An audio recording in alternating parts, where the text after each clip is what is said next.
elaborate on two topics that the IOC consider as fantastic opportunities, and you heard our president yesterday during his speech, but of course topics which bring also new emerging risk landscapes that will require a specific attention within the next few years.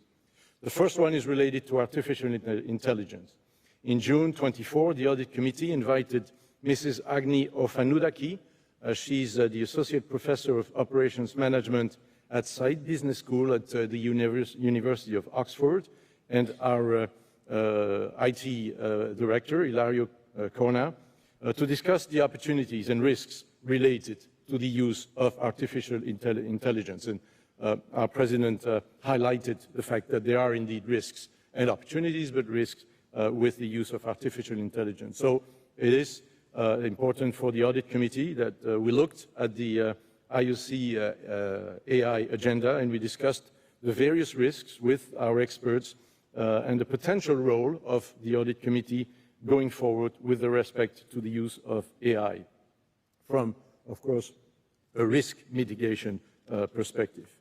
Current industry best practices show, for example, that the Audit Committee should scrutinize the alignment of AI with corporate strategy, that's key, evaluate risk management pertaining to the AI applications, and assess the ethical implications and compliance with relevant regulations. So we will focus on these elements in the coming years. The second topic, equally important, relates to the ESG, environment, social and governance. We already had a chance to discuss this topic last year with the Director of Corporate and Sustainable Development, Marie Salois, who gave us an excellent update on the IOC's overall approach to manage sustainable development. A staged development is underway since 2015 through the creation of Sustainability and Legacy Commission, a Gender Equality, Diversity and Inclusion Commission, and an Advisory Committee on Human Rights in 2022. Significant work has been achieved regarding the reduction of emissions in line with the Paris Agreement. Last June, the Audit Committee also invited the PwC partner in charge of ESG to talk about the new Corporate Sustainability Reporting Directive. So that's CSRD, Corporate Sustainability Reporting Directive. And this is a directive, European directive, that requires a number of organizations, all the listed companies on stock exchanges, but many other organizations, to formally report on their sustainability initiatives. And the expert from PwC confirmed that the IOC was not subject to the sustainability reporting requirements under the current standards. However, these, which are subject to change, led us to decide, the IOC to decide that on a voluntary basis, we will be reporting year to year. And that's exactly what we will do starting with this year. So preparations for this reporting go full stream. Consequently, the Audit Committee asked the Chief Internal Auditor to include this important matter, ESG criteria, to his audits whenever and wherever possible. So the Audit Committee will continue to closely monitor the evolution of these two trends over the coming years, as they are taking growing importance in our day-to-day strategy and activities. In conclusion, I would like to extend my gratitude to my fellow Audit Committee members, Nicole, Carl, Lingwe, Paul, Dagnawit. Thank you so much. Also my thanks to the IOC administration and our external partners for their unwavering support and collaboration. So thank you for your attention. I will be obviously happy to take any questions you might have. This concludes my report, Mr. President. Thank you very much, Mr. Beckers, for this very good report. And I ask whether there are any questions being left open, or whether you all share the same feeling that with this audit committee we are in the best of hands, ensuring us that we can sleep calmly in the night. Apparently that's the case. Mr. Beckers, to you and your colleagues, really a big thank you. Your one of the hardest, if not the hardest working commission in the IOC with all your many meetings and covering so many topics. But this is for the sake of the credibility of our organization, and therefore a big thank you to you and all your colleagues in the Commission. Thank you very much. Thank you.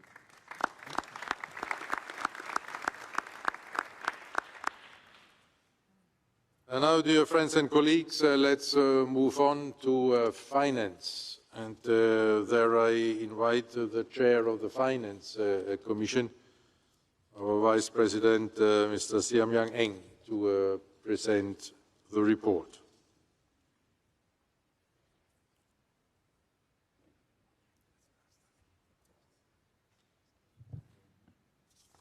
Thank you, President. Dear colleagues, we are pleased to present to you the 2023 IOC Annual Report submitted to the IOC session for your approval. As per the Olympic Charter, the subtitle of the report is Engagement and Partnership. The report explains in details our activities in 2023. It also includes the audited consolidated financial statement for 2023, which are being presented to you today. These statements are prepared and audited in accordance with IFRS accounting standards, higher than legally required, in line with the increased transparency and better governance under Olympic Agenda 2020, and that is continuing with Olympic Agenda 2020+5. Despite the inflationary pressures, the worldwide supply disruption, the worsening of international relations linked to increased protectionism and social and political tensions, all impacting on global economic outlook. The Olympic movement's partner and stakeholders have remained steadfast in their support. And thanks to this demonstration of solidarity, the IOC, which is entirely privately funded, continue to distribute 90% of revenue to support the organization of the Olympic Games, the promotion of athletes and sports at all levels worldwide, and the dissemination of the Olympic values. I would like to thank Mr. President for your leadership in steering this ship through such stormy times, as well as IOC EB colleagues and fellow Finance Commission members. The IOC Annual Report 2023 has a structure inspired by 5 key trends that underpin Olympic Agenda 2020+5, which was adopted in March 2021. And these are solidarity, digitalization, sustainable development, credibility, and resilience.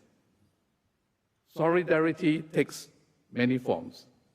First, it defines the mission of Olympic solidarity, which provides assistance to all NOCs, especially those in the greatest need. It also runs through the work of the IOC Athletes Department, keeping athletes at the heart of the Olympic movement. And through IOC's numerous athletes' welfare programs, it helps shape the activities of the Olympic Foundation for Culture and Heritage. And it can be seen most vividly each year during this global celebration of the Olympic Days.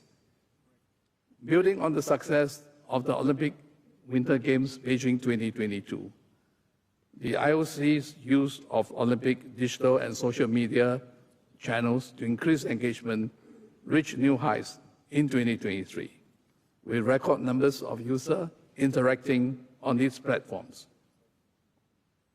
The success of the inaugural Olympic Esports Week marked major steps in IOC's efforts to support the development of virtual sports within the Olympic movement and engage with competitive gaming community. The IOC continues to strengthen its governance principles, the integrity of sport, and protecting clean athletes, not least through its constant vigilance against the threats of doping and competition manipulation. In collaboration with our commercial partners, the IOC ensures long-term resilience and stability, supporting the athletes, promoting the Olympic Games and Olympic values, and building a better world through sport. As presented in this annual report, the IOC's risk and assurance system is a core element of its governance model. An effective model helps the IOC to reduce potential risk and take advantage of opportunities while ensuring that it can fulfill its mission and objectives. The IOC follows the international recognized three lines model for risk management, distinguishing three groups with different roles and responsibilities. The first line consists of operational functions that own and manage risk, and which are embedded in IOC's day-to-day activities. The IOC's department ensure risks are identified, reported, evaluated, and responded in a very timely manner. The second line consists of the managerial function that helps build and monitor the first line controls. It provides an oversight function ensuring that controls, frameworks, policies, and procedures are set up, aligned with IOC's objectives, and implemented throughout the administration. And the third line consists of the independent functions that provide assurance to the organizations, governing bodies, and the Director General on how effectively the organization assesses and manages its risks. The independence of these functions is critical to guarantee objectivity.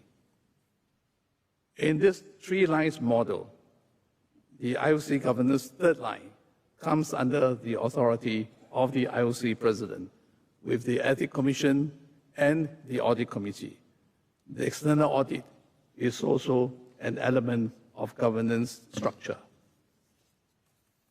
In line with the Swiss law, Risk and Internal Control Unit supports the IOC's business function and regularly tests the design and operation effectiveness of the IOC's internal control system.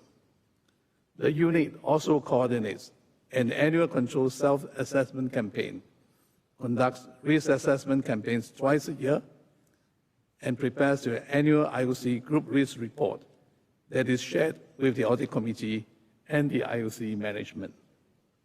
The unit's job is to reinforce the governance of IOC processes and to ensure internal and external compliances while addressing continuous performance improvements. The unit manages speak out internal reporting line and involves the human resources whenever it's required. In the framework of governance model and internal control, the Operational Excellence Program has continued to deliver improvements and simplifications across the departments through various internal control processes and data management initiatives.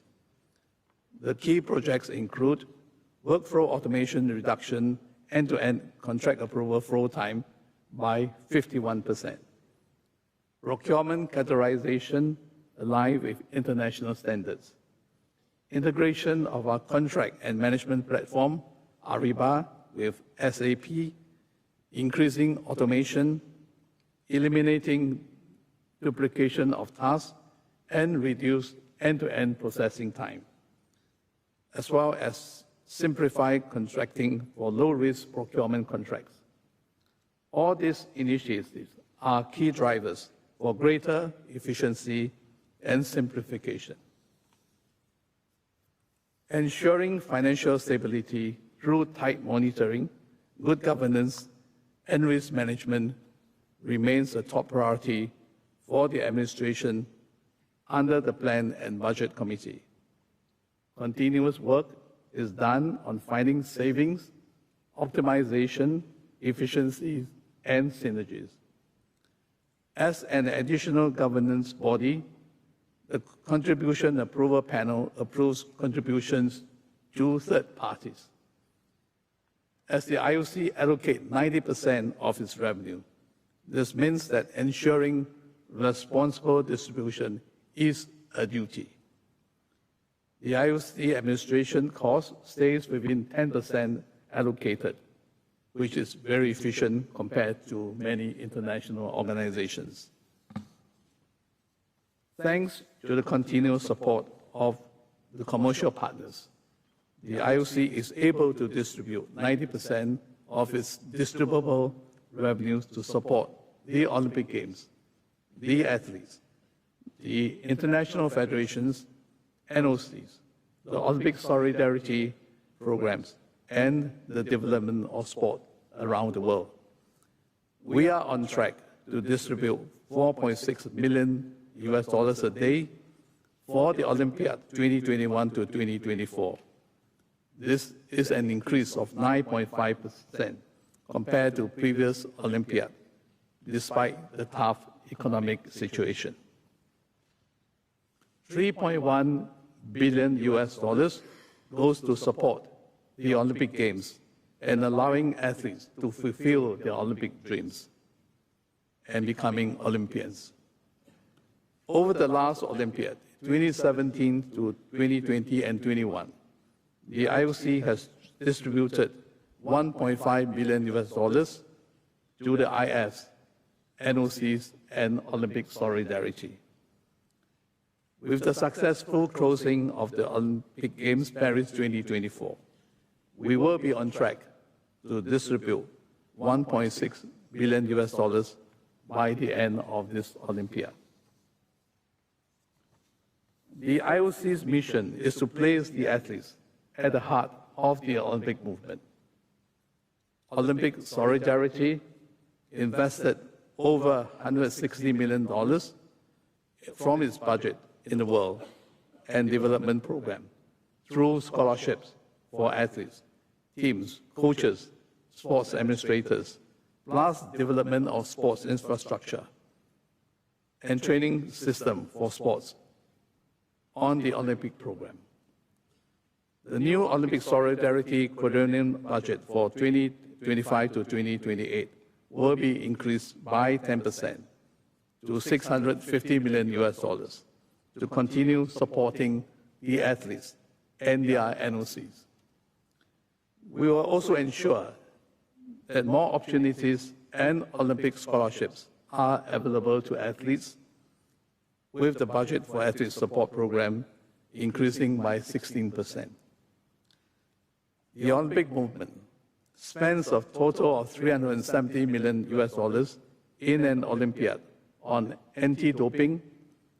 The IOC's contribution enables the operation of WADA, ITA, and doping control during and after the Games.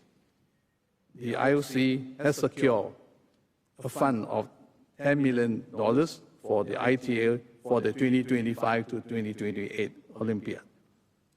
In addition, the IOC has announced 2 additional funds of $10 million each for the prevention of competition manipulation and for safeguarding, to strengthen the prevention of and respond to harassment and abuse in sport at the local level.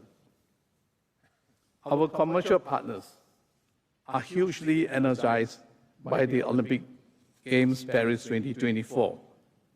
They are looking forward to experiencing an edition of Games that will bring back a unique festive atmosphere of global celebration, both in and outside the venues.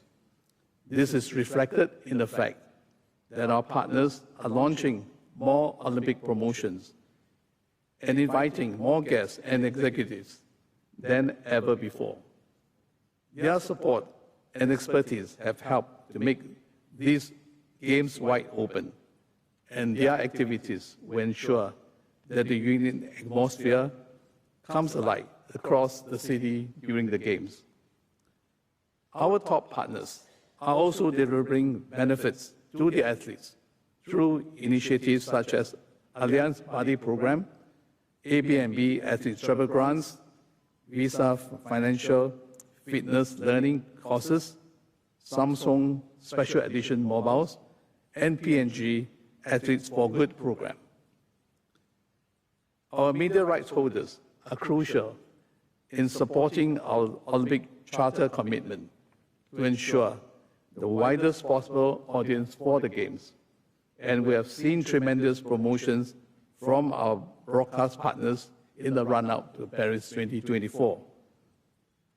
As our President has said during his session opening ceremony speech, for the next Olympiad, we have secured $7.3 billion to date. Beyond that, for the Olympiad 2029 to 2032, we have already secured $6.2 billion, with more in the pipeline. The IOC's successful commercial program enables us to continue to increase our support for the success of the Olympic Games, the athletes, and the Olympic movement. It provides financial security and stability for the Olympic movement. Dear colleagues, from this position of strength and stability, we have every reason to be confident about our long-term financial future. Even if changes would happen, this makes us stronger. I would like to assure you that thanks to the support of our financial partners, we will continue to pursue our mission to make the world a better place through sport. Beyond financial support, our partnerships have been critical to enable delivery of a broad range of Agenda 2020+5 recommendations. In particular, across digital transformation, sustainability, and equality, supporting the financial, fiscal, and mental well-being of athletes of Olympic teams throughout the world. We will continue to utilize the expertise of our partners as we progress our change agenda to support athletes, the Games, and the movement as a whole. For example, through the implementation of Olympic AI agenda. The 2023 IOC financial statements consolidate the result of all activities of IOC entities presented here. As in previous years, in the interest of good governance and transparency, these accounts were prepared in accordance with IFRS standards, which are higher than legally required.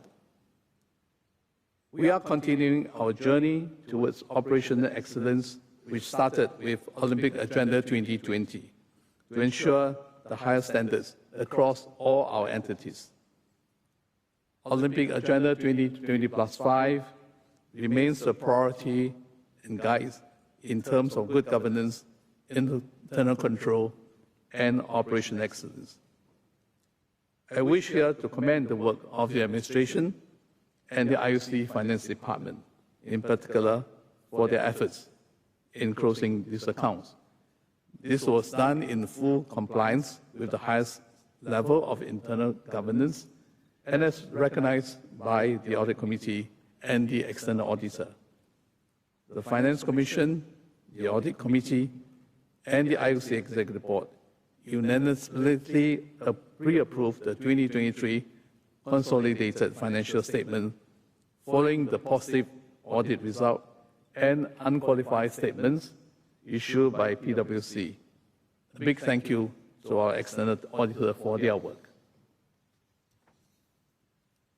As you can see in the IOC 2023 consolidated financial statements, the IOC maintained a healthy and strong financial position, with total assets of $6.5 billion as at 31st December 2023. The total cash and other financial assets included in both current and non-current assets total $5.9 billion, representing 91% of total assets. The liability of $2.7 are more than fully recovered by the current assets, illustrating IOC's overall financial health and long-term sustainability. The IOC fund balances stood at $3.8 billion, or 59% of its total financial position. Let me also take you through our strong financial performance, which has allowed us to continue our mission. The IOC recognized $0.9 billion, or 900 million, in total revenue, mostly from top program marketing rights. And as 2023 was a non-Olympic Games year, and so no television broadcasting rights were recognized. The sustained effort enabled us to support the whole Olympic movement. $400 million were distributed to athletes and the Olympic stakeholders for the development of sport worldwide, the NOC, Olympic Solidarity, IF, and OCOX. Costs related to the Olympic Games and Youth Olympic Games, grants, contributions, Olympic Solidarity Program, and special projects total $208 million. And in line with the 2022 figure, the IOC distributed $165 million for the promotion of the Olympic movement. Operating expenditure was $185 million, a slight increase compared to 2022, but below the 2021 figure, despite rising inflation and the Swiss franc's strength against the US dollars. This was made possible thanks to the IOC administration's efforts to prioritize each initiative and drive cost efficiencies. For the third year in a row, the results of the year has an excess of revenue over expenditure by $201 million for 2023. While there have been significant movement in the financial markets since the beginning of the year, first of all major equity markets have produced positive double-digit performances. Europe and US have evolved in parallel, while the Japanese export industries are still benefiting from the extreme weakness of the yen. Emerging markets are lagging behind, penalized by the strength of the US dollars or by specific domestic issues, for example, the real estate market in China. Where interest rates are concerned, the higher for longer theme, with a 2-year and 10-year Treasury yield close to 5% or 4.5% respectively, are hurting bond portfolio valuations. Inflation rates falling more slowly than expected have prompted many central banks to delay their first interest rate cut. This has also had an impact on the strength of the US dollars, as the delay mainly applies to the Federal Reserve, which was expecting to cut rates first, will follow by a few more. As at the end of May, the dollar index had gained more than 3%.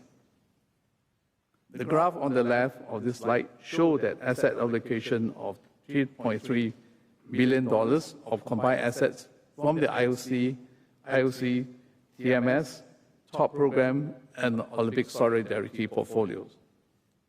It reflects the short-term oriented investment and treasury portfolio, with 26% invested in bond with an average maturity of less than 3 years, and the rest invested in short-term instruments,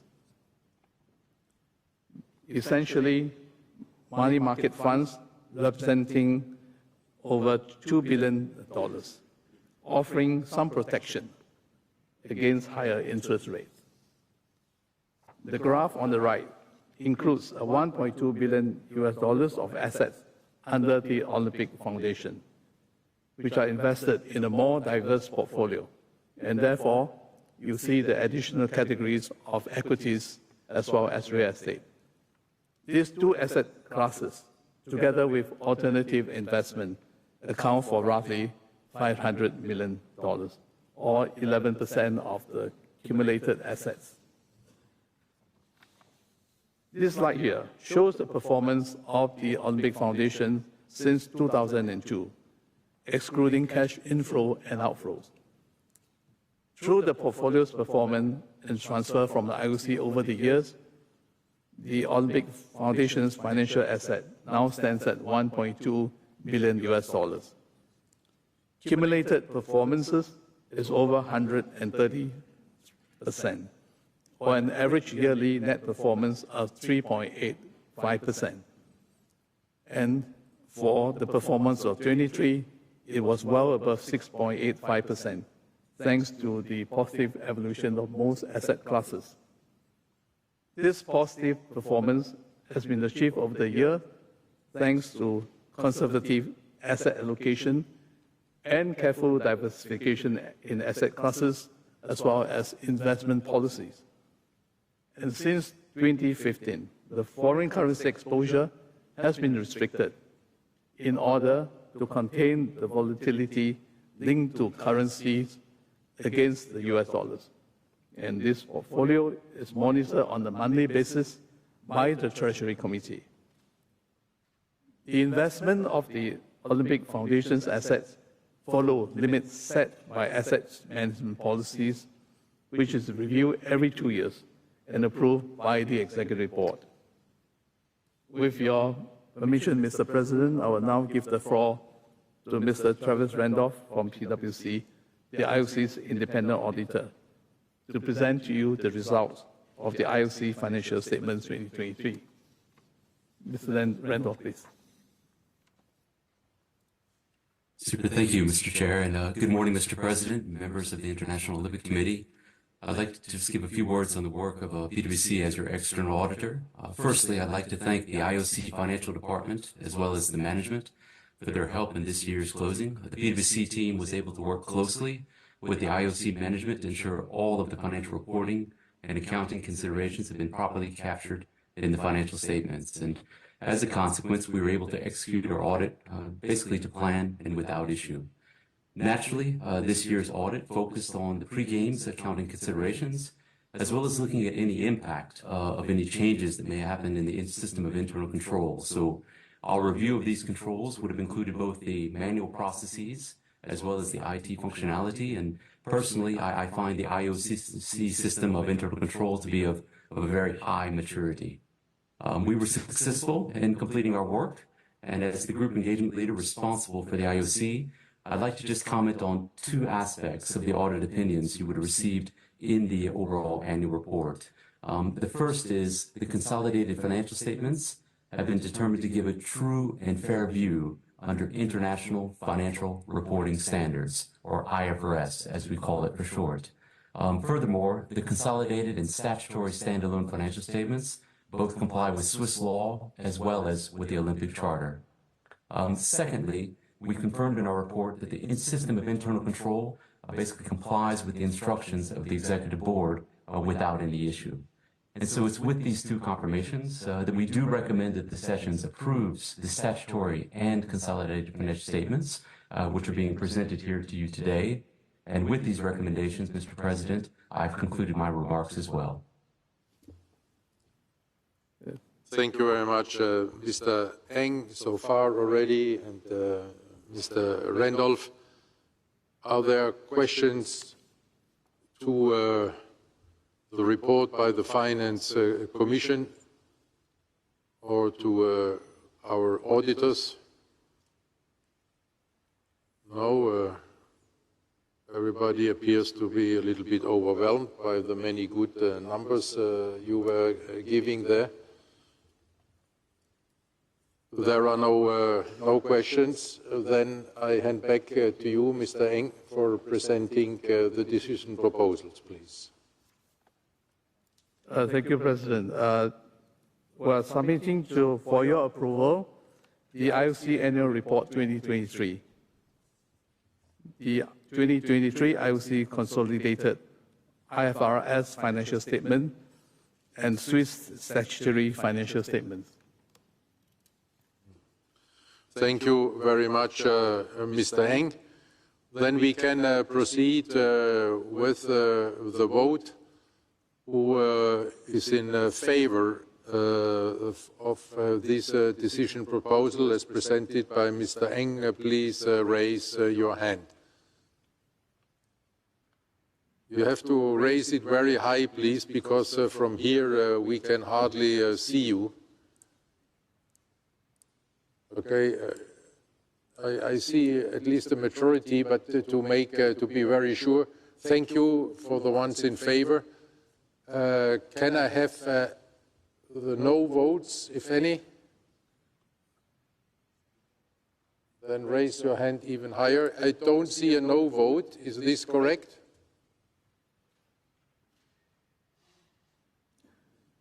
Okay, and then abstentions, even if they don't count, but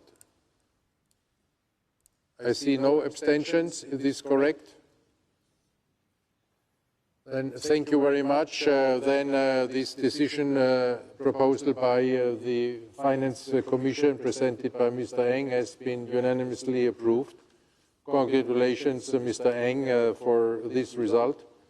But congratulations and thank you very much for all the great work that the Finance Commission is doing together with our Finance Department to be able to present us a report about the 23 statements, which is extremely clear and is approved there also by our public auditors, and that the management considered to be of high maturity, as we have just heard, but also and maybe even more for giving us this very, very encouraging financial outlook for the next Olympiad and even beyond.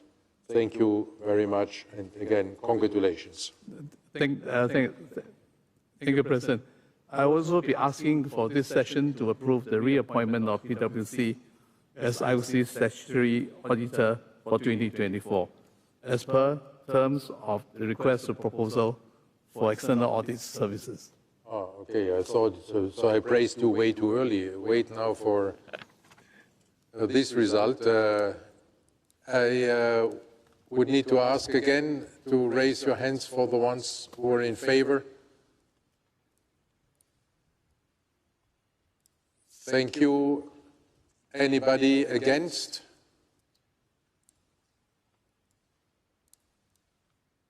I don't see any no votes, correct? Thank you. Abstentions? I also don't see any abstentions, correct? Thank you. This was the last proposal?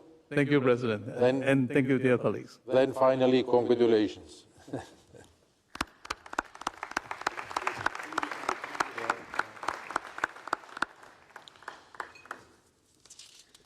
And with this, we could now move on to our topic 7. Please, this is the reports on the activities of the IOC commissions.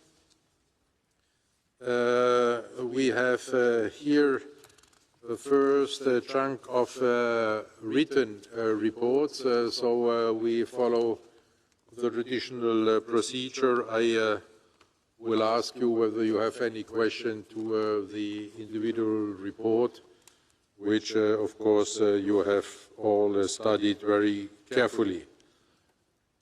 Athletes Commission chaired by Mrs. Emma Terho. Are there any questions? No, thank you and congratulations, Mrs. Terho. Athletes entourage, chaired by Mr. Sergei Bubka. Are there questions? No, thank you and congratulations, Mr. Bubka. Culture and Olympic Heritage, Mrs. Kunying Patama Lesvantakul. Are there questions? No, also this report very clear. Congratulations, Mrs. Lesvatakul.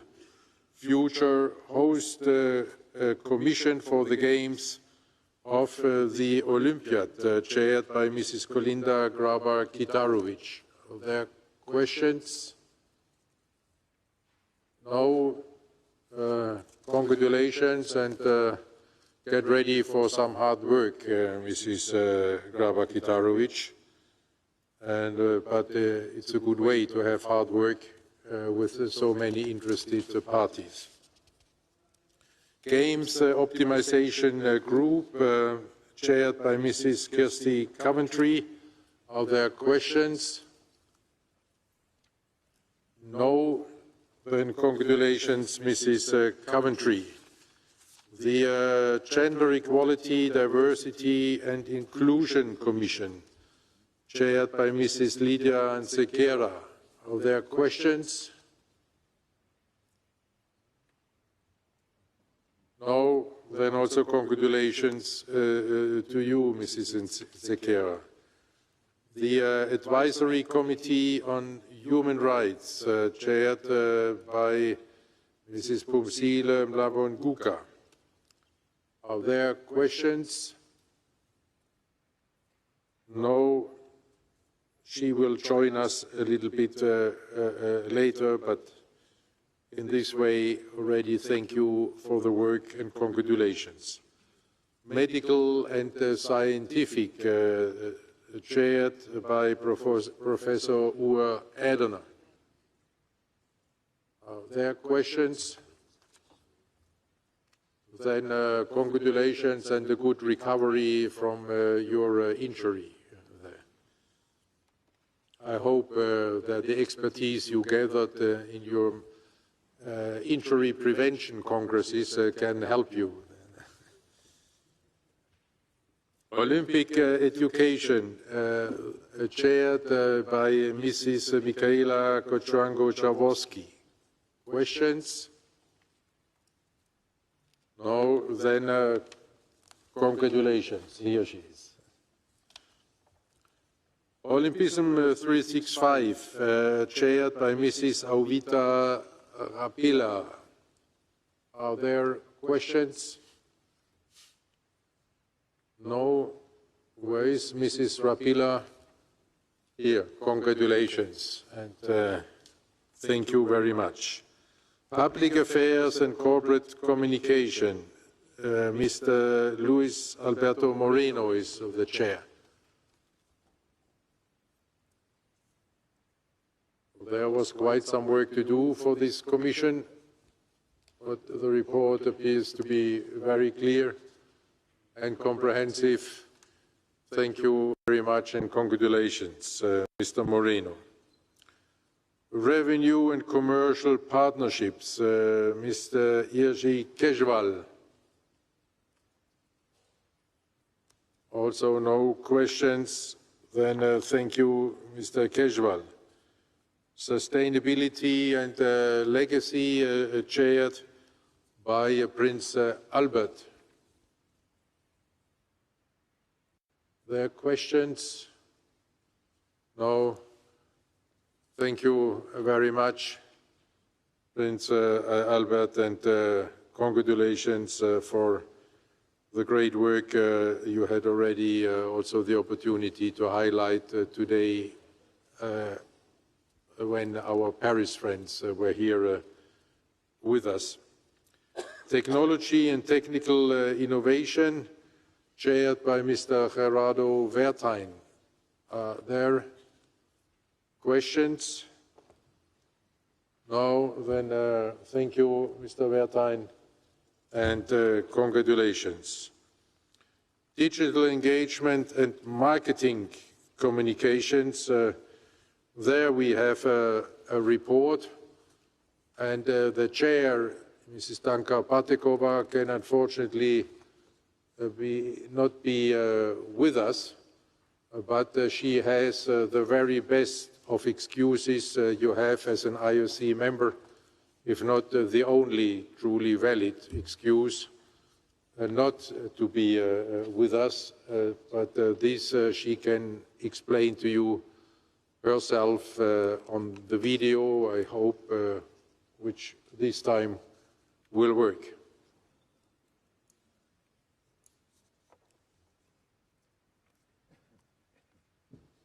Thank you, President. Dear colleagues, ladies and gentlemen, I'm sending hi from the shooting range in Châteauroux, the place where the shooting competitions will take place in a couple of days.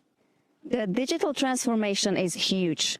Many crucial initiatives of the IOC are already on its way and show their big impact. All this is happening to keep the Olympic brand relevant now and for the future. I'm delighted to say that the team around Yanis Exarchos and Leandro La Rosa can once more share with you great success stories and examples proven by the facts, by the numbers. But this is all thanks to you, to your vision and the one of our president. At the IOC session 4 years ago in Lausanne, you endorsed the basis of what the numbers are telling us today. The Olympic Channel operations started in 2016. The scope has drastically expanded since. Today, we have consolidation of all Olympic digital, social media, and marketing communication channel on a large scale. To use the language of my sport, I love targets. But this team is shooting at those targets, and every time they seem to break new records. This was the case in Tokyo, it was the case in Beijing, and my strong guess is that it might be the case in Paris again. The positive side of this, that it's not only beneficial for the IOC, but it directly benefits us athletes, international federations, national Olympic committees, the organizing committees of the Olympic Games, and also our top partners. We can prove that we are reaching to the younger audiences, but it's an ongoing process. We need to be evolving and adapting to the fast-changing digital world. Before you have a look at what the team has put together for you, let me thank all of you for your ongoing support. Yanis, Leandro, the floor is yours. Thank you very much, Danka, and we keep our fingers crossed for her and her Olympic competition. And now the digital twins, even if they do not look like really, but here they are, Yanis Exarchos and Leandro La Rosa. Thank you very much, Mr. President. Thank you, Duncan. Good luck.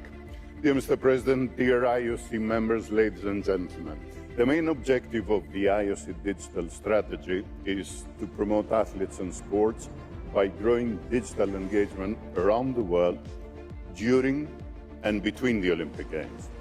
We want more people spending more time, more often on our platforms, because we believe this is the most effective way to increase the value of the Olympic brand and of our whole digital ecosystem for the benefit of all of our stakeholders.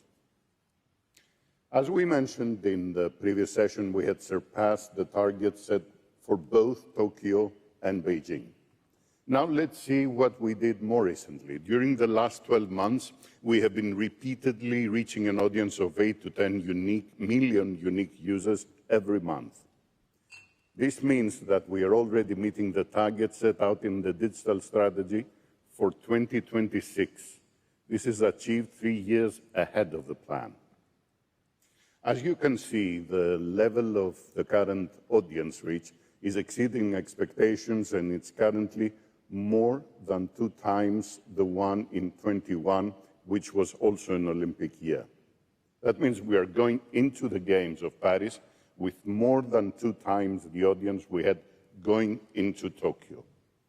Notably, 40% of the audience is younger than 34 years old, while women represent 34% of the fans visiting the site.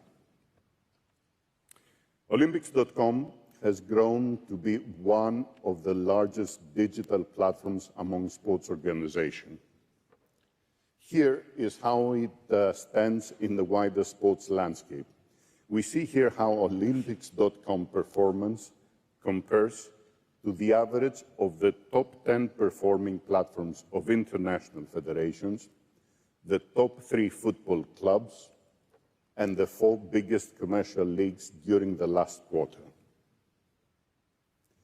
This outstanding performance fuels an unparalleled exposure of sports across the world. It amplifies the athlete's image and voice and allows international federations to reach new audiences for their sports. As you see here, Olympics.com more than doubles the audience and exposure of sports without taking anything away from the platforms of the other sports organizations. One of the most valuable pillars of the digital strategy, both for the IOC and all our partners, is acquiring and using first-party data in order to create more engaging relationships with Olympic fans. As you can see in this graph, we're on track to exceed our data acquisition targets and therefore the value for our organization and for our partners. As Leandro will explain, the same positive trends are also evident for our social media activations. Thank you, Yanis. Dear President, dear members, in addition to our own platform growth, our social media channels play an important role to grow engagement and the Olympic brand relevance with our audiences. 3 years ago, just before Tokyo 2020, we consolidated all our social media activities under @Olympics. What you see here is the performance of social media in the last 2 years. Since records are made to be broken, I'm happy to announce that last June, we broke our own monthly social media engagement record, reaching 1.1 billion social media engagements. With this level of engagement and capabilities, we are able to deliver even more value to our partners and stakeholders. And if we compare the first half of 2021, just before Olympic Games in Tokyo, our engagement in 2024 are 3 times higher in social media. Our goal is to start the Games from a higher baseline to create even higher level of engagements during Games time. Why is this so high? The data tells us that this unprecedented level of engagement comes from the promotion of the road to Paris 2024, such as the torch relay, the launch of the web and app, the Olympic Esports Week in Singapore, the Let's Move campaign, Street Challenge, Olympic Day, and the Refugee Olympic Team, and many others. During the last 2 years, we promoted the Olympic qualifier season, creating content for more than 400 Olympic qualifier events organized by their respective international federations. We created more than 11,000 athlete stories, 170 live broadcastings, and more than 8,000 social media posts, leading to more than 600 million engagements. All this benefits the IF, the athletes, and the National Olympic Committees. The qualifier season for some of those urban sports ended up with 2 Olympic qualifier series events owned by the IOC that took place in Shanghai and Budapest, creating a vibrant atmosphere in these 2 cities. Preliminary results shows the power of the Olympic brand. That played a key role increasing the visibility and engagement for all 4 sports in the lead-up to Paris 2024. The OQS event, featuring the Olympic brand, generated higher engagement than the sum of individual previous qualifiers events in each sport. In 2023, we developed the Let's Move campaign together with the World Health Organization and athletes to inspire people to move, creating outstanding level of engagement worldwide. So this year, 2024, we partnered again with the WHO. This time, we invited people to move for the athletes and support the road to Paris 2024.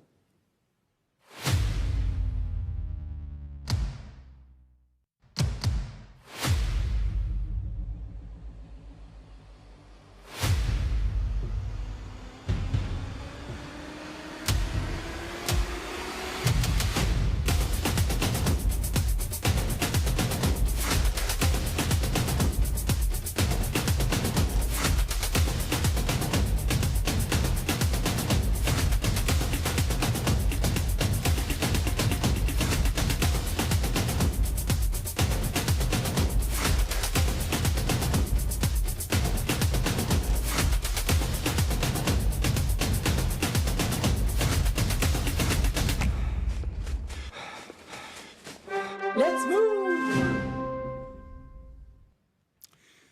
We are only hours away from the start of competition of Paris 2024, so let's see what we are doing for the Games. We are targeting to exceed 200 million unique users on our website and on our app. And we want to acquire data from more than 25 million Olympic fans. On our social media handles, we aim to reach more than 129 million followers and have more than 7.3 billion engagements.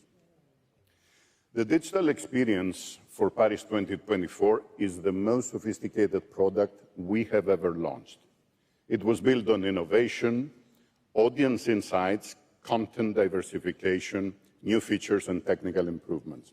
Those include localized experience in different parts of the world. This is achievement on information from real-time data processed through artificial intelligence. Personalized competition schedules, results and medals, round-the-clock live blog, a games map, features and information for the spectators, augmented reality, innovative promotion for all our top partners. And last but not least, enhanced where-to-watch feature to drive audiences to our media rights holders.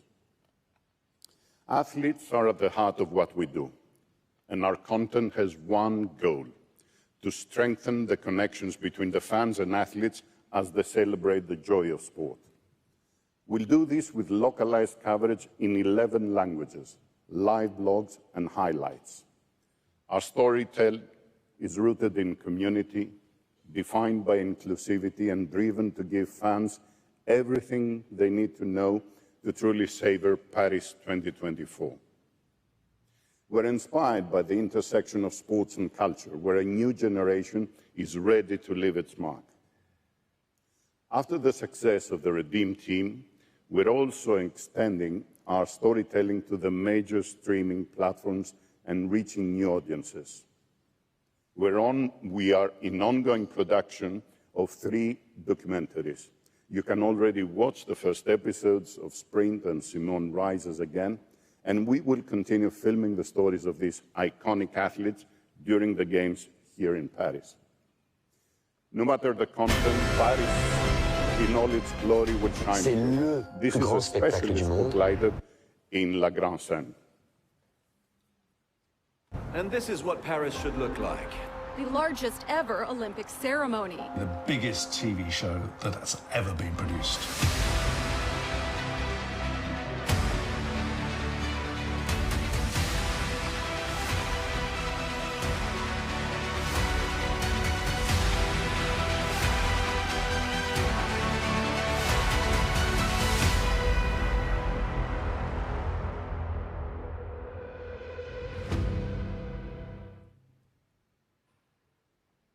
The social media operation is a 24/7 one.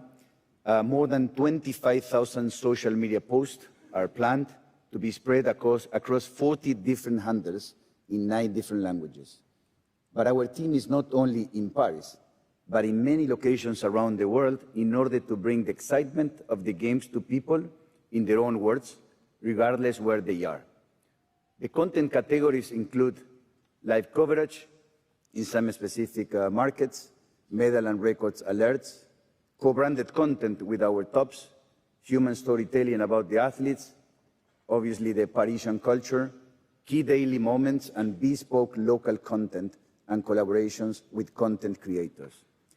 Thanks to our large database of users that Yanis highlighted earlier, we can reach them through personalized emails, mobile push notifications, and the right content based on their own preferences during Games time. As we continue to grow engagement and insights on Olympic fans across our digital platforms, we continue our efforts to create value. Value for our top partners through meaningful opportunities to connect and build their own brand with our engaged audiences, and value for the Olympic fans by bringing them new and innovative content and experiences thanks to our Olympic partners. You can see here some of the examples of the work with our tops, such as amplification of their own campaigns, branded content that integrates their messaging, testing and learning of new initiatives, ambitious, first digital, fully co-created ideas and activations that are designed to bring people together through culture and passion points. We are very proud to be working closer than ever to our partners on these collaborations as we aim to achieve Olympic success together. Sport and more than sport is our new brand positioning for the Olympics. It expresses the diversity of the Olympic experience and everything sport and the Olympic Games bring to people, both on and off the field of play. It shows the magic and the meaning of sports beyond performance, the human connection, the dreams, and personal power of growth. It aims to bring the Olympics close to the heart and lives of people everywhere by celebrating the joy of sports. There's an air of anxious excitement in Paris today. The Olympic Games are back after 100 years. Sometimes, there's something mysterious in the air. Something magical. An intangible force you cannot see, but can certainly feel. Some call it Olympic spirit. They say it's been around since the dawn of time.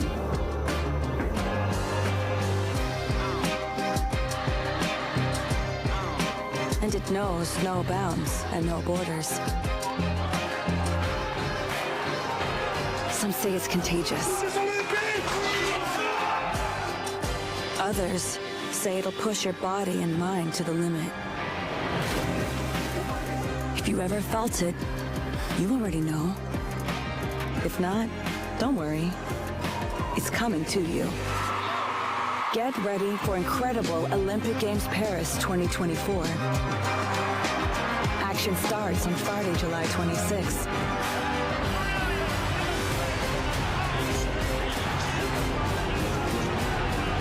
Olympics, sport, and more than sport.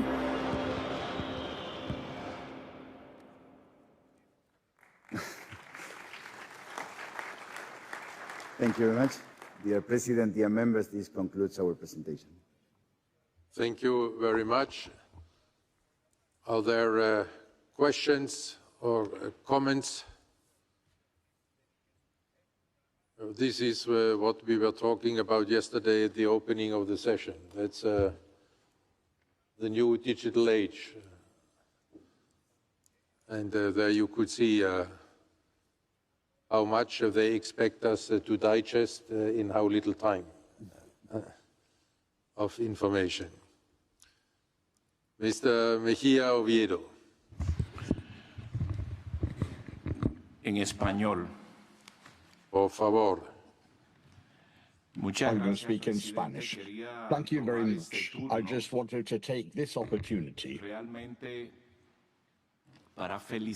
just to be able to congratulate the decision taken in the Commission and shown in this report. I think that it has been decided to treble the amount of work that is being done by the Commission, that is to say the Digital Commission. Today, to be able to hold the games here in the hand on your mobile phone has been one of the most important steps that we have taken in the whole organization process. And listening to the report that we've just been presented with, we've seen that we've had a trebling in the number of the efforts to get out to the public and especially to have an outreach to the youth. Now, this is important because in our countries we can take advantage of a new Olympic channel with easier access. And this is important for our regional organizations too. And this channel provides coverage, and all of the things that we've asked for has been now facilitated.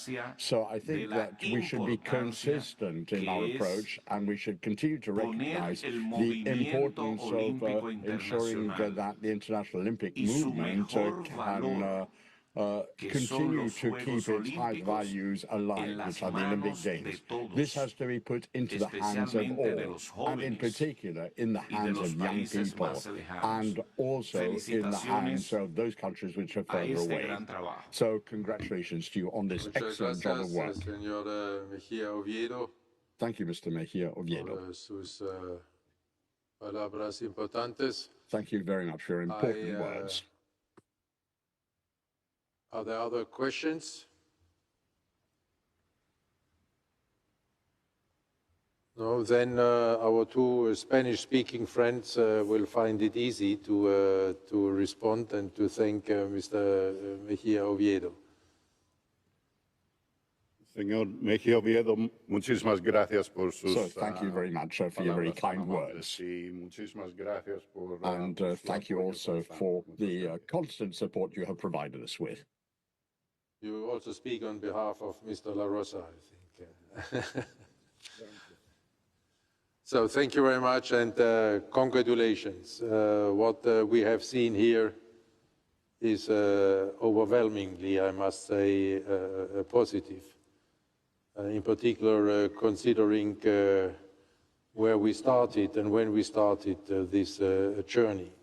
When you see now the reach we have achieved, the data acquired, the followers interacting, it's really overwhelming, and I can only suggest to each and everybody of you to follow up on this report a little bit in your files, because there are so many good news, even excellent news, but there are also so many examples for the potential that we still have and which we are starting to address now, in particular with Paris and in Paris. So congratulations for bringing the values across of sport, for bringing the athletes across, and for bringing the emotions of sport across to a wider audience as ever we had in the Olympic movement. Thank you very much. Thank you very much.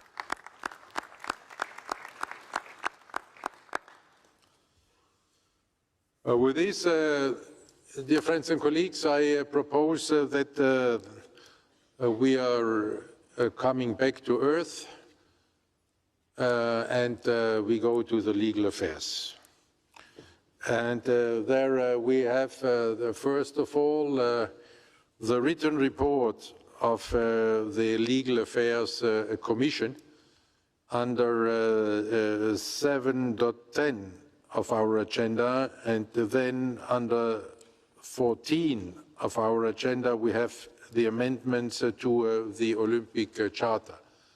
What I suggest to you is that we are combining these two topics, and that the chair of the Legal Commission, Mr. John Coates, is in his oral report just focusing on the amendments to the Olympic Charter.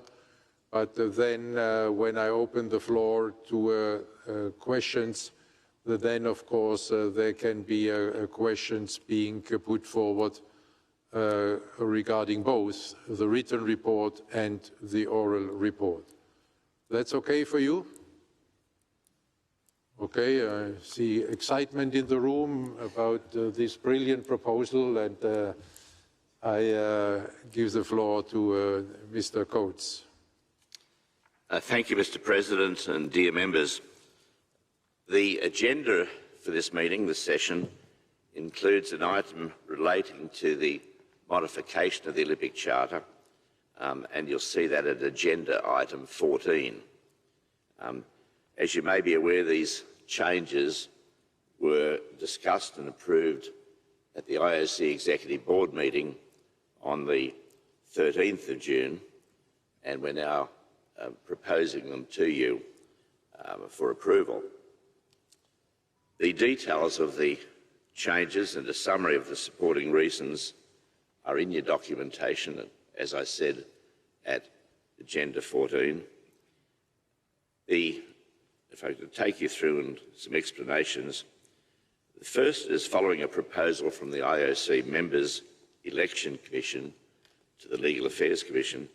It's proposed to extend the number from 5 to 10, very close, I was enjoying that, from 5 to 10 of IOC members for whom the age limit is extended at any time, and in this way ensuring that we have greater continuity in our leadership and work. Indeed, with this change, for the next 10 years, all IOC members reaching the age limit of 70 would be included in consideration, if they wanted to, for election to the Executive Board in the IOC session, to election to the Executive Board. So to move the number who can be extended from 5 to 10.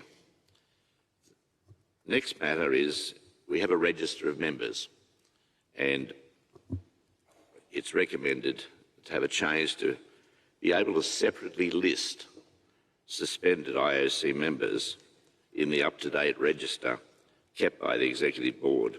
So this includes any of IOC members, honorary president, honorary members and honour members who may be suspended. The next matter was to clarify the quorum determination at the IOC session to specify that the quorum required for a session is half the total membership with voting rights. The next is just some terminologies, replacing the name of the International Swimming Federation, FINA. It's become World Aquatics. And following the decision to the international boxing, the decision of the IOC session on 22nd June to withdraw recognition of the International Boxing Association, we remove reference to the International Boxing Association from the list of recognised IFs. That's by law to Rule 45.1.3.1.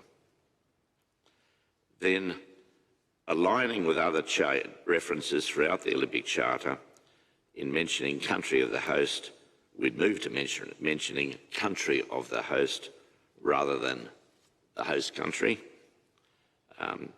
This applies only to the English version. And then to allow more flexibility with the venue hosting the opening ceremony by replacing the words Olympic Stadium with opening ceremony venue. So that's where we have the opening ceremony. The Olympic Charter amendment to extend the mandate of the President, was not formally considered by the Legal Affairs Commission, despite the many requests from the IOC members at the 141st session in Mumbai and afterwards. This is because the IOC Chief Ethics and Compliance Officer recommended not to communicate about any acceptance by the President following the IOC members' requests before the end of these games. And you heard Mr. Ban Ki-moon refer to that in his report today.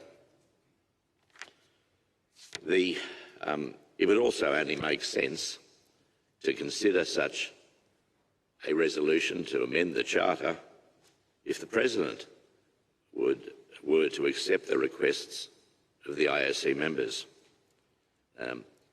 And as I said in Mumbai, this could be achieved by a circular resolution. We can change the Charter by a circular resolution this could be achieved before the next session in 2025 in Greece. So, Mr. President, I hand the floor back to you. I'm available to answer questions, and then we'll look at the specific changes. Thank you very much, Mr. Coates. Are there questions to Mr. Coates?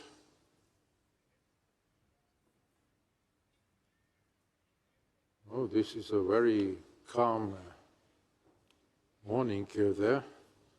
Okay, no questions. Then can I suggest then that I take it also as your consent that we could vote on these charter amendments en bloc, rather than to have it to go.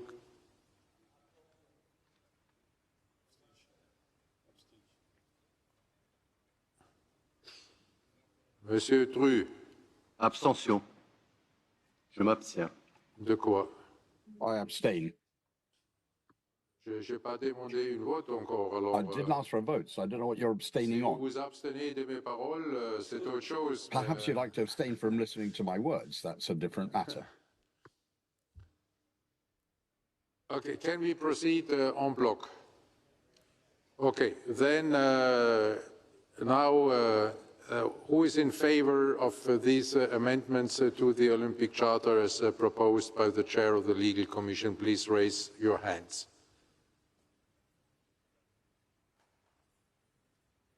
Okay, thank you. Then any no votes?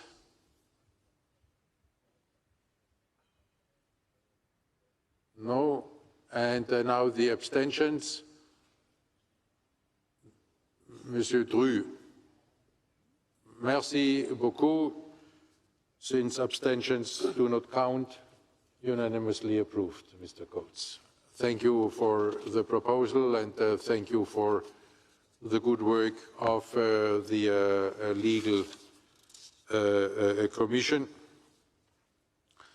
To all, not only for all these proposals, but also for all the work which is happening in the background. And this is even the more valuable one, because this prevents us from problems rather than having to solve it here in the session or in the executive board. And I think these things are also going to our legal department. Thank you very much. Then, dear friends and colleagues, we could move on to 7.13, the Olympic Program Commission. And there I would like to ask the chair of the Commission, Mr. Karl Stoß, to present the decision proposal of this Commission concerning Olympic Winter Games and the program of Olympic Winter Games. Mr. Stoß, you have the floor.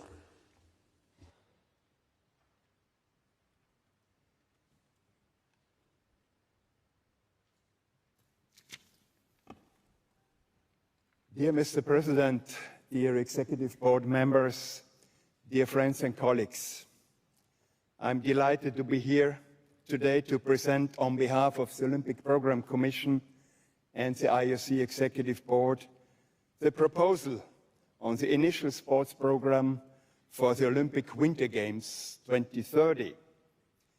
We are here in Paris 3 days before the opening ceremony and for sure for great summer games.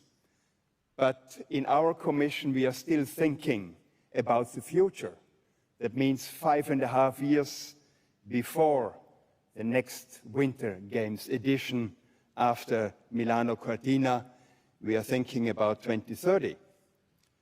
So as you know, the process to determine the sports and events program of a specific edition of Games is outlined in Rule 45 of the Olympic Charter. For the Olympic Winter Games 2030, it includes the following main milestones that you can see on this slide. Determination of the initial sports program at the session electing the relevant host of the Olympic Winter Games. Discipline program review, as well as potential inclusion of any additional new sports between 6 and 4 years prior to the Games. It is worth noting that the discipline review step is new to the winter program timeline and is focused on early determination of the disciplines for each sport in between the approval of the initial sports program and the finalization of the event program and athletes quota. This new intermediate step was piloted for the Olympic Games Los Angeles 2028 and brought significant advantages, including early certainty to discipline-specific athletes and their respective NOCs and IFs, as well as ensured early clarity to the organizing committee on the full venue master plan. You can imagine the benefit this brings to the organizing committee. Considering this, in June 2024, the IOC Executive Board, upon recommendation of the Olympic Program Commission, approved the inclusion of discipline review step in the timeline and process to determine the Olympic Winter Games 2030 program. And the last but not least step in this process is finalization of the event program and athletes quota no later than 3 years prior to the Games. That means latest in 2026 or 27. The IOC Executive Board at its meeting in June reviewed all 7 winter sports that are listed in the Olympic Charter. In making its proposal and upon recommendation of the Olympic Program Commission, the IOC Executive Board duly considered Rule 45 of the Olympic Charter, as well as framework outlined by Article 16 of the Host City Contract Principles 2030. It was also noted that all 7 sports that you can see on the slide and which have been part of the Olympic Winter Games program since the Olympic Winter Games in Nagano in 1998, significantly contributed to the success of Beijing 2022, the most engaged Olympic Winter Games ever. In addition, the Olympic Winter Games 2030 interested parties based their candidatures taking into account these existing 7 sports. The inclusion of the sport leaves full flexibility to review associated disciplines, events, and athletes quota within each of those sports. Beyond the existing Games program, there remains an opportunity for an OCOC to propose events in additional sports. The decision to propose new sports is optional and at the full discretion of the OCOC. It is not an obligation. All things considered, the IOC Executive Board, upon recommendation of the Olympic Program Commission, proposes to the IOC session the inclusion of the following sports that you can see on the slide for the initial sports program for the Olympic Winter Games 2030, namely biathlon, bobsleigh, curling, ice hockey, luge, skating, and skiing. Before I will continue with the key consideration for the Youth Olympic Games 2026, I pass the floor back to Mr. President. Thank you very much so far, Mr. Stoß. Are there questions concerning this decision proposal with regard to the program of the Winter Games 2030? No? Can we then vote? Are you ready? Yes, please, hands up. Let's move. Thank you.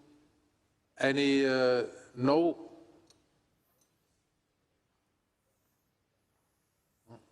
Abstentions? No, then this program is unanimously approved. Thank you, Mr. Stoß. And we are coming back to summertime. Okay. Thank you very much. Thank you for your vote. And as part of the Gangwon 2024 debrief, the IOC examined the evolution of the Youth Olympic Games and emphasized the need to deliver games that make sense and better fit in the local, regional, and continental context. This would mean that the Youth Olympic Games could be very different based on various principles, but still very meaningful and successful events in their own right. In light of the above considerations, it was recommended that for the Youth Olympic Games Dakar 2026, the 35 Dakar initially approved sports are included in either the sports competition program or in the engagement program. This ensures the involvement of all 35 IFs, while significantly adapting the size and scale of the games and better fit with them to the local environment. It also maximizes the impact in Dakar and Senegal. Sports in a competition program will be adopted by their respective IF as well as with the local authorities, considering the national federations in Senegal and more widely in Africa, to fit their sports elite pathway and legacy planning. On the engagement programs side, there will be opportunities for the sports to have a strong presence on the ground and to be showcased locally through various activities, including sports, initiation, local competitions, and showcasing events, as well as internationally via Olympic platforms. As an example, the Nanjing 2014 Sports Lab showcased sports with more than 80 demonstrations, competitions for local youth, and other entertainment. Sports on the engagement program will continue to officially and equally promoted as being part of the Youth Olympic Games Dakar 2026. All athletes in the age range of the Youth Olympic Games will also have the opportunity to experience the athletes' education program either as a part of the Games time experience as an athlete or through the program being offered during IF's existing events. The toolkit will be proposed to and at the disposal of the IFs. Legacy will be transversal for all proposed programs in a specific collective way, having both sport-specific legacy plans and a collective sport legacy plan from Dakar 2026 for Senegal and Africa. A list of updated principles reflecting the new approach was developed with the objective of providing a sustainable and credible model for the Youth Olympic Games Dakar 2026. The decision to amend the sports program for Dakar 2026 was taken on the 13th of June 2024 by the IOC-EB, with 25 sports confirmed in the competition program and 10 in the engagement program. All are officially part of the Dakar 2026. This flexible approach to the program sets a base for the approach for future Youth Olympic Games also.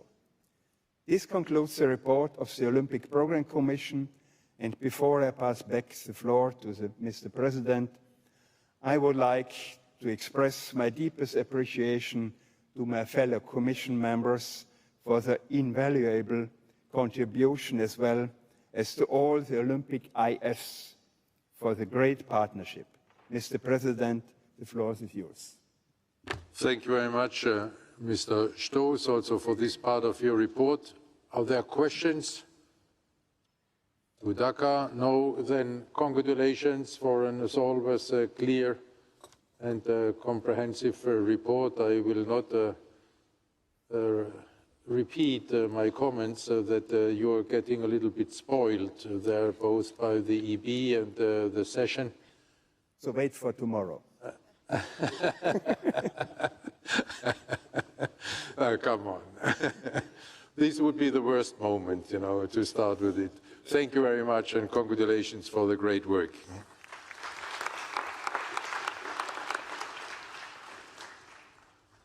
And now we could proceed to the next topic on the agenda. This is 7.14, and there I invite the chair of the Olympic Solidarity Commission, Mr. Robin Mitchell, to present the report. Mr. Mitchell, you have the floor.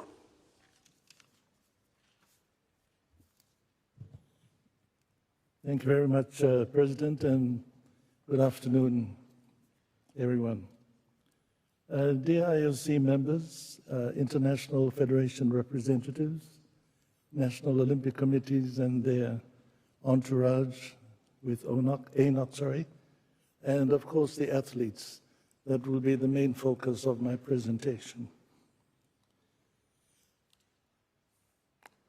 It gives me great pleasure today to present you with an update of the Olympic Solidarity Plan for 2025 to 2028 that has recently been discussed at the Olympic Solidarity Commission and approved by the IOC Executive Board. But to start off with, what you see on the screen behind me are pictures of 10 athletes from among more than 1,300 benefiting from Olympic scholarships who have been preparing for the Olympic Games here in Paris. This Olympic Solidarity Program helps athletes prepare, gain experience in regional and continental competitions, and ultimately try to qualify for the biggest event of their career, the Olympic Games. And as for the 10 on the screen and all other scholarship holders that have qualified for Paris, you can follow their journey up until this point and during the Games on our digital platforms. But athlete scholarships are not everything Olympic Solidarity does. Athlete needs the support of their entourage, coaches, and sports administrators, and to help them build their capacity and to organize activities promoting the fundamental principles of Olympism, NOCs can rely on a series of Olympic Solidarity programs. The following video will showcase some of that broader scope of Olympic Solidarity activity.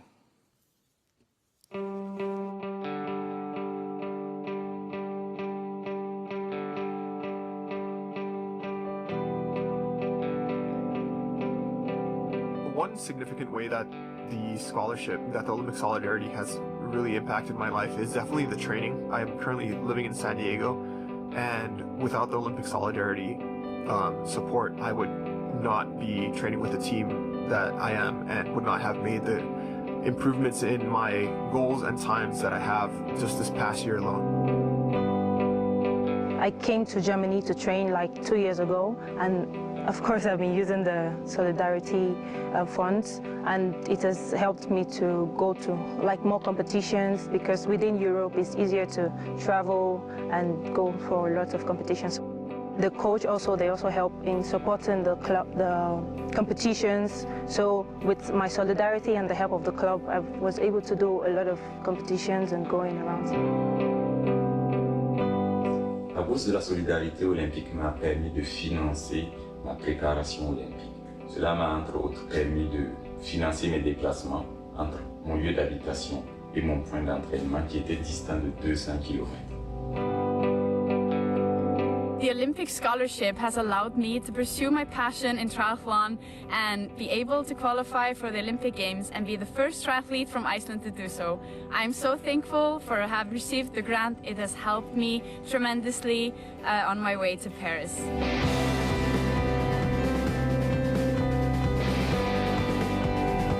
Je dis tout net que le soutien de la solidarité olympique au Sénat du Mali a eu des bénéfices inestimables.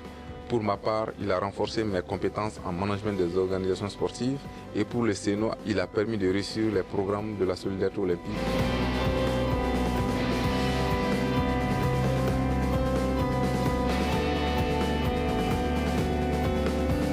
Without the scholarship program from the IOC, it was not possible for me to continue my career.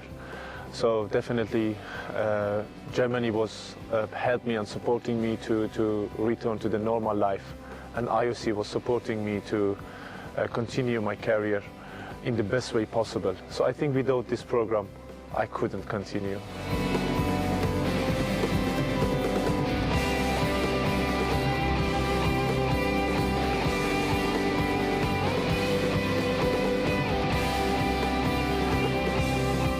Changes that I've experienced in my life since I've entered the WISH program is that I can coach with a bigger confidence and that I'm more aware of my strengths, but also opportunities to work with others.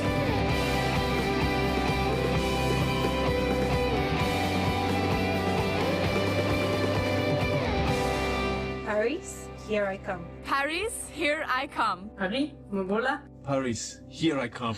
Thank you, Olympic Solidarity. Merci, thank you, Omichi.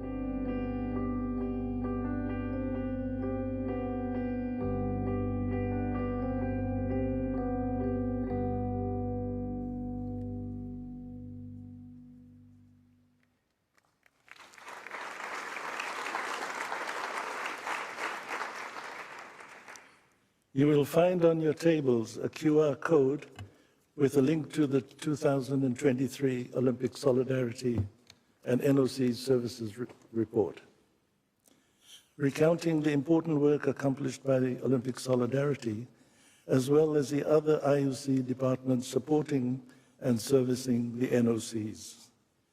We encourage you to read this and share it with your Olympic communities at home.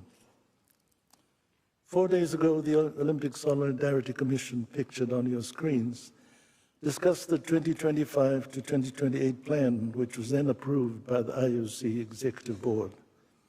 I'm happy to report that despite the difficult economic times, the IOC has been able to secure a 10% increase in the Olympic Solidarity budget for the next 4 years.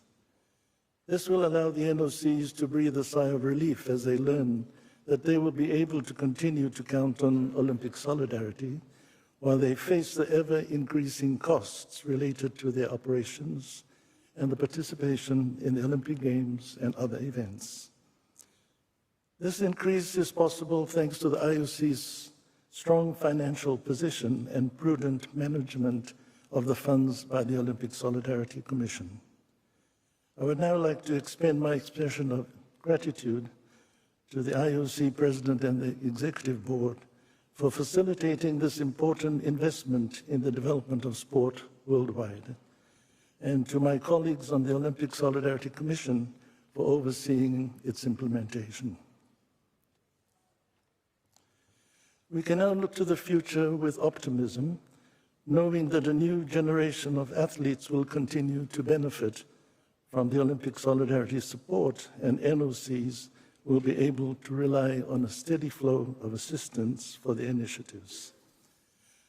Always with the athletes' interest at the center, the 2025 to 28 budget increase will allow for more Olympic scholarships to be made available, providing opportunities to a larger pool of athletes from NOCs with traditionally smaller teams. To ensure gender parity at the Games, gender equity needs to be taken into account already while selecting athletes to receive assistance for their preparation for the Games, and this budget increase will allow this. Thanks to Olympic Solidarity's gender incentives, the ratio of female athletes benefiting from Olympic scholarships has gone from 38% ahead of Tokyo to 45% for Paris. In terms of team sports, while only 41% of the teams supported during the 2013 to 2016 plan were women's teams, now that share is 55%.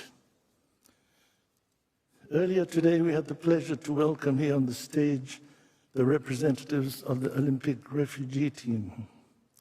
They are the recipients of Olympic Solidarity support for refugee athletes, and the presence of this team in the Games reminds us of the continuous rise in the number of refugees and forcibly displaced persons across the world. As a result, more NOCs with a large refugee population looks to supporting refugee athletes in their communities to allow them to pursue their athletic careers despite the dire situation they find themselves in. Olympic Solidarity will be able to help more NOCs and through them more refugee athletes as long as the global situation doesn't improve. The second pillar in this plan. In view of the Youth Olympic Games in Dhaka, we'll expand the investment in youth programs with particular focus on Africa, helping the young athletes from that continent to excel in sport. Leading up to the Winter Youth Olympic Games in Gangwon earlier this year, Olympic Solidarity worked together with 5 winter IFs to organize training camps for athletes and coaches in biathlon, curling, bobsleigh and skeleton, luge and skiing. Many of these young athletes were able to qualify for Gangwon, and we celebrated their achievements in the beautiful winter scenery reminiscent of Pyeongchang 2018 only a few months ago. In the first ever women's monobob competition in Yog, all 3 athletes on the podium had come from one of those camps supported by Olympic Solidarity. The first ever winter Yog medalist from Tunisia, who won a silver medal in men's bobsleigh, and Denmark's silver medal winning mixed team in curling, had all participated in the camps as well. We will try to replicate this success ahead of Dhaka, focusing on the young athletes and coaches from Africa to make sure the NOCs of the continent play an important part in the success of these Youth Olympic Games. On the request of IOC Athletes Commission and the IOC President, Olympic Solidarity introduced several years ago a program supporting NOC's athletes commissions for their activities. For 25 to 2028, each Continental Athletes Commission will also be guaranteed an annual subsidy to help them with their activities at a continental level. We hope that through this increased support, we'll contribute towards the strengthening of the effectiveness of athlete representation. Since the IOC's Olympism 365 strategy was launched in 2021, NOC's interest in sports contribution to the UN Sustainable Development Goals has just kept increasing. Indeed, 2023 was a record year as NOCs realized hundreds of projects that helped realize the IOC's vision of building a better world through sport. Through the Olympic Values Program, NOCs can access funding, enabling them to ensure that more people can benefit from sport and Olympic values education while keeping their national sporting movement safe, sustainable, and inclusive. More and more opportunities are also offered to NOCs through the Olympism 365 strategy to benefit from partnerships and consortia which pool funding for maximum impact. The fifth pillar. Each one of the 206 NOCs is a completely distinct and unique organization operating in a very specific context. Thanks to the decentralization of Olympic Solidarity programs initiated in 2001, The 5 continental associations can design their own programs to best meet the needs of the NOCs of their continent. The increase in the funding of continental initiatives will allow the continents to continue developing such signature programs as Olymp Africa, Pan Am's support for the youth athletes and their coaches, Olymp Asia, European Youth Olympic Festival, or the Oceania Sports Education Program, also known as OSEP. The 5th pillar, with the ever-increasing complexity of the sports movement and the pressure on the NOCs to deliver so much more than ever in the past, on one hand, and the rising operational costs on the other, professionalization and efficiency are no longer an option. The increase in the available funding will help all NOCs with their operational costs. We are reminded every day that we are living in precarious times. The approval of the Olympic Solidarity Plan for the next 4 years gives athletes the reassurance that they need to be able to continue their training and hard work over the next Olympiads. And for the NOCs who had already started the planning and budgeting for the next cycle, our hope is that the news of the approval of 2025 to 2028 plan gives them the peace of mind. They can now focus fully on the needs of their delegations here in Paris and on supporting their athletes so they can perform at their best. Thank you all for your attention, and I now pass the floor back to the President.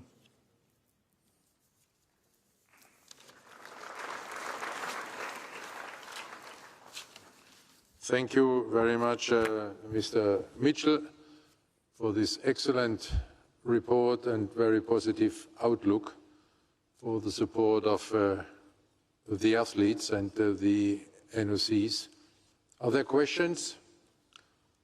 No? Then thank you very much, and congratulations again, and please continue the great work you are doing together with your Commission members. We could now move on still to the topic 11. This is the report on the activities of the IOC administration. There is a written report by the Director General. Are there questions? No, then big thanks, Mr. De Kepper, to you and all your colleagues. Once more, this written report gives a great impression of the really outstanding work having been accomplished by you and your colleagues. Thank you very much. And then on topic 13, we have the International Council of Arbitration for Sport. There also a written report by the President of the Council, Mr. Coates. Are there questions? No. Thank you, Mr. Coates, and congratulations as well.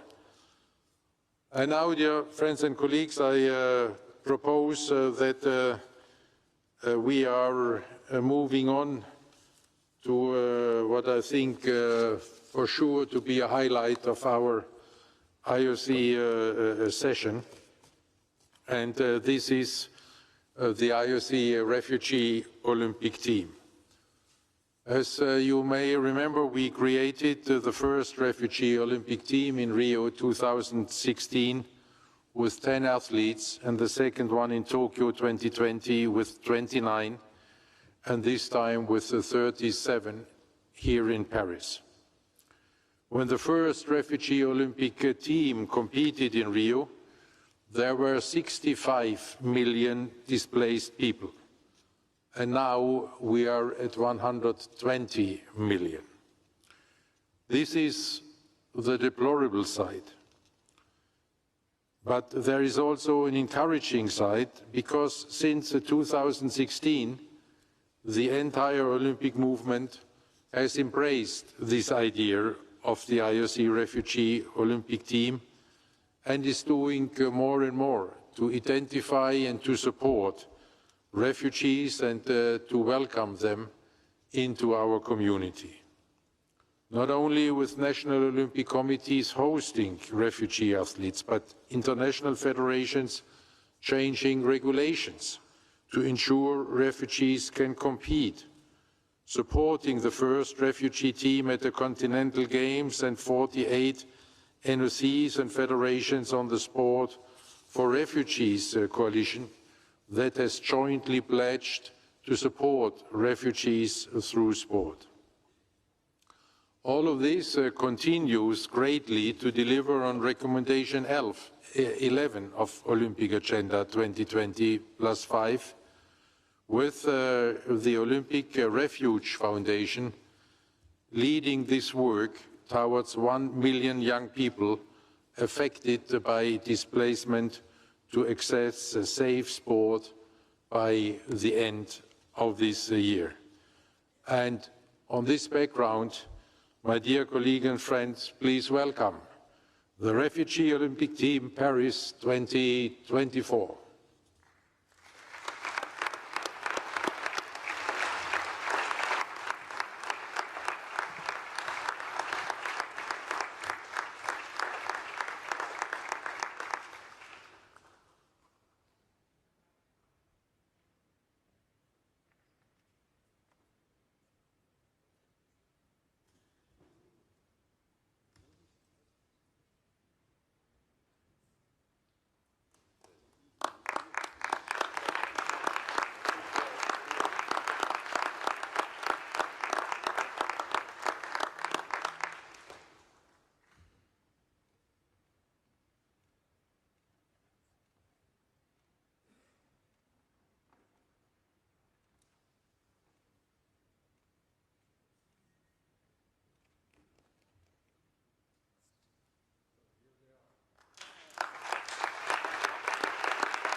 Thank you so much, Mr. President, dear IOC fellow distinguished guests. In 2016, I was selected to be part of the first ever Refugee Olympics team, a moment that changed my life. Since then, I have been the honor of becoming a board of the Olympic Refuge Foundation, and more recently, an IOC member.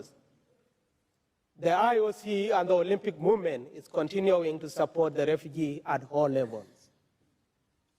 This is why it is so exciting to be here at the Olympic Games Paris 2024. Here we will see the team competing once again, knowing that many refugee athletes like myself and young people will benefit through our work. In fact, nearly 400,000 young people affected by displacement around the world are now accessing safe sport, and they are experiencing better mental health and finding belonging, thanks to the work of the Olympic Refuge Foundation.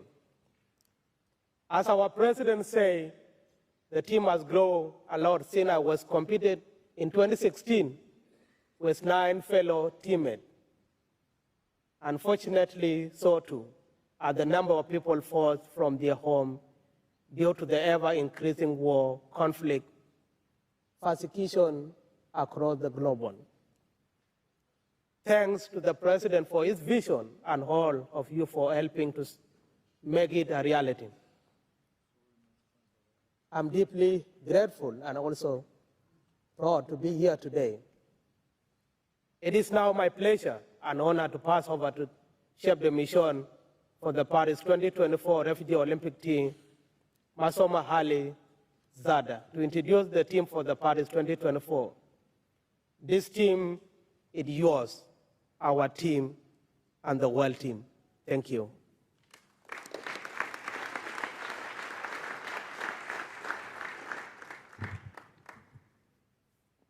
Thank you, President.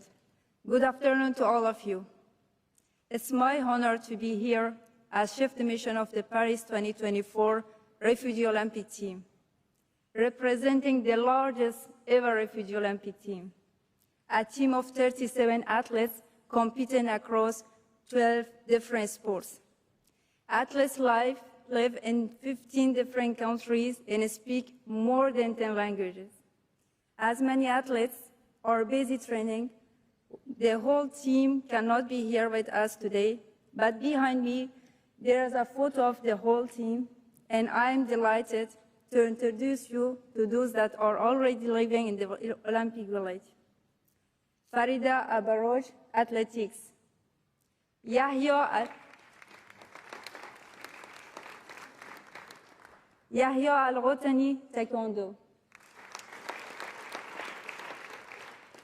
Amir Ansari, Cycling. Sebratollah Arab, Judo. Ramiro Romero, Weightlifting. Dorian Keletala, Athletics. Saman Soltani, Canoe Sprint. And Manija Talash, Breaking.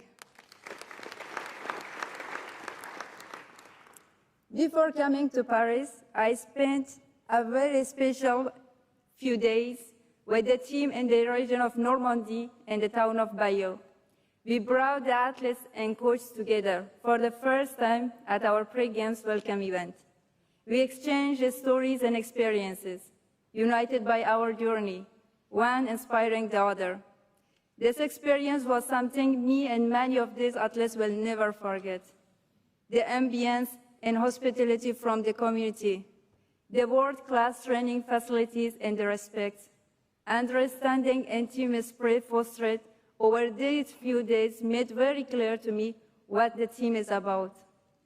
You may remember that in Tokyo, we just missed out on a medal.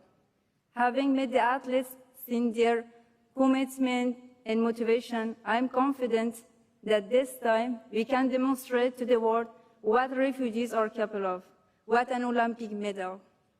To share some of this with you, you will see now a video from Bayeux.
We managed to be back at the biggest sport event in the world. It's just incredible to see what the IOC and the NOCs around the world are doing together. Sport is an incredible way to unite people. I'm going to miss everyone here.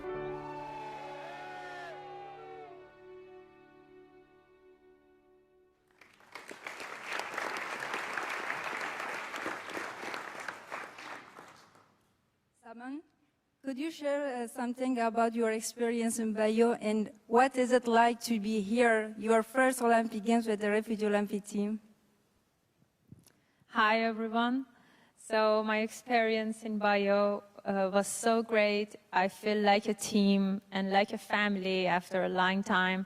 And we all hear about these words: courage, solidarity, sacrifice, peace, and love. And I have the chance to really feel them and live them. And this is my first Olympic Games and my biggest dream that have come true. I'm so happy and proud that I'm here, part of this team. And I hope one day I win a gold medal in Olympic Games. And I want to thank IOC members, President Bach, and Olympic Refuge Foundation, and everyone who helped us that follow our dream here. And I want to say that we made it. Thank you.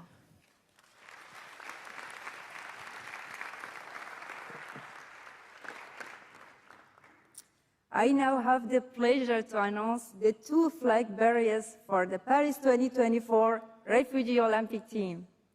The flag bearers have been selected to represent the whole team, its diversity, its raison d'être, and its strength. I am pleased to announce that the flag bearer approved by the IOC Executive Board will be suspended. Cindy Nagba, boxing.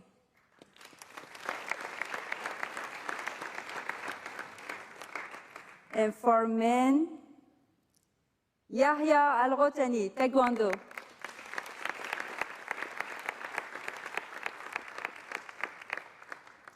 Cindy Nagba returned from Bayo to train and is currently traveling to Paris. She is the first athlete that qualified on the Refugee Olympic team for Paris 2024.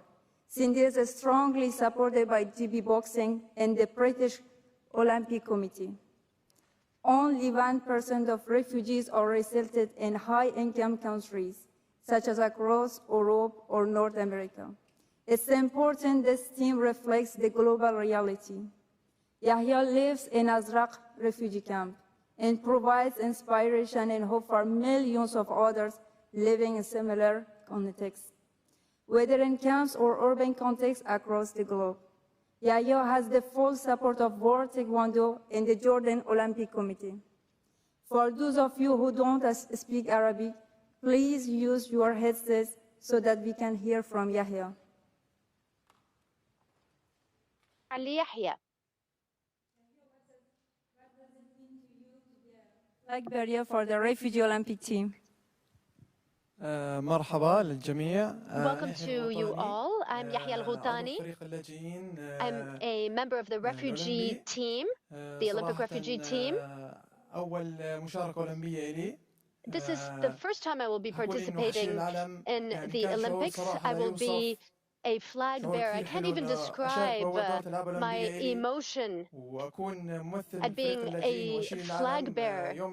It was already such an honor for me to be a member of the team, but to also be a flag bearer and represent 100 million refugees from throughout the world.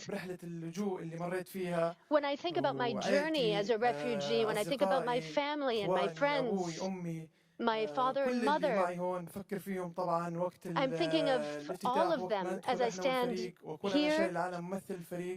And it's such an honor for me to be a member of this team and to represent refugees throughout the world. I can't even describe my feelings.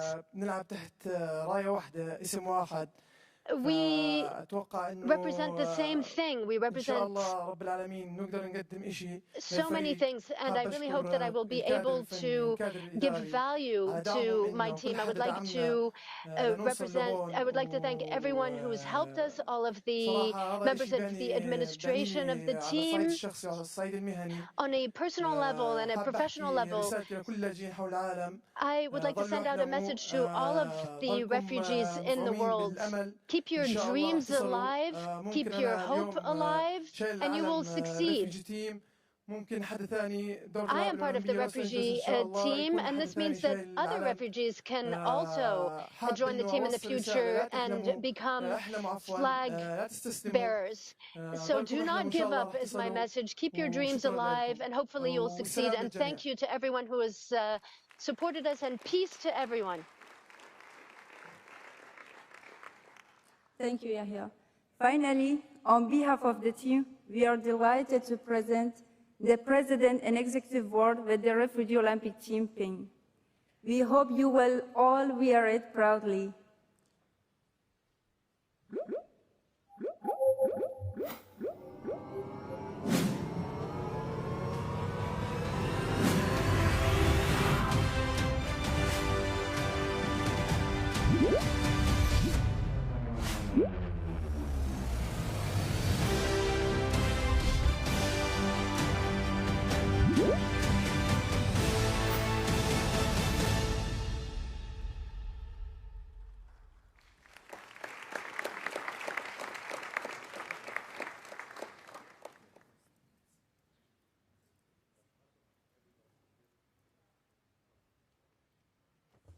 So everybody will get one.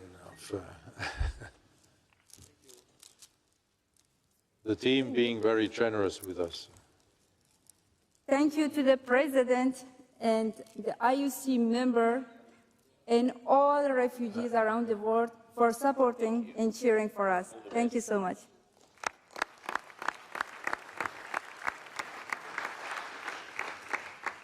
And dear friends and colleagues, this work, what we are doing through the entire Olympic movement, and in particular through the Olympic Refuge Foundation, is not limited to the IOC Refugee Olympic Team.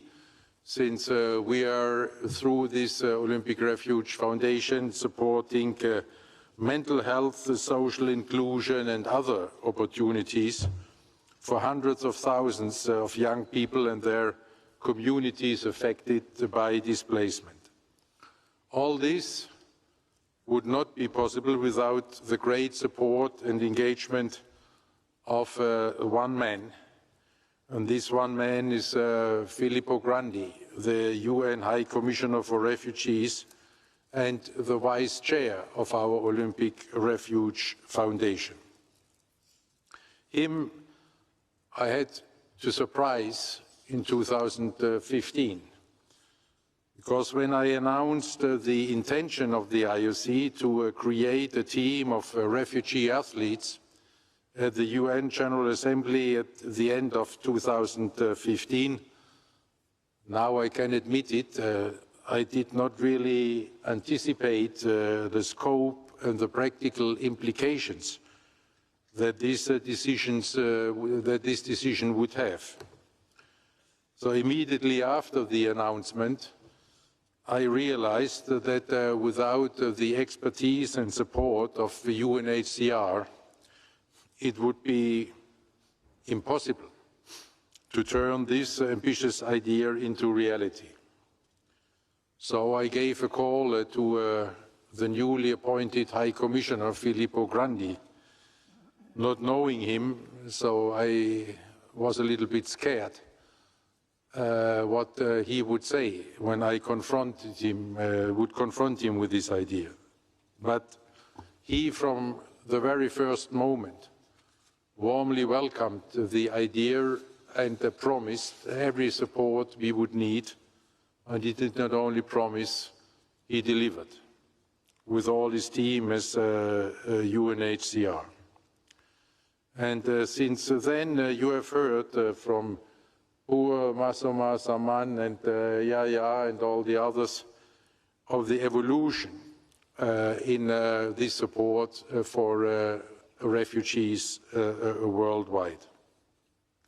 And for all these reasons, it's a really great pleasure that I can inform you today that the Olympic Laurel jury has decided to award Filippo Grandi with the Olympic Laurel at the Olympic Games Paris 2024. He is stepping there in the footsteps of two great predecessors, Kip Keino, Rio 2016, and Professor Mohamed Yunus for Tokyo 2020. So congratulations to Filippo Grandi.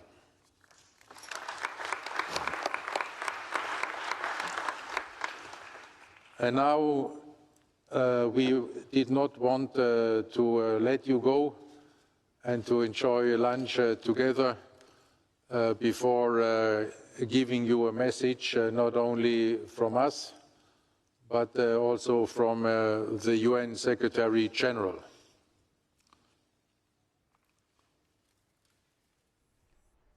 Bonjour and welcome to the 2024 Summer Olympic Games. The world gathers in Paris to celebrate the power of sport, to bring hope, to transcend cultures, to unite people, to promote mutual respect and fair play. These are also the ideals of the United Nations. In the spirit of the Olympic truce, I call on everyone to lay down their arms, build bridges, foster solidarity, and strive for the ultimate goal, peace for all. I wish every success to the Olympians and Paralympians. You inspire us to dream bigger. May the Olympic flame light the path to a world of peace and harmony. Merci beaucoup.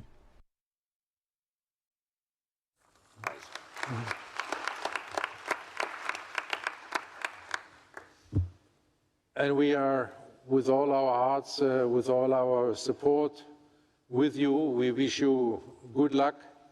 Then for the competitions, prepare well, get focused, and make not only 120 million displaced people around the world proud, make all of you proud, and make yourself happy and proud, and then we will be very, very happy and proud with you and of you. All the very best to the IOC Refugee Olympic Team Paris 2024.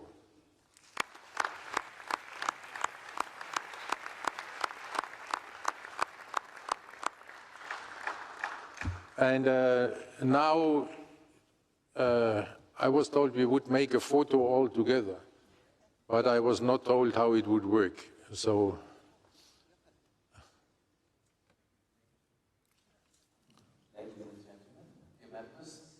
Let's move to the stage. Come please here to the front, the refugee team as well, the executive board please as well.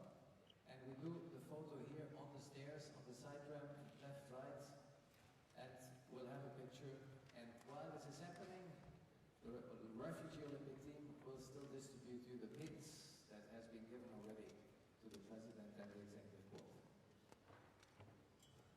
Chers membres, merci de venir sur scène, sur les escaliers. On va faire la photo avec l'équipe et la commission exécutive et le président sur les escaliers.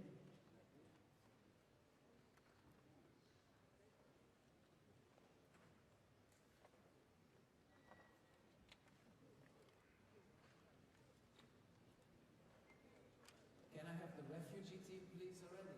Asoma, please.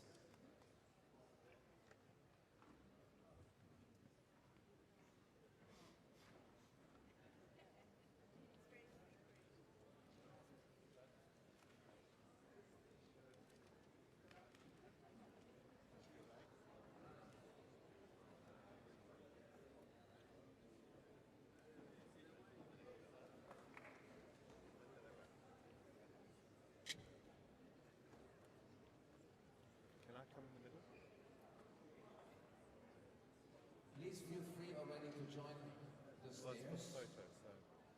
I guess it should be fine.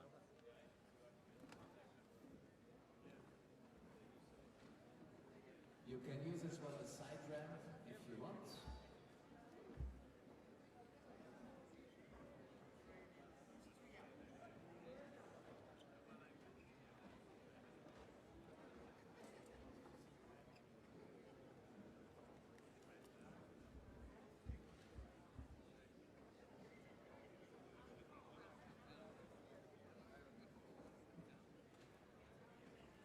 We can have as well some people standing on the left and the right of the stairs.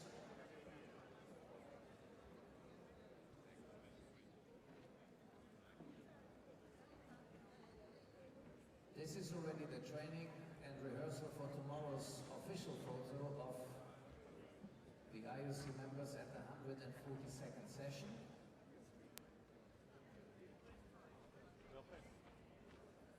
We will have the cutoff approximately here. people could still come here on the ground. There's a cutoff line. Yeah, Greg made the cutoff line here.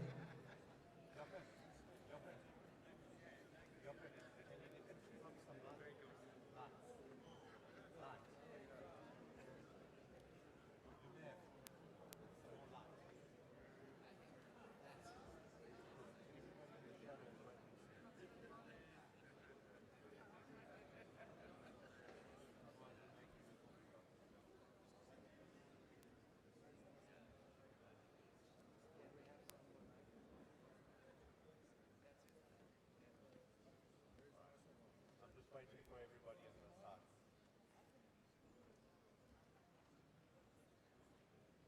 So again? Can I ask you to come into the line? Ingo? Do you want to come in the line? Where we can see you. We can't see you there. Do we need to move people a bit more to the front? Yeah, if you could come a bit more to the front, we just realized that we don't have enough light here. There you can stay on the ramp. If you come, you're a bit in the dark. Just come to the front. Maybe here's still some. No. Don't be shy. Here. Born somehow, we are beautifully created. Beautifully created.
dance floor. Feel the beat. Everybody get on the dance floor. Feel the beat. Well,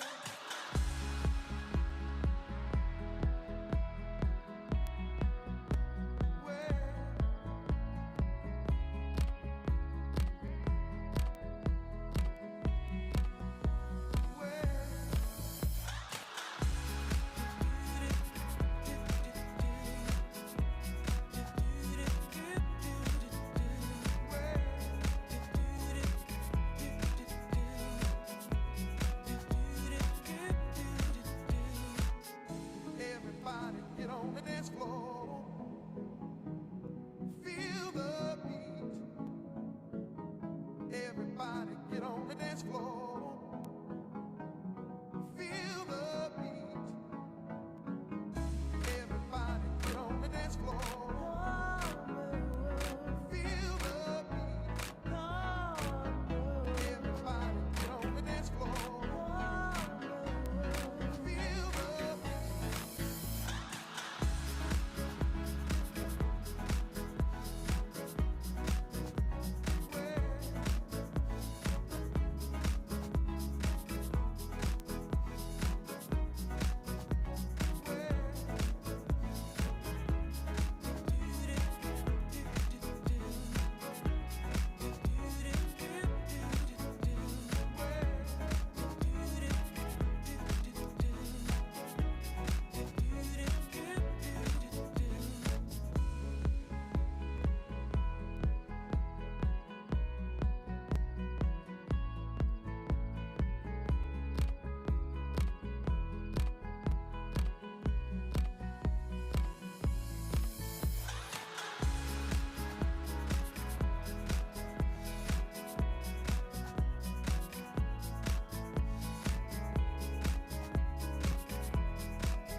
hope you're gonna lay it out for me, 'cause I'm backing up to where I used to be.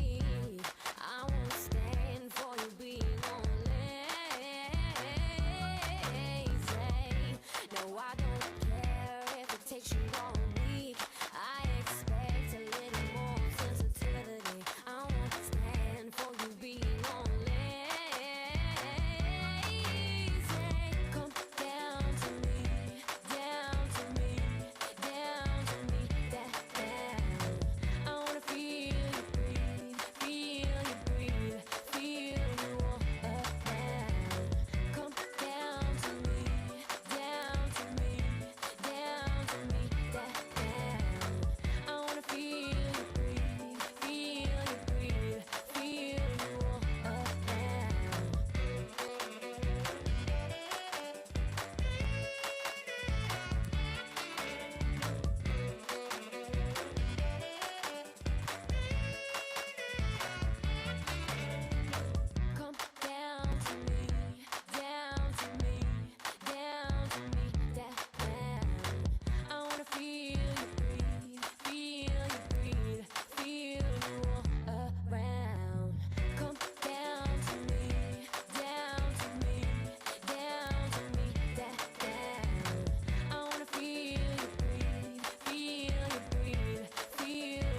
No,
So, dear friends and colleagues, hello, hello.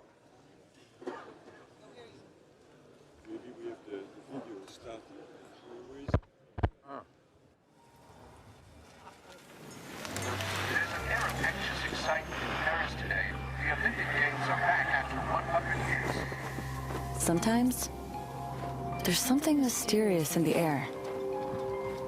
Something magical. An intangible force you cannot see, but can certainly feel. Some call it Olympic spirit. They say it's been around since the dawn of time.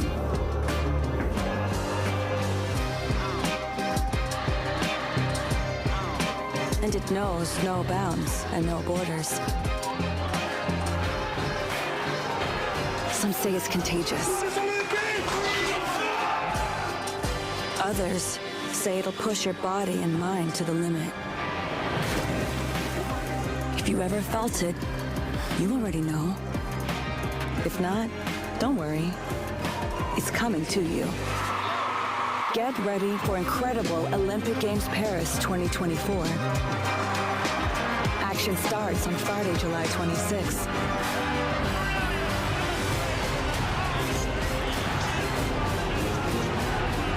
Olympics, sport, and more than sport.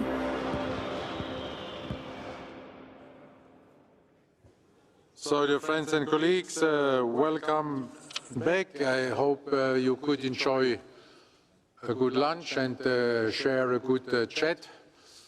And now we are back into our agenda and would like to invite you then to welcome the organizing committee of the 25th Olympic Winter Games Milano Cortina 2026.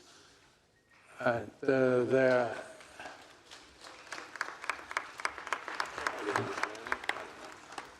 welcome. How do you feel among all these men, Bianca?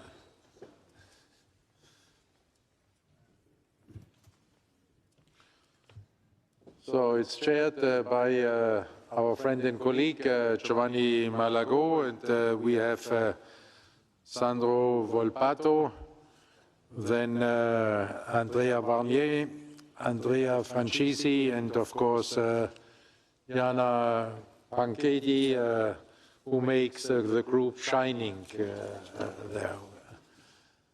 Mr. Malago, you have the floor. Thank you.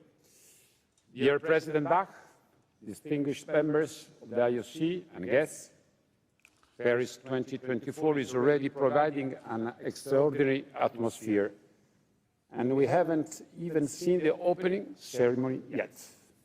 So thank you, Tony, and thanks to the team and volunteers of the French Organizing Committee. The eyes of the world are on these wonderful games, and we are sure you have prepared a great show. The link between France and Italy is deeply rooted in the art and culture of the two countries. Together with our French cousins, we are proud to be the protagonists of an important moment for the Olympic movement.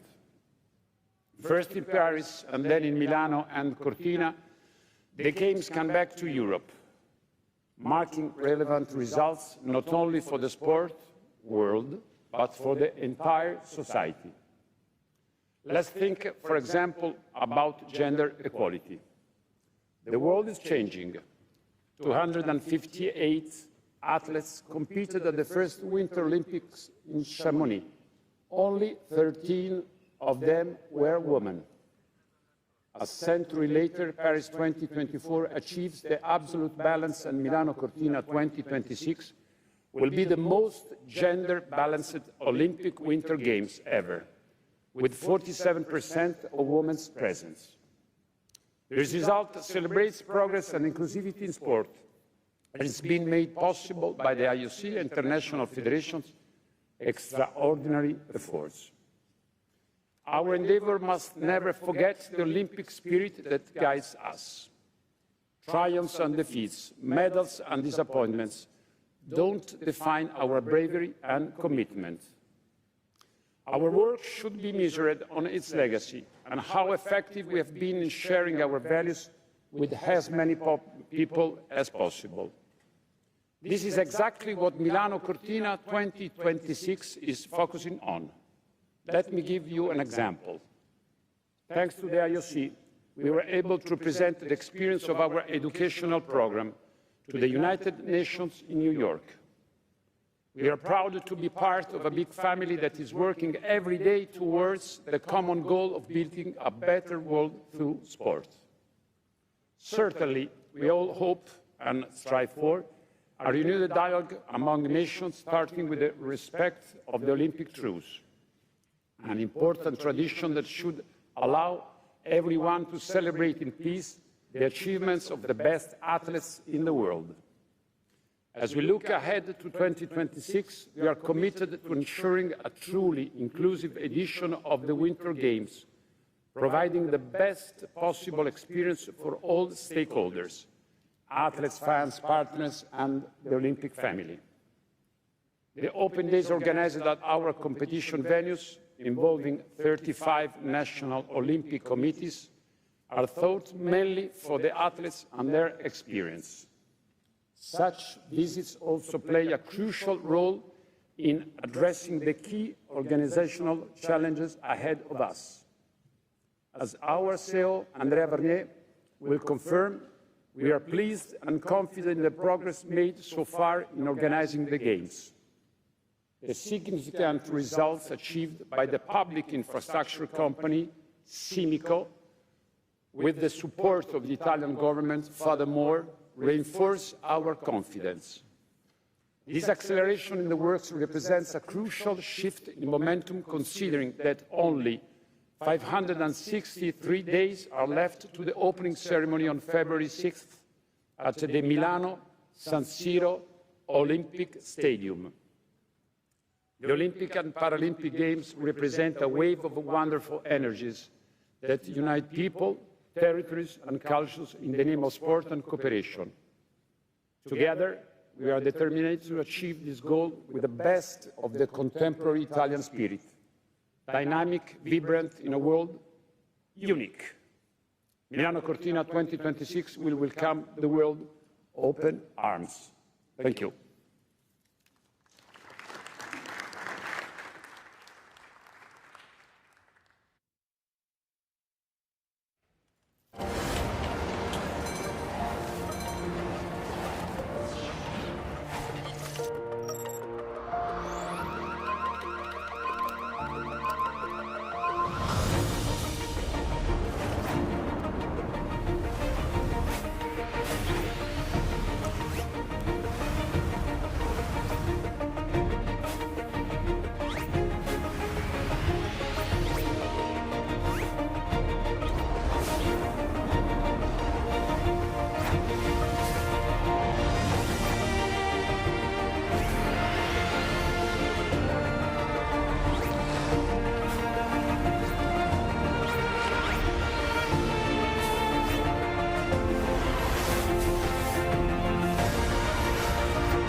President Bach, distinguished IOC members and esteemed guests, good afternoon. As you could see, our mascots, Tina and Milo, and their friends, the Floors, decided to follow us to Paris and join the celebration of the Games. My address to you today falls in a very exceptional moment for the Olympic movement, on the eve of the opening ceremony of Paris 2024. While the world is looking at Paris, the message from the organizing committee of the Milano Cortina 2026 Winter Games is simple and straightforward. We're working hard to take up the Olympic flame and continue on the path traced by our predecessors with all the energy, the competence, and the passion we're capable of. Certainly, we are here in Paris to participate with all our enthusiasm in this great celebration of the Olympic values. But we're also here to learn, to grow in knowledge, in experience, and to put them to concrete use in the exciting and challenging work that awaits us upon our return to Italy. On many fronts, and despite the difficulties that we might encounter on our path, our efforts are now proceeding at an ever faster pace. Also thanks to the daily dialogue and support that we receive from you, from the IOC, especially following the lines indicated during the last coordination commission held last February. And thank you, Chair Christine Kloster, for their work. The outcome of those 2 days of site visits and intensive work, in a context of mutual respect and trust, recognized the many achievements of the previous year and highlighted the areas where we need to focus the most energy. With the same very spirit of collaboration and synergy, together with OBS, in March, we hosted the first broadcaster meeting in Cortina.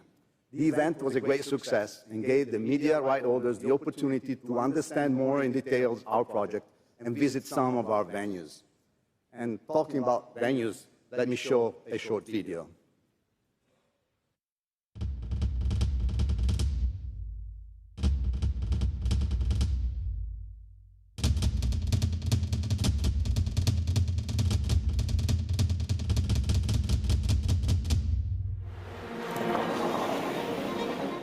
È una sede ideale per il mondo del curling. Solo campionesse hanno vinto su questa pista, che è ormai diventata un'icona per lo sci mondiale.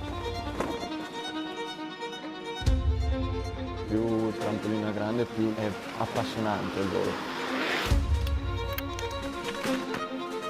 Queste piste sono molto accattivanti, c'è un rettilineo d'arrivo che è lunghissimo e che permette dei cambiamenti fino all'ultimo metro. Se vinci la discesa libera di Bormio entri nella leggenda, sei una leggenda. Il luogo che continuerà a vivere. Le venue saranno tutte ben collegate tra loro. Chi ama lo sport vivrà un po'. Là si vede veramente con quanto ritmo passano gli atlete e gli atleti. Ogni strumento suonerà alla perfezione. L'area è perfetta, c'è un pendio, tu da sotto vedi tutto.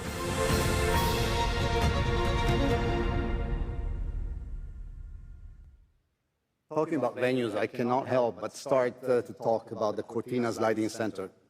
It was exactly 9 months ago, during the session in Mumbai, that we announced the decision that the sliding center was not to be built.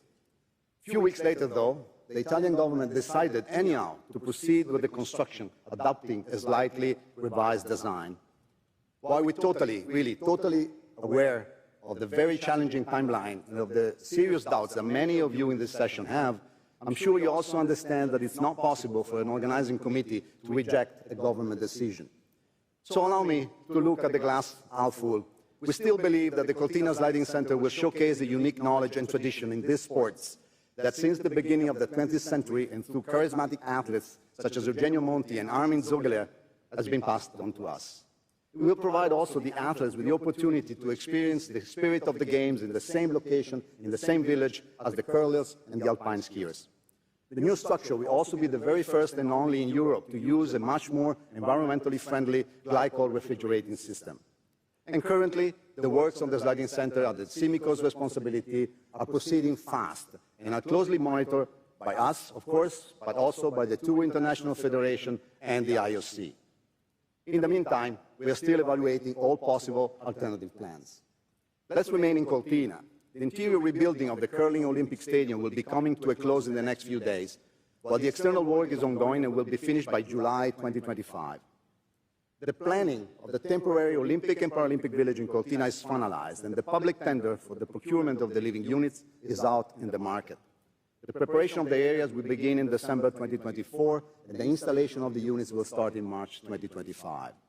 In Milano, the construction of the Santa Giulia Ice Hockey Arena is well underway, and delivery of the venue is confirmed by October 2025. The work is progressing rapidly also on the Milano Ice Park. The first part of the permanent works has been completed, and the second part of the structural adjustment works will began last December. The speed skating stadium is scheduled to be handed over in March 2025, while the Raw Ice Hockey Arena in July 2025. The roof has already been completed on the Milano Olympic and Paralympic Village, which is a very important milestone in a process that is continuing in advance of the original plan. As you know, after the Games, the village will become a student residence, and we offer an inclusive and innovative solution to the Milano large students community. Back to the mountains. In Livigno, works have started on the underground parking area linked to the snow park, and the tenders for the slopes and the snow basin has been awarded. Construction will start in a few days, in the month of August. In Bormio, the final work of the new Stelvio ski center began in April. The project to improve the snowmaking system is in the authorization phase, and the construction of the reservoir is scheduled by May 2025. The works on the Olympic and Paralympic village in Predazzo are continuing according to plan. The construction of the new building started last month, and is planned to end by October 2025. The works on the Anterselva Biathlon Arena, which began in July 2023, were paused during the winter to allow regular competition season. They have since resumed and will be finalized by November 2024 to allow a new regular season in a fully renovated venue. The same amount of intensive work is happening inside the organizing committee, with a special focus on our lifetime budget. The G-24 lifetime budget was approved in March 2024 through a very detailed and realistic analysis of both our costs and the attainable revenues.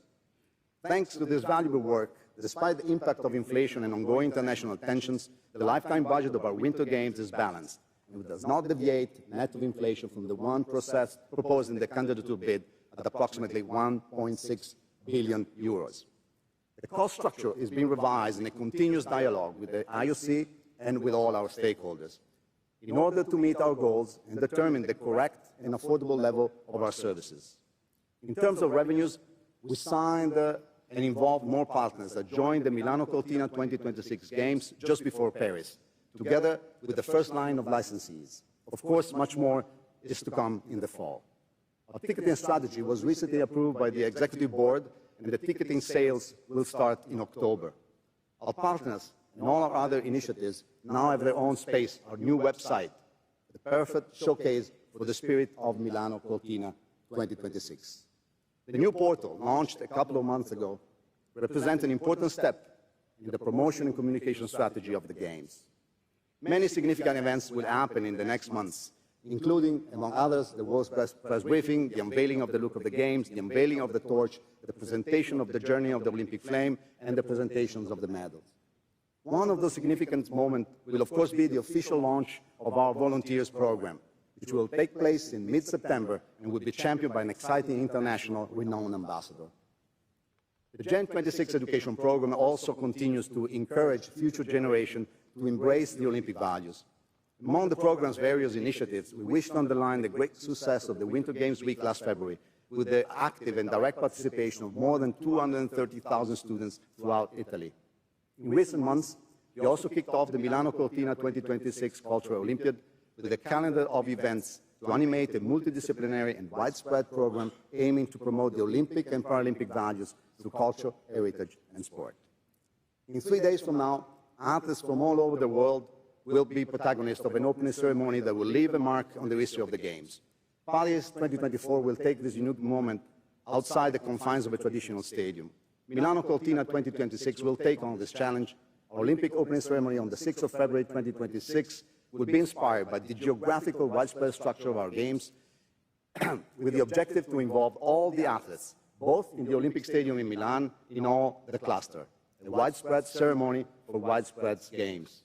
It is therefore in the spirit of union and enthusiasm that we look forward to this Paris Games and to taking on the Olympic and Paralympic spirits and returning it to the world in February and March 2026. Thank you. Thank you very much. Grazie mille. Thank you very much.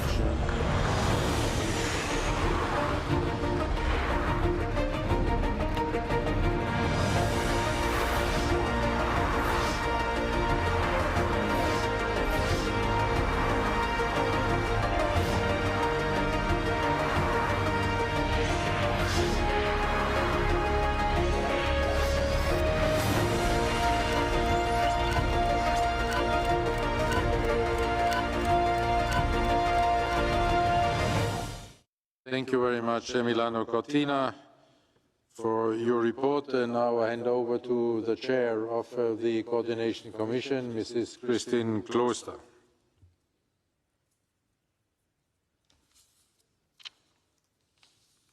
Dear President, dear Giovanni and Andrea and friends from Milano Cortina 2026, dear colleagues, thank you Giovanni and Andrea and your team for this extensive presentation. Or should I actually say, thank you to Tina and Milo. These friendly, cute and witty mascots are fast becoming the most recognizable ambassadors for Milano Cortina 2026. They are already in demand and at many events across Italy. I don't know whether Giovanni and Andrea appreciate this. They are also, in fact, making the connection with young people. And, as we heard, the objective is to introduce children to winter sports and the Olympic values through education programs and driving the youth engagement in these games. Since the last session, the Coordination Commission has had the opportunity to visit Cortina in person. It brought home to the members that the Dolomites will provide truly memorable images of these games. We were able to see the progress of the sliding center. The decision to push forward with this project was made despite the direction presented to the session in October. As mentioned by Andrea, the Italian government at its highest level is deeply committed to host these games entirely within the borders of Italy and to deliver on the original candidature proposal to build a new sliding center in Cortina. Work has commenced, and during the past weeks, key milestones have been reached. The IOC and the IFs will nevertheless remain watchful as timelines are tight and the safety of athletes will not be compromised through any delays. Concerning venues in general, we are pleased with the steps taken over the last months to resolve open issues through very close monitoring progress. And this also speaks to the improved level of engagement with the local delivery partners. The organizing committee is forging strong cooperation up to and including the national government. These relationships will further develop in the coming months as further clarity on roles and responsibilities will be reached between the partners. The next phase of Games readiness will be the testing and exercising of those responsibilities over the coming winter season. The dividends from these relationships are already felt in the update on the revenues and budget. We are pleased to hear that the strong collaboration you have established has helped in partnerships with key commercial and operational partners. We do understand the challenges for an organizing committee to manage its budget in the current global economic circumstances. And the IOC and the Games stakeholders remain committed to working with Milano Cortina to explore all opportunities to control costs efficiently whilst delivering a unique experience. And this unique experience starts with the athletes. As the preparations accelerate in pace, we are beginning to recognize, and here I quote, the new Italian spirit, as our colleague Giovanni just presented it. The torch, the look, the uniforms, the medals, all to be presented in the next few months. The brand is vibrant and dynamic. Milano Cortina 2026 and its partners are fully mobilized. In conclusion, Mr. President and colleagues, the Milano Cortina 2026 Olympic Winter and Paralympic Games have the potential to be extraordinary games.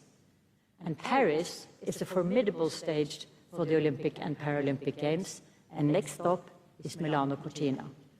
Thank you for your attention. This concludes my report, Mr. President.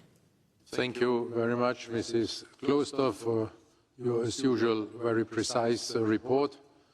Are there questions either to Milano Cortina or to the Coordination Commission?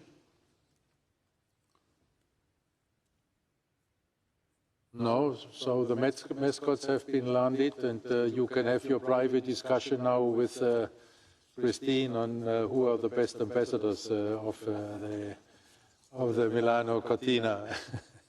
Thank you, grazie mille, and good luck.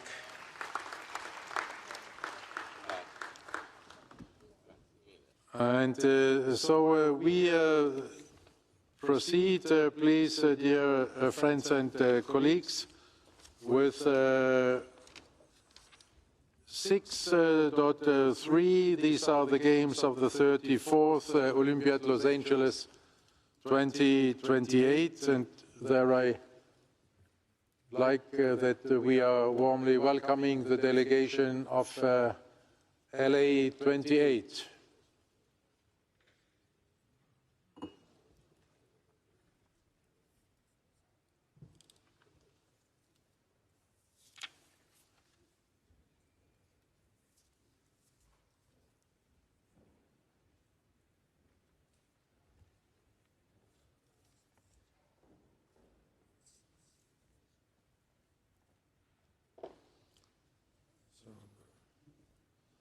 And we have here with us the president of USOPC, Gene Sykes, then Casey Wasserman as the chair of LA 2028. Warm welcome to the two of you, and you're accompanied by the new CEO, Mr. Reynold Hoover, whom we are welcoming for the first time among us. Don't believe that it will always be so easy. And then we have, of course, Janet Evans with us as they're the Chief Athletes Officer. So LA 28, very warm welcome, and you have the floor. President Bach and members of the Olympic family, good afternoon. And thank you all for being here today. As President and Chair of the Board for the United States Olympic and Paralympic Committee and Team USA, I'm a proud Angelino as well, and it's my distinct honor to welcome you to this exciting gathering. Reflecting on some of my proudest achievements, one moment stands out above many. This was the triumphant bid that brought the Olympic and Paralympic Games to Los Angeles in 2028. This monumental task was a collaborative effort, and I'm profoundly grateful to the partnership that made it possible. Many of the incredible people who played roles in making LA 28 a reality are in this very room today, and I want to extend my deepest gratitude to each of you. Bringing the Olympic and Paralympic Games back to the United States is an incredible opportunity. It's more than just hosting a global sporting event. It's a chance to celebrate and embody the values and mission of the Olympic and Paralympic movement. Excellence, friendship, respect are more than mere words. They're guiding principles that bring people together, fostering unity and understanding.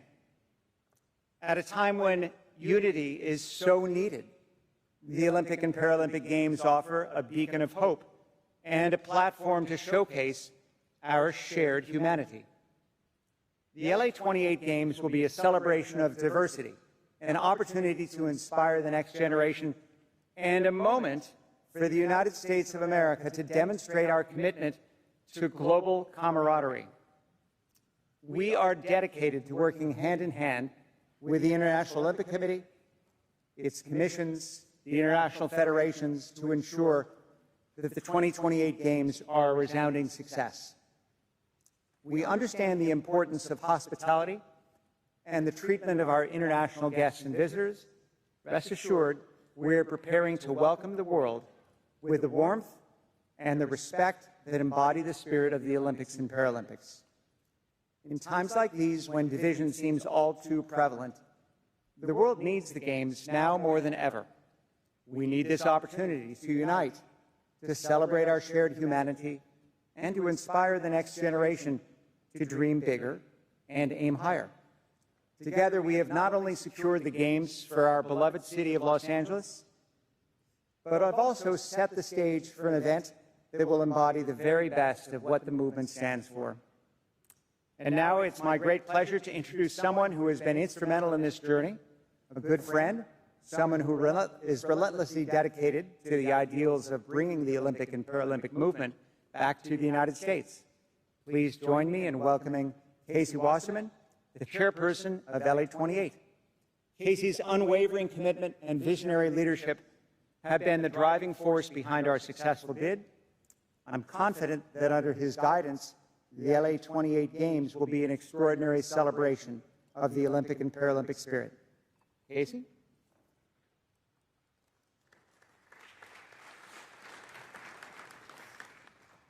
Thank you, Gene. President Bach, members of the Olympic family, and dear friends, thank you for having me here today. Before I share an update about LA28's planning and progress, I just want to take a minute to recognize the Paris 2024 Organizing Committee. We started this journey together, from the bid campaign to the historic awarding of 2 games at once. We are so proud to be together with you again. I want to thank Tony and the entire team for their partnership, their guidance, and support along the way. Being here is the most important opportunity for LA28 to learn and observe. I want to congratulate our friends at Paris 2024, the IOC, and all the stakeholders in this room for all you have done to prepare for what will be a spectacular Games.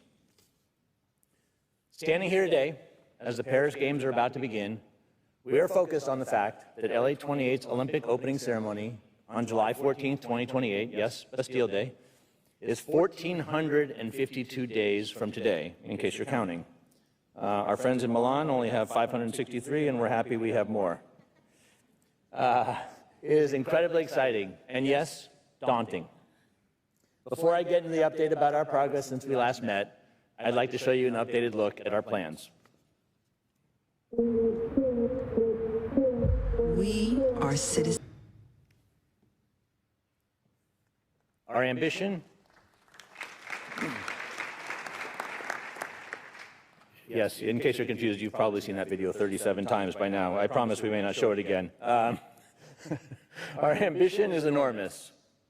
We know that to accomplish this, we can't take anything for granted. We will exceed the needs of our athletes. We will excite the next generation of fans. We will create value for our partners. And we will leave the movement stronger than ever. It is built into what we do and how we do it. We start with one of the most audacious promises of our Games, that we are organizing a Games to fit Los Angeles, not changing Los Angeles to fit our Games. This has been our commitment from the beginning, and it remains as true as ever today. Our commitment to our athletes, our communities, and our fans means that we need to take full advantage of the breadth of world-class facilities that exist in and around Los Angeles. Our sports park model takes full advantage of LA's abundance of professional and collegiate sports venues. And as the region and the facilities evolve, we must also evolve our plans in order to match the right venue with the right sport, to make those sports accessible to the fans. And that is exactly what our updated venue plan does. Here are just a few of the highlights. LA28 is proud to host swimming at the newest and most spectacular NFL stadium in the United States, which will make this the largest swimming venue in the history of the Olympic Games.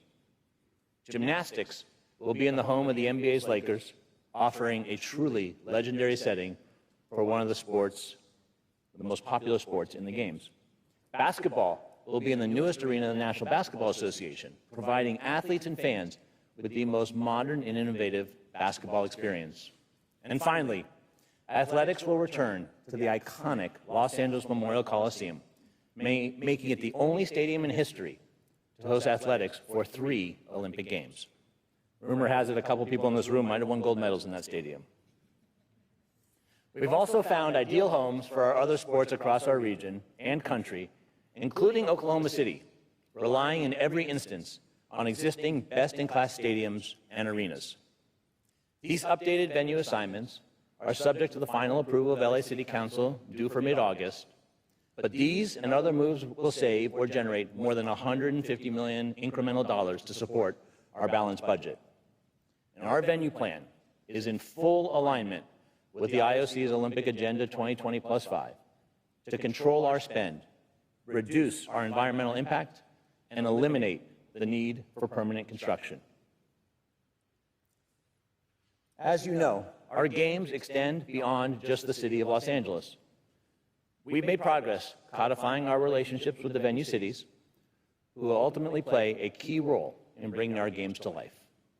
While working within our structure as a privately funded games that did not receive public funding, and along with the City of LA, we now have agreements in place with the cities of Englewood, Long Beach, Carson, and Oklahoma City that provide access, support, and services that are crucial to our games delivery and experience. We have also successfully brought together a transportation working group of government leaders and transit authorities, together making sure that we are able to service the wide range of transport needs while achieving our sustainability goals of providing alternatives to car use in a region that apparently is well known for its dependence on cars.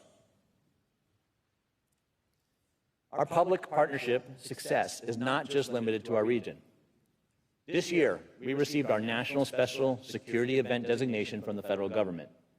It is the highest security designation in our country, on par with a presidential inauguration. This designation, received earlier this year, was the earliest by 3 years in the history of our country it's been awarded, and it allows us to immediately begin planning and executing with all relevant security agencies. Sport is at the center of everything. Less than 1 year ago, LA 28 and the IOC finalized our full Olympic sport program, introducing 5 new sports for 2028 that will capture the attention of hundreds of millions of fans all over the world. The 36 sports on our program will be the greatest collection of athletes the world has ever assembled. We will work closely with international federations, NOCs and NPCs, and broadcasters to make sure we deliver an optimal athlete and fan experience. We are eager to collaborate, take in guidance, and innovate together to meet the needs of the athletes, the movement, and the audiences, both at home and on the field of play. With these sports also comes the unique opportunity to collaborate with the international federations and some of the most innovative and culture-driving sports leagues in the world to bring awareness, excitement, and value to LA 28 and the movement. For example, the National Football League has already started to promote flag football and co-create programs around fan engagement, content amplification, and storytelling. Partnerships like this will meaningfully drive awareness of our entire Olympic Games.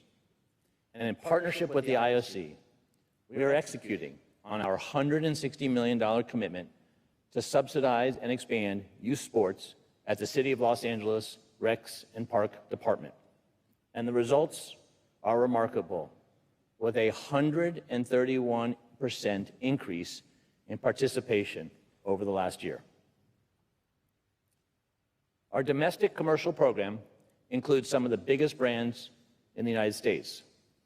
And recently, we have welcomed several new partners to our games. What would a sporting event in America be without beer? So Michelob Ultra is the official beer. Guild is official education and career partner. Cisco is the official networking partner. Access Eventum is our global ticketing provider. New Era as a licensee for hats. And I would say we have lots more in the pipeline that we look forward to announcing in the fall after the games in Paris are complete.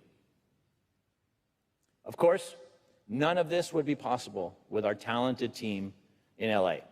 We have over 150 employees, 48% identifying from underrepresented groups, 59% are women, and something we are incredibly proud of, 9% of our full-time staff are Olympians or Paralympians.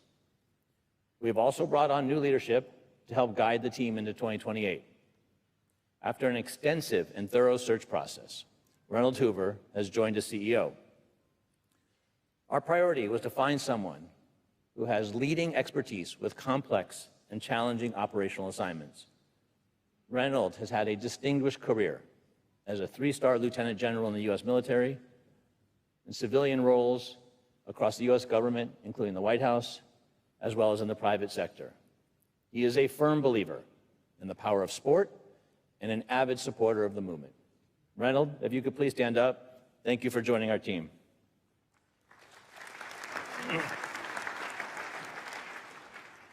And I know you'll make many new friends in this room. He's been 5 weeks, so now he knows what all the abbreviations mean in the Olympic movement, so he's well on his way, Mr. President. He knows what an NOC is and everything. All right. We have also announced the chair of our Cultural Olympiad, Maria Bell. Maria is a leader within the LA art space and has been an award-winning television writer and producer. She has served as chair of the Board of Contemporary Art of Los Angeles, as well as a member of the LA Cultural Affairs Commission. She is volunteering her time and talents to LA 28 and is already hard at work to create a cultural program that shares the best of LA's creativity with the world. We have and will continue to attract top talent from across industries and sectors to assemble a team that will make LA 28 a success. As I stand here, 1,452 days out from our opening ceremony, I couldn't be more excited about what's ahead. I'd like to close with a tease of our handover, which will showcase the energy, creativity, and culture of Los Angeles and set the stage, as we do in Hollywood, for what's to come in 2028. The Olympic Games of Los Angeles. You rewrote the record books today. There's no doubt about it. That LA facility is the best I've ever seen. Welcome to Los Angeles. The Olympics are going to be in Los Angeles. Every athlete is going to want to be there to represent their country.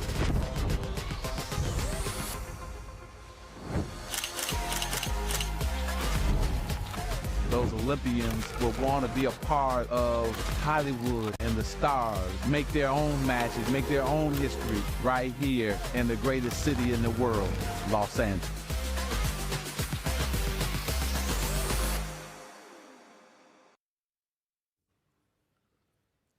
Thank you, Mr. President.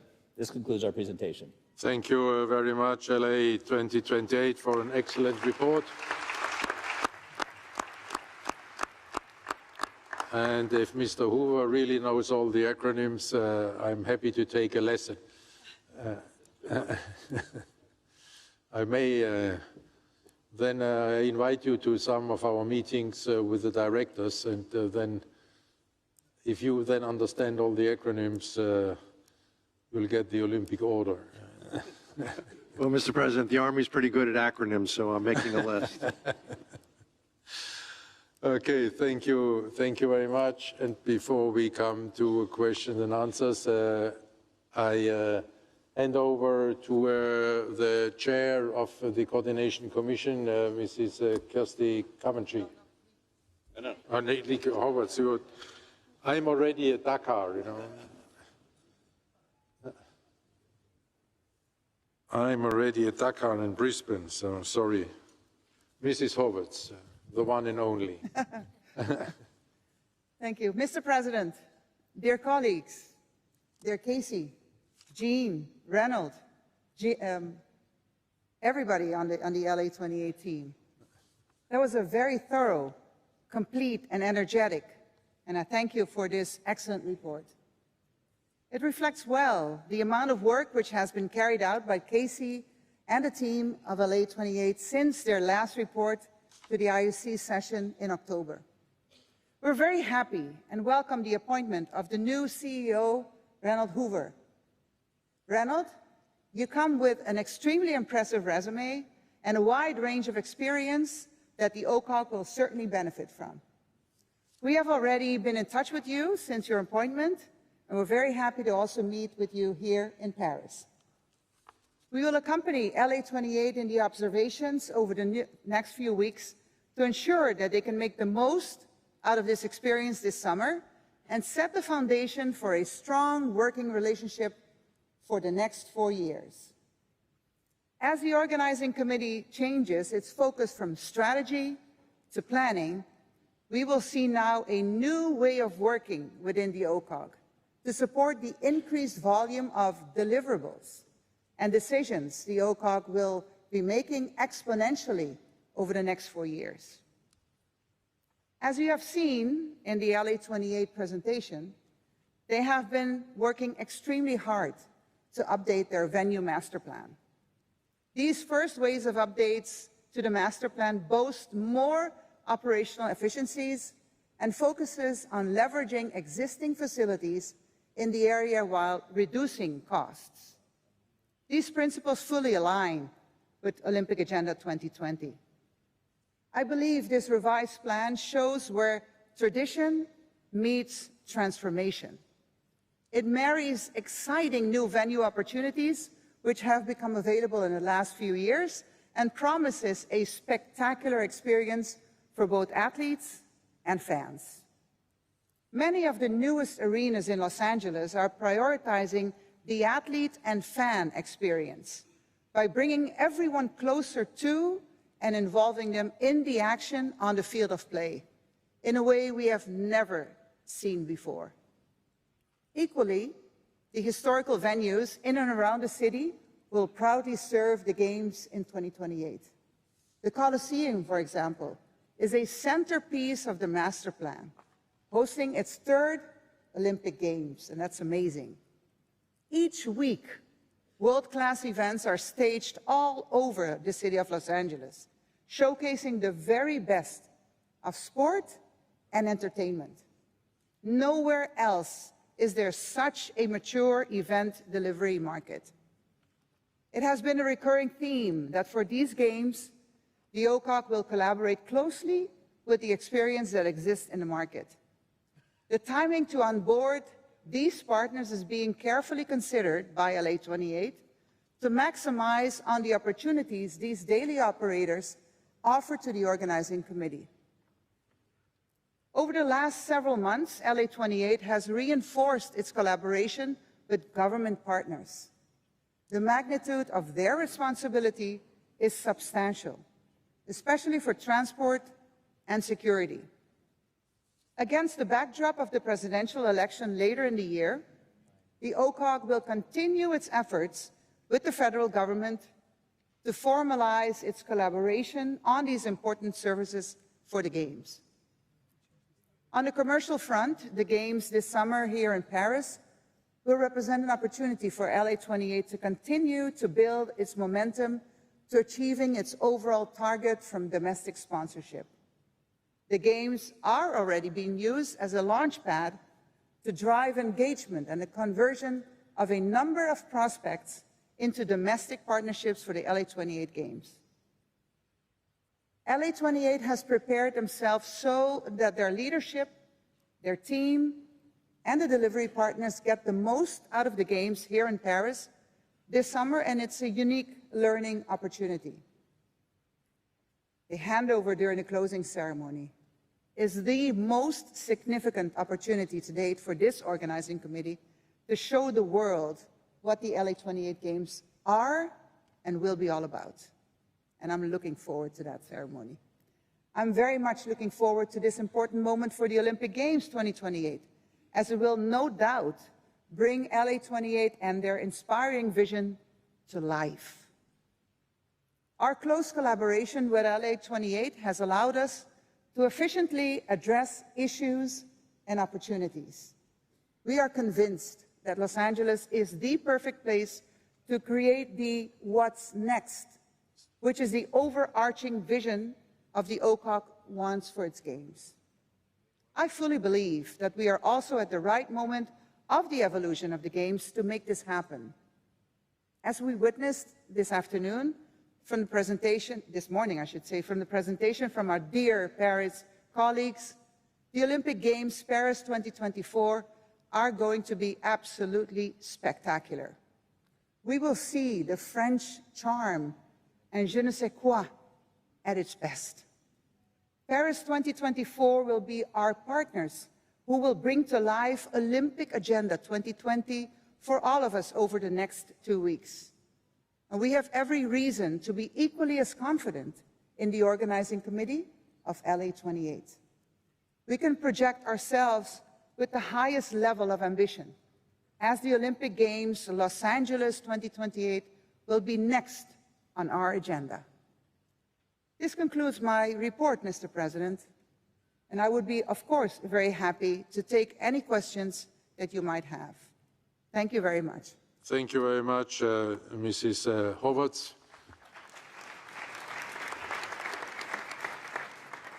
for preparing us already for something to come, and I think there is something to come, what we are waiting for. Are there questions? Mr. Pau Gasol. Yes. Asking for the NBA stadium. Yeah. Yeah, it'll be interesting to see the Clipper Stadium as a basketball stadium. Thank you, Mr. President, your colleagues. Thank you, Casey, your team, Janet, Reno, Jean, for the presentation. We're all very excited for LA 28. And as we look forward to enjoying this Paris 24 games, all eyes will be in Milano Cortina and LA 28 in a few weeks. Paris has raised the bar. And as I'm a member of the LA Coordination Commission, member of the IOC, and a person with a unique and very intimate relationship with the city of Los Angeles, I'm just truly excited and eager to see what LA has in store for us and how we will leave a mark on the Olympic and the Paralympic movement and beyond. So thank you very much. That's all I wanted to add. Thank you.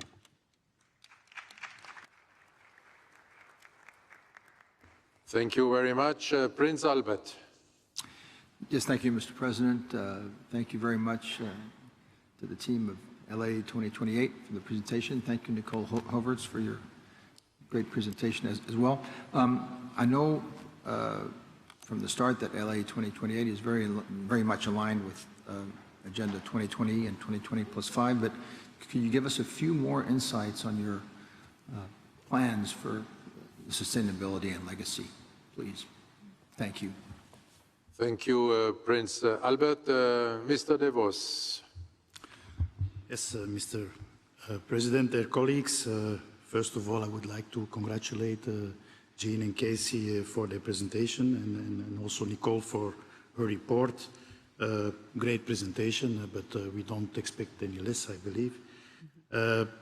I believe it's really important now that the majority of the main venues have been confirmed, and I also presume that the confirmation or the approval of these venues by the City Council is just a formality.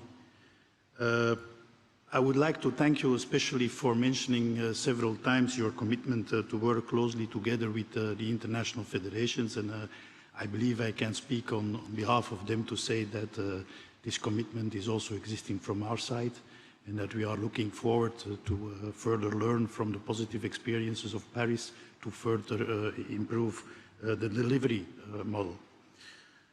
I would also like to welcome the new CEO. Congratulations with your recent appointment. I think as a general, you probably have the excellent leadership skills to guide us and the organizing committee towards successful games. And I can only confirm with the President, we are prepared to help you also with all these acronyms. But I have to admit that it's also for ourselves often complicated because they used to change sometimes. So thank you very much and congratulations. Thank you. I don't have any other interventions, so now I give the floor back to LA to answer the question of Prince Albert and to very warmly thank the Pau Gasol and Mr. De Vos for their very kind comments. Thank you, President. And first, for those of you, I did mention a couple of you have won gold medals in the Coliseum. I know we promise clean buildings, but I think we can get exemption because Pau's jersey is retired, where gymnastics will be moved. Maybe we can get an exemption to leave his retired jersey and championship banners up during the thing. So, you know, we have lots of local history to share. Your Highness, thank you for your question. I think we've looked at sustainability from a few ways. The first, obviously, which we don't accept as enough, is that we're not building any venues, so it clearly gives us a big head start. But to us, that's just sort of the table stakes in Los Angeles. A couple other things we're really spending our time focused on is how do we make, as we come into the village, as we come into venues, what things can we do that don't just improve the sustainability for our 17 days, but actually change them for the 20 years ensuing. And so We believe that we have a big opportunity. While an impact in 17 days is limited by definition, the impact of those 17 days on the future of the city of LA in terms of sustainability can be incredibly significant. So with all of our partners, with all of our venues, with all of our facilities, that's sort of a part of our requirement for them, is to, whether it's the simple stuff or the big stuff, to really make the improvements in their facilities, and us as the vehicle to encourage that change. We have some big ideas. Obviously, things like sustainable aviation fuel is becoming a real opportunity, with Delta as a partner and the Department of Transportation as a big government partner of ours. How do we use that as an opportunity to make a certain percentage of the flights coming to LA by 2028 using sustainable fuel? So again, it's sort of our whole philosophy with LA, which is what a unique opportunity to have this incredible event in a city like Los Angeles and use it as an opportunity to move the city forward in all sorts of areas. While they're not all our responsibility, we take a very serious approach to our leadership position and our ability to drive the agenda. And so obviously things like recycling and renewables and all the stuff that will happen in the venues, those we think obviously for all events now are kind of the standard. But we want to, given that we don't have to build things, how do we raise the level and really make that impact for a generation to come post our games in July of 2028. And Ingemar, appreciate your comment. Obviously, one of the things we like to talk about with 36 Sports is we are producing 72 world championships in 17 days. And that is something we cannot do without the federations and the partnership and the leadership and the expertise and the knowledge you all have. Obviously, with equestrian, you have the greatest ally you need in my daughter, so you don't have to worry about equestrian. But all the other federations, don't worry. We pay equal attention and are excited to be your partners, frankly, because we're going to do this once for 17 days, and this is what you do all day, every day, at an extraordinary level. And we're eager to learn and to partner with you to make our delivery of your sports truly everything you hope they can be. Thank you very much, LA 28. I know that you, with the organizing committee, you have great ambitions, and speaking in the acronym language, you want to become a GOAT. So we wish you all the best on the way to achieve this, and thank you very much for a great presentation. I'm looking forward to what we all together have to expect then at the closing ceremony, and then for the further way to a successful Olympic Games in LA 2028. Thank you very much, LA 28. Thank you, Mr. President, and because I was paying attention last night, LOL.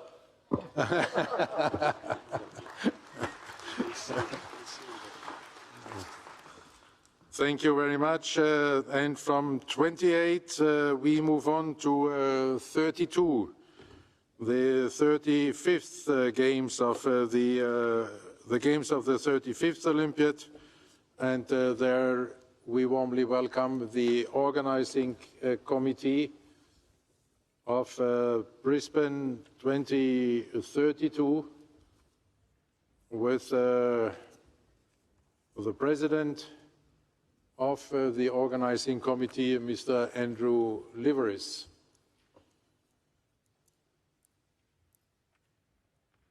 Welcome, Andrew.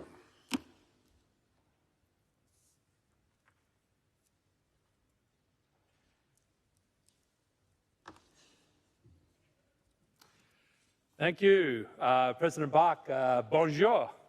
I won't do much more in French, but it's just so exciting to be here. I want to also do the same and acknowledge, of course, the IOC Executive Board, President Bach himself, without mentioning John Coates more than once in my presentation. John, thank you for your mentorship. Of course, the IOC delegation, the international federations. We're learning a lot about you, and you're learning a lot about us. Thank you for those who visited us already. In the spirit of learning, today is exactly 8 years to go for Brisbane 32. A very poignant day for us. We've been celebrating in Australia. For those following the media back there, it's been joyous to see the receptivity already and the passion and excitement of games that are literally 2,921 days away. I also want to acknowledge the Paris team, Tony and the team. I mean, I'm just blown away in 2 days, let alone what the next 17 days, 18 days will bring. And LA 28, Casey and your team. The beauty of Brisbane 32, amongst many things I'll mention in my presentation, is that we are literally the first Summer Games that gets to observe 2 Summer Games before ours. Thank you. Thank you. That is an amazing gift, and we will not waste it. And while I've turned my head there, thank you, of course, to my Coordinating Commission Chair, who will be up here very soon, Kirsty Coventry. Well, I can tell you that the excitement that I have personally and anticipation can't be bottled up. It comes out of every pore of my body. This is just such an amazing change of role for me. I was President and CEO of Dow for a long time, and our top sponsor, your partner.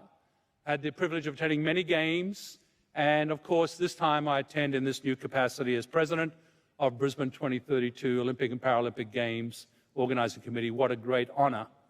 And before I go any further, it's very customary in my home nation to acknowledge the First Nations people of the lands on which the 2 games in 2032 will be held. I acknowledge elders past, present and emerging that have cared for ancient and modern lands and waters for more than 60,000 years. I pay my respects to them, and I look forward to sharing in Brisbane 2032's collaboration alongside First Nations people in the years ahead. And today I'm very pleased to have the opportunity to update you on Brisbane 2032's progress to date since our last time together in Mumbai, and our plans ahead as Australia prepares to host its 3rd Games in just 8 years exactly time. Our progress following my last update has centered on our 8 priorities. Firstly, to develop a clear organizing committee strategy and overall games plan, providing a roadmap for success. Secondly, to optimize planning and processes aligned to the ideals of the new norms and the Olympic Agenda 2020+5. Thanks again to Paris and LA for setting the standard there. Thirdly, to build effective and efficient collaboration corridors with our local games delivery partners, implementing coordinated governance arrangements. Fourthly, to structure future commercial and financial growth and success, managing our budget while setting up the foundations of our sponsorship program. Fifthly, to build the base of a high-performing team, embedding our organizational values and fostering a culture of success, well underway with Cindy Hook, my CEO. Sixthly, to explore new frontier opportunities, particularly across experience and digital engagement. Seventh, to support sustainability, impact, and legacy initiatives led by the Elevate 2042 legacy strategy already developed. And eighth, to commence building brand recognition, maybe like those 2 mascots, who knows, but through the initial development of our brand and engagement strategies, of which you'll see a little bit today. I'm pleased to report that we have made substantial progress on each of these priorities, guided closely by the IOC and IPC, and with the support of our games delivery partners. What we're committed to doing, we have delivered. And I'd like to pick up on a few more of our priorities in further detail. The delivery of our organizational strategy is indeed in place, and it's designed with 2 horizons given the luxury of the 10 years. The first, through to the LA Games of 2028. We call that our foundation and establishment horizon. Second, through to the Games in 2032, our planning, readiness, and delivery horizon. Our strategy has been purposely structured in a way that complements our overall Games plan, providing a clear focus and timelines for Games delivery and serving as an operational roadmap for success. Now, while our strategy is 2-phased, our Games plan is dynamic. As already noted, many things can change, and therefore these have to be updated annually and structured to align with the IOC's 5 portfolios: impact, experience, engage, delivery, and enable. Delivery, implementation, and optimization of venues has been a key focus already, even in these very early stages. Earlier this year, with the support of the IOC, the IPC, and Brisbane 2032, the Government of Queensland, our home state, undertook an independent review into venue infrastructure with a goal to ensure sports venues for hosting the Brisbane 2032 Olympics and Paralympic Games are affordable, fit for purpose, deliverable, and create community legacies. I'm pleased to say that following the review, 27 of 30 recommendations by this independent panel were swiftly endorsed, including 5 new indoor sports centres to be used for our games. Importantly, centres will be used by grassroots community sports ahead of and beyond the games, a true legacy. Additionally, almost half of the tenders for the 15 minor venues to be built or upgraded are expected out to market by the end of this year. Real progress 8 years out. Delivering a games that fits the region, that benefits communities, and ensures early legacies. Steering the development of venues is a newly formed independent games venue and legacy delivery authority. As a statutory body, the Delivery Authority will have the operational structure that best supports the delivery of long-term sporting and community legacies across Brisbane and the entire state of Queensland.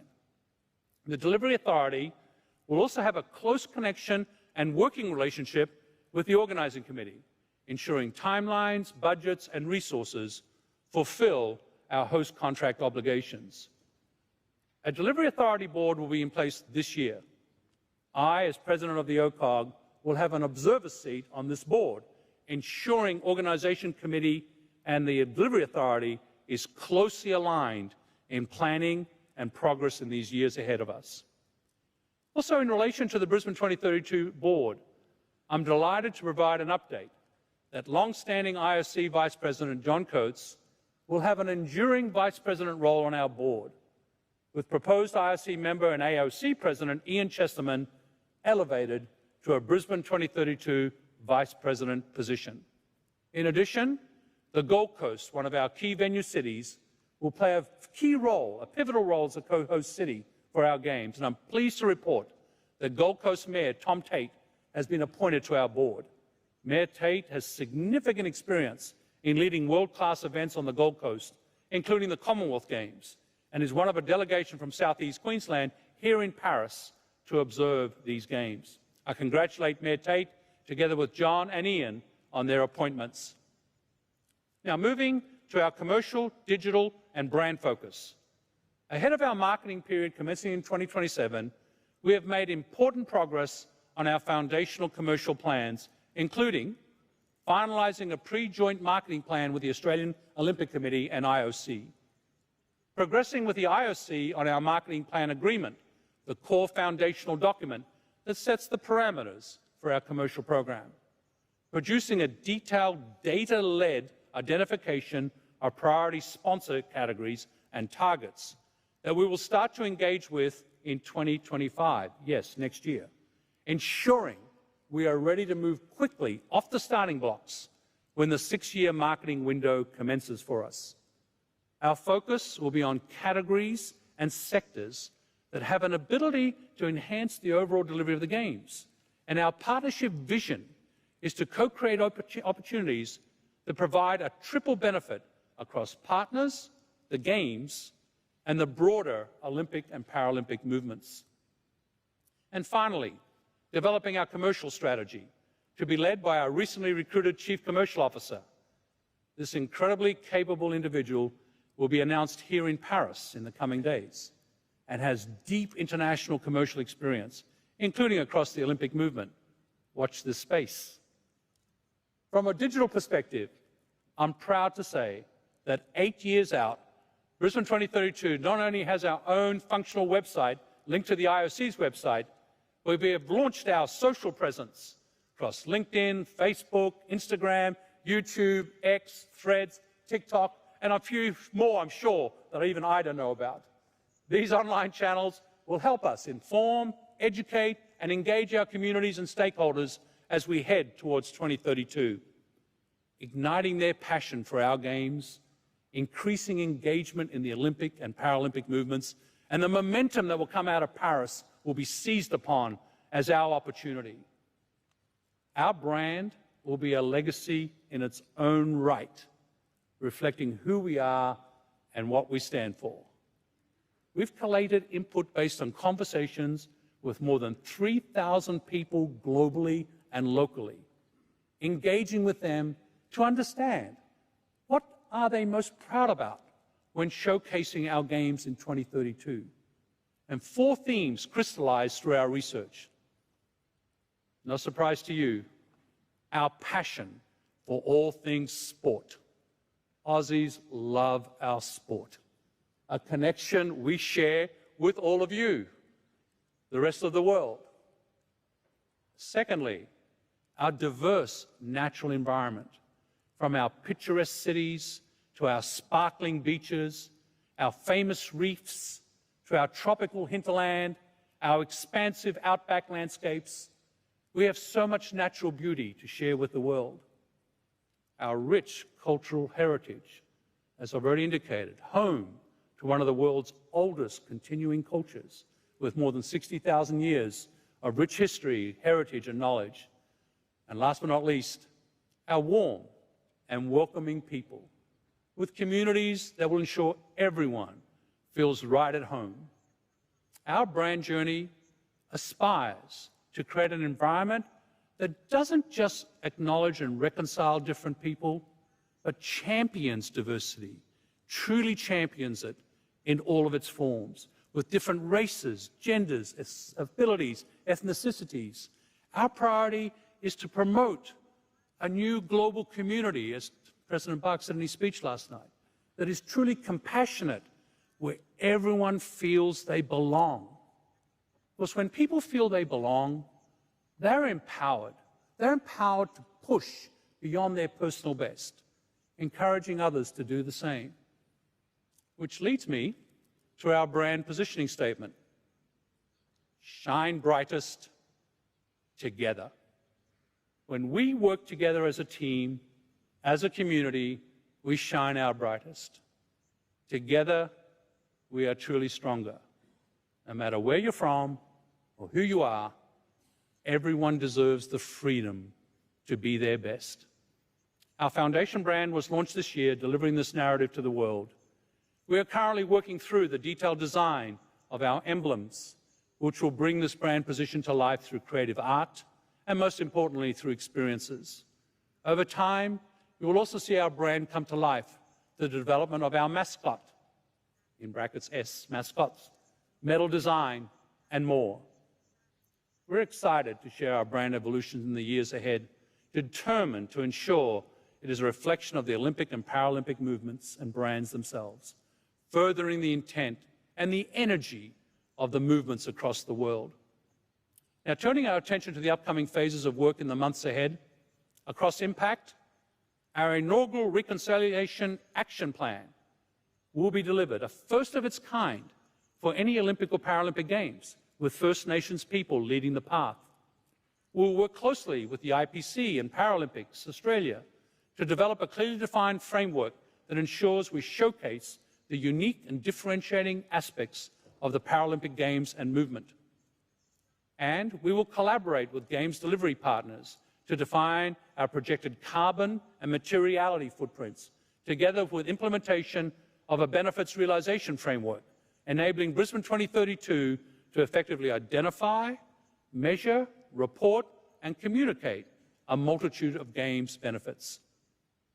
Across experience, we will commence the development of a diverse and contemporary suite of signature Olympic and Paralympic products to engage stakeholders and fans, all of which will be unique, meaningful, and positive.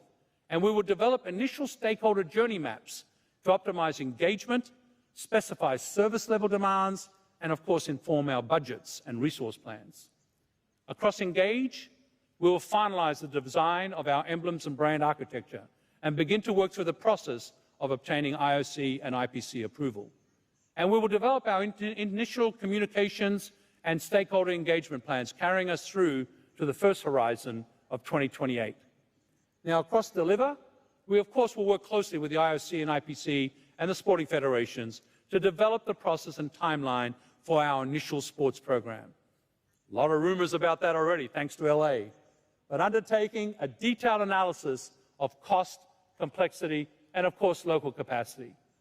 We will collaborate with the IOC, IPC, and Australian and Queensland governments to refine the current venue master plan.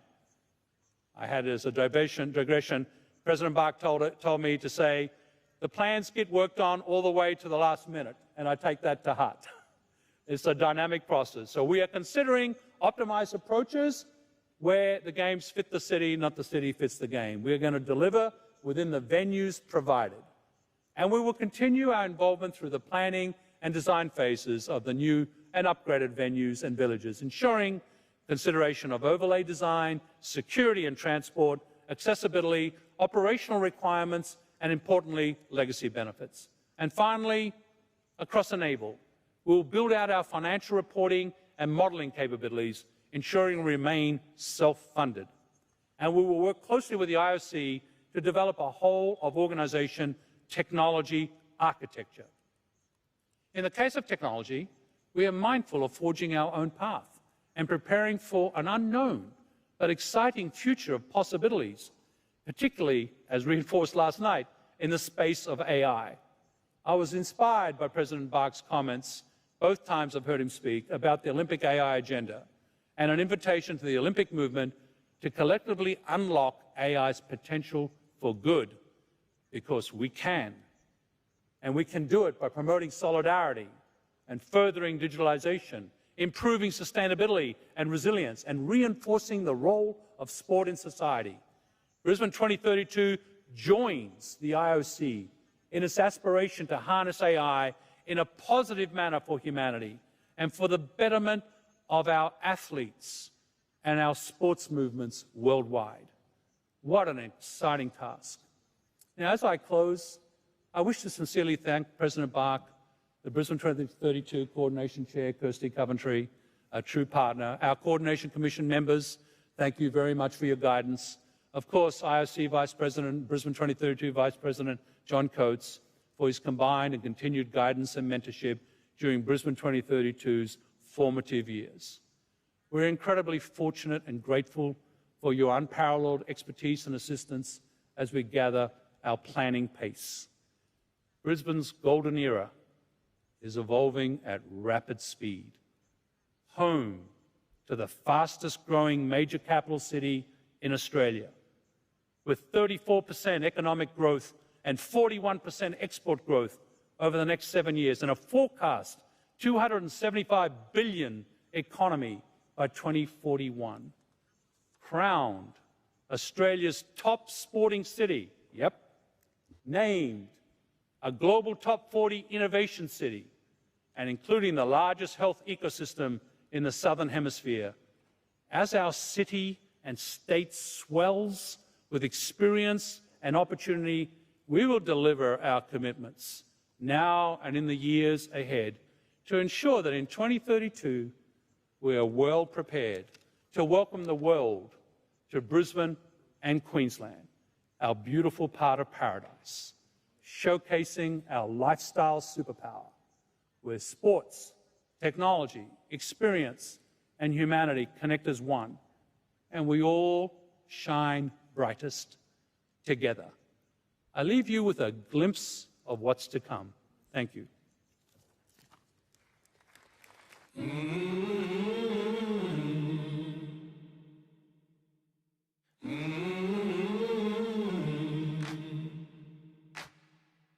Welcome to Australia.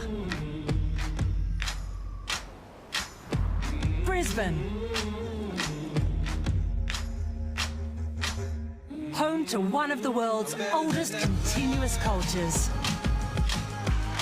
Home to diverse landscapes. home to welcoming smiles. Our home. Home of the Brisbane 2032 Olympic and Paralympic Games.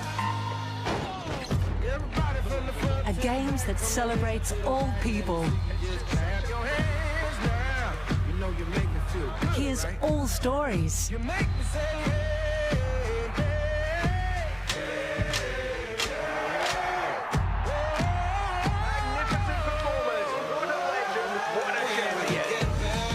matter how you shine.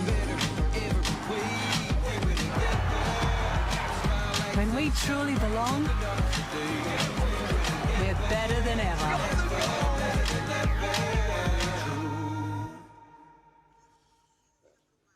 Thank you very much, Mr. Liveris, for this report and all your passion for the Olympic movement and the Games. And now, Mrs. Coventry, you have to catch up with this passion with your report. Thank you, Mr. President. And I'm joined on the podium today by a little warm gift from the Australian team, well known to most of you by the name of BK, the boxing kangaroo. On our venue tour of the village yesterday, we stopped past the Australian team to say hello, but also to get some of the best coffee in the village. So when you guys go visit, stop by. And the team passed him along and said he's coming along to get to meet all of you as early as 8 years and just to be a part of the team. So with that, thank you, Mr. President, dear Andrew, dear colleagues and dear friends. I'm delighted to be with you here today to address all of you as the chair of the Coordination Commission for Brisbane 2032 Olympic and Paralympic Games. I would first like to thank Andrew and the entire Brisbane 2032 team for this excellent and very comprehensive report. And as we get ready for the opening ceremony of the Paris 2024 Games in just a few days, we are also looking ahead to the future. As Andrew said, we are exactly 8 years to Brisbane 2032 Olympic Games, which will take the Games back to Australia and Oceania after 32 years. And Sydney was very special to me. It was my first Games, so it's really a special part to be a part of this team.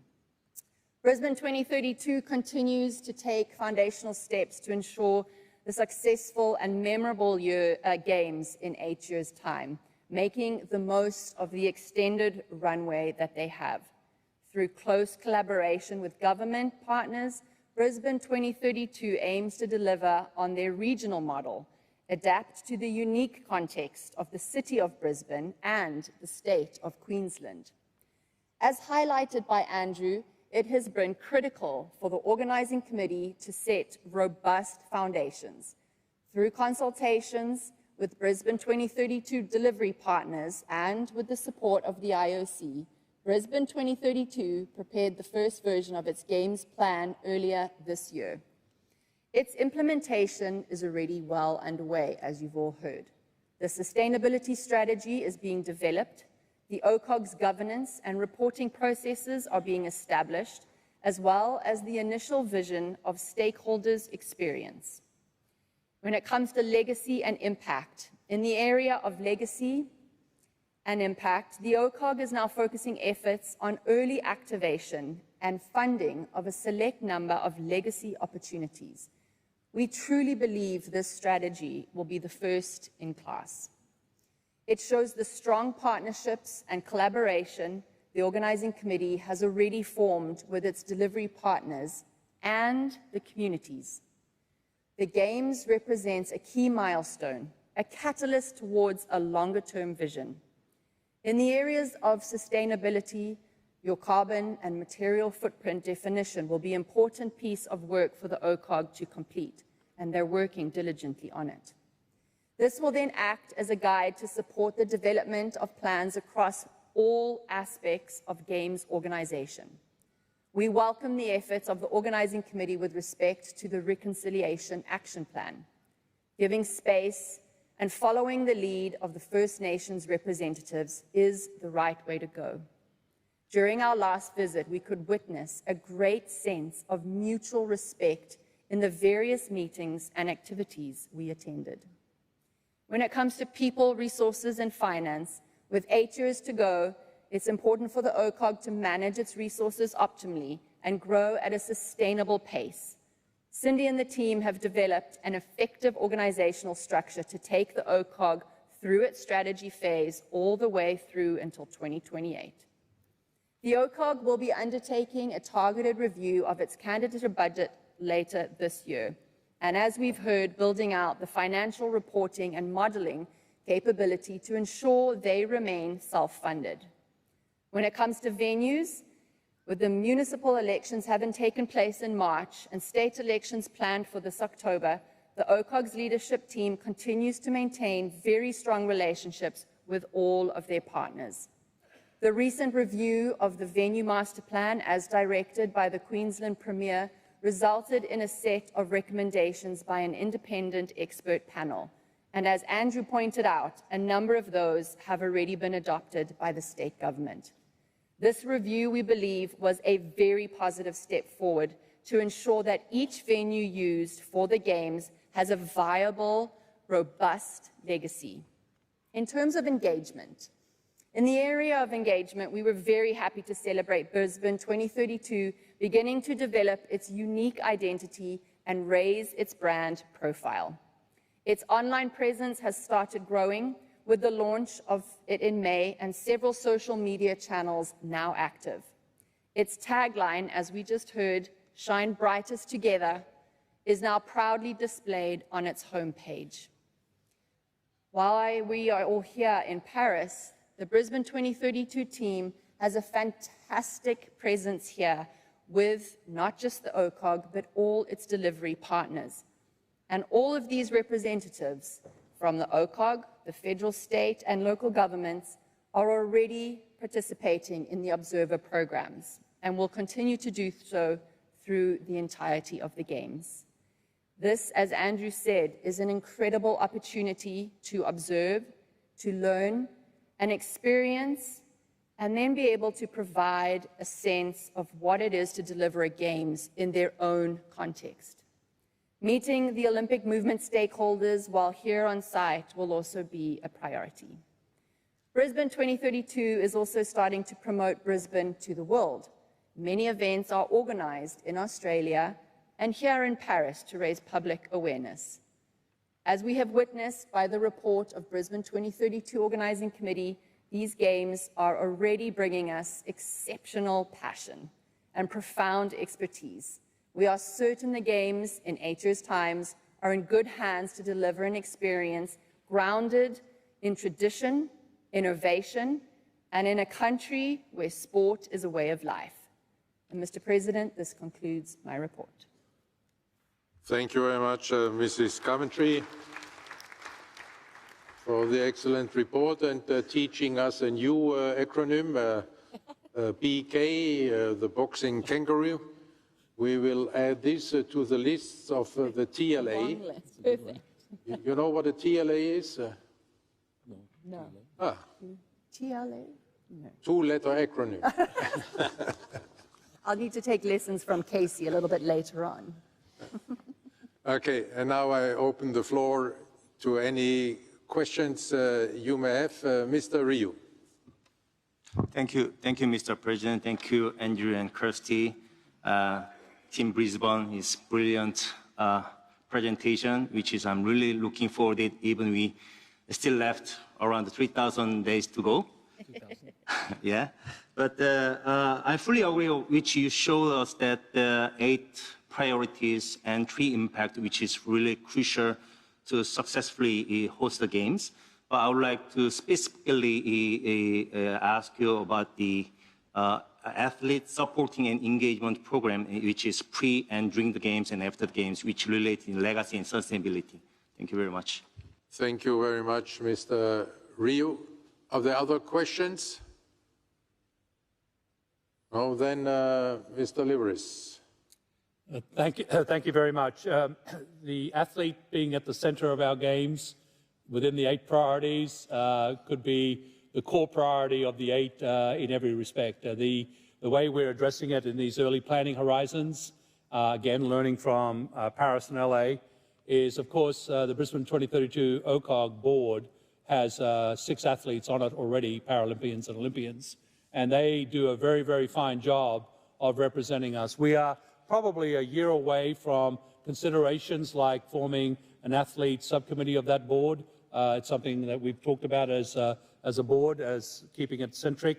The Elevate 2042 legacy strategy had community-based athletics as a very big piece of it. So the state, which of course owns the Elevate 2042 strategy, and the city councils that also own it, we will give them a lot of support on getting our athletes and our medalists, hopefully quite a few gold ones coming out of Paris, to schools and to programs to encourage community participation and the future Olympian of 2032. We as a board travel regionally. We're doing it again in September to the little towns around Queensland to actually be part of what the school kids get to see, and we showcase our athletes quite a bit in those. And then eventually, like with Janet Evans, having a chief athletic officer is probably in our future as well. Again, we're, maybe to use the acronym I used, not acronym, but phrase I used at Dow, crawl, walk, run. It's very important we crawl before we walk, before we run. We are very mindful of budget. We're very mindful of resources, and also bottling the enthusiasm and not spending that too early. We don't want to release all the great stuff well ahead of 2032. We want to let it come out at the right moments and centered around games like this. So we've got to be very careful how we up our game in terms of presence, but athlete will be at the centerpiece of it. I actually am meeting with quite a few of the Sports Federation leaders during these games. Thank you very much for giving me time. We're going to be listening very carefully to your sport. Of course, the AOC is playing a very big role there with us. We're collaborating. And I'm giving you a long answer to your question because we talk about this all the time. So glad you raised it, and thank you for that. Thank you, Mr. Liveris, and thank you, Mrs. Coventry, again, for giving us not only hope, but already confidence in great games in 32 with BK and his successors, then what may be then the real mascots of Brisbane 2032.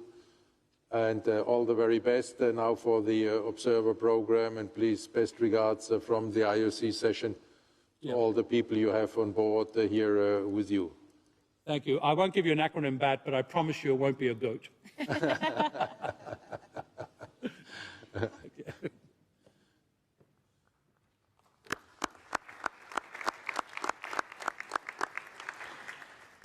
And now, Mrs. Coventry, I think you can just stay. We are coming to the Youth Olympic Games, Dakar 2026. We have been discussing there already this under the point of view of the Program Commission, and now we are ready to get some more information concerning the overall organization and happenings in Dakar and in Senegal from the chair of the Coordination Commission. Mrs. Coventry.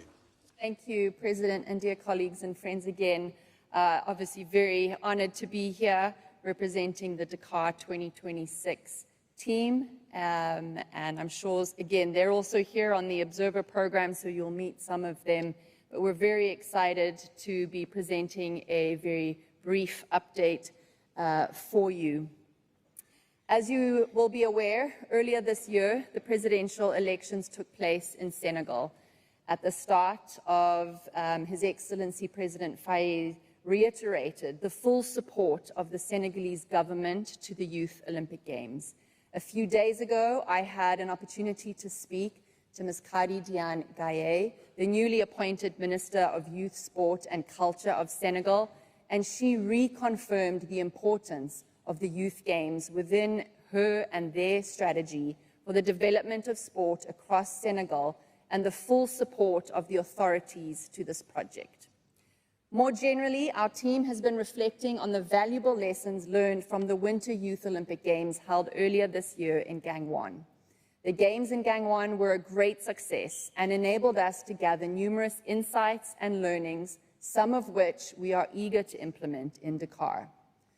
We have observed the significance of engaging with local youth in Gangwon and have also been in the case as the other OCOGs and YOGs that have come in previous editions. To enhance Dakar's 2026 potential impact 2 years ago in Dakar, we initiated the Dakar en Jeux Festival, a sports festival and cultural festival that coincides with the period of the Games that would take place in 2026. Later this year in November, the members of the Coordination Commission will be able to witness and experience this event firsthand. And I will be very much looking forward to all of their dance moves, because you will all be put to the test. 2 years ago, I had the opportunity, along with Christophe and Pierre, to really enjoy this festival. It is a formidable event. It encouraged the local youth, their well-being.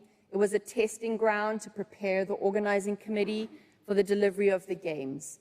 It brought together all walks of life from around the communities. We've also recognized the effectiveness of our IOC educational programs for young athletes. The toolkits prepared for previous editions of the Games are available for all international federations for their events. It's a good opportunity to reach young athletes, including those that are not participating in the actual Games of Dakar 2026. Another learning of the Gangwon Games is the importance of adapting the youth games to the local context, in particular from a sporting and infrastructural standpoint. And this you heard a little bit from Mr. Strauss this morning. In this respect, the IOC, the Dakar 2026 team, and the international federations have worked very hard over the past few months on the finalization of the sports program, and it was validated during the executive board meeting in June. The program will include, in total, 35 sports.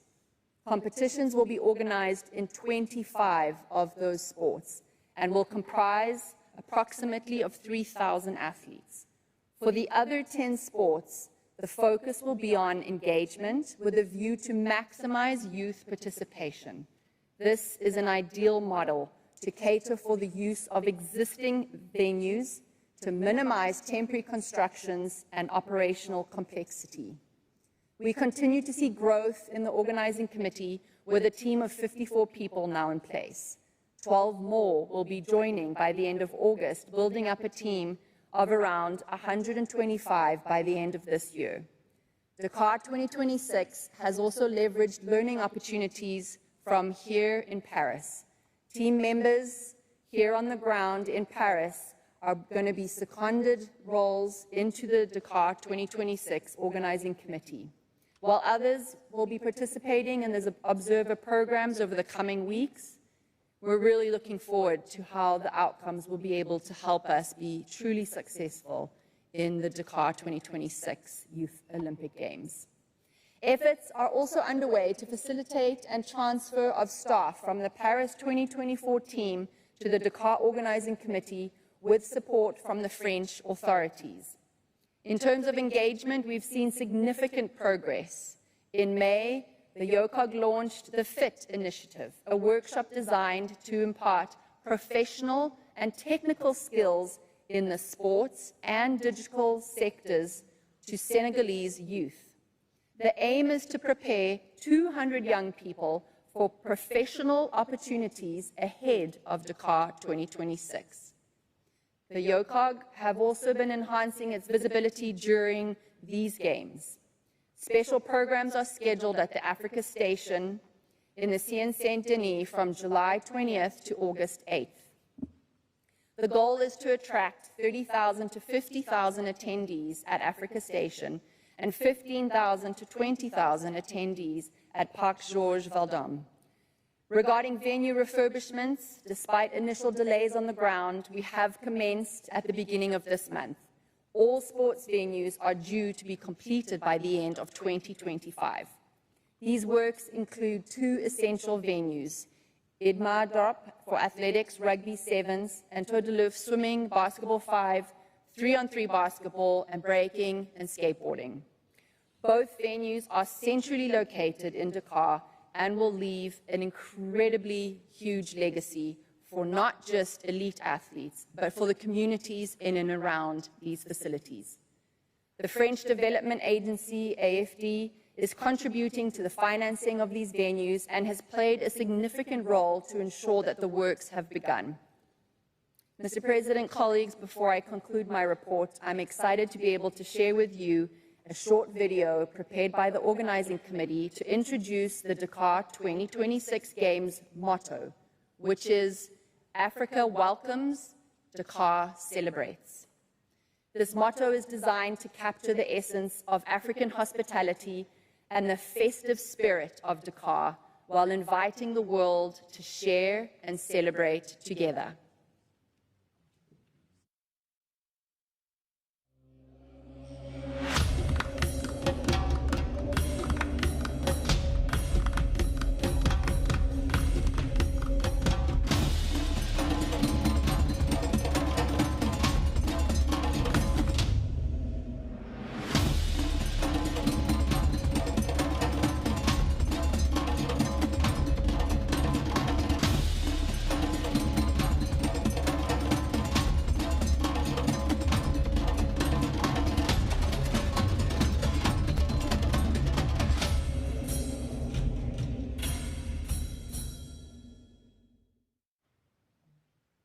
Thank you very much, Mrs. Coventry,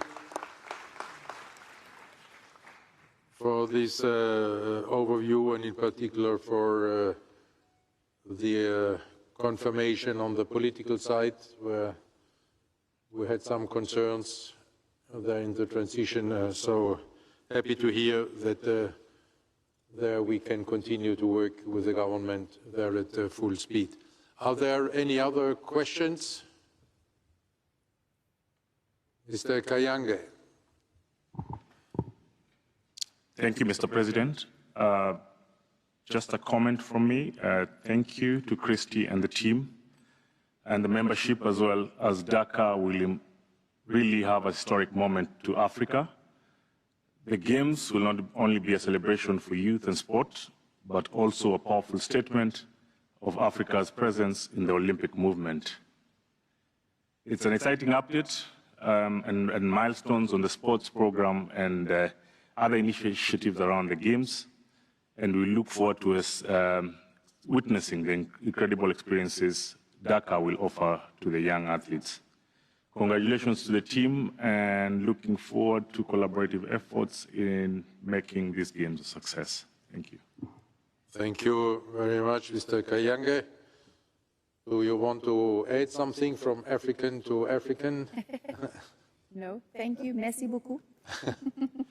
Thank you very much. Then, and congratulations again. And we can move on, dear friends and colleagues, to the topic. First of all, the topic 5 on the agenda.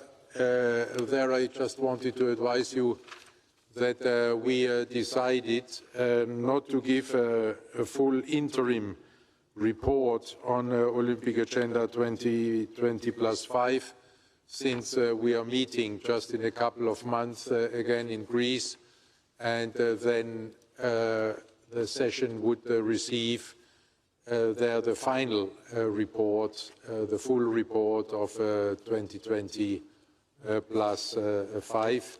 Nevertheless, we have one or other of the topics, of course, being covered where there is a need to report and an opportunity to report to you about the progress there of the results of Olympic Agenda 2020+5. And now we can move forward to the topic 8.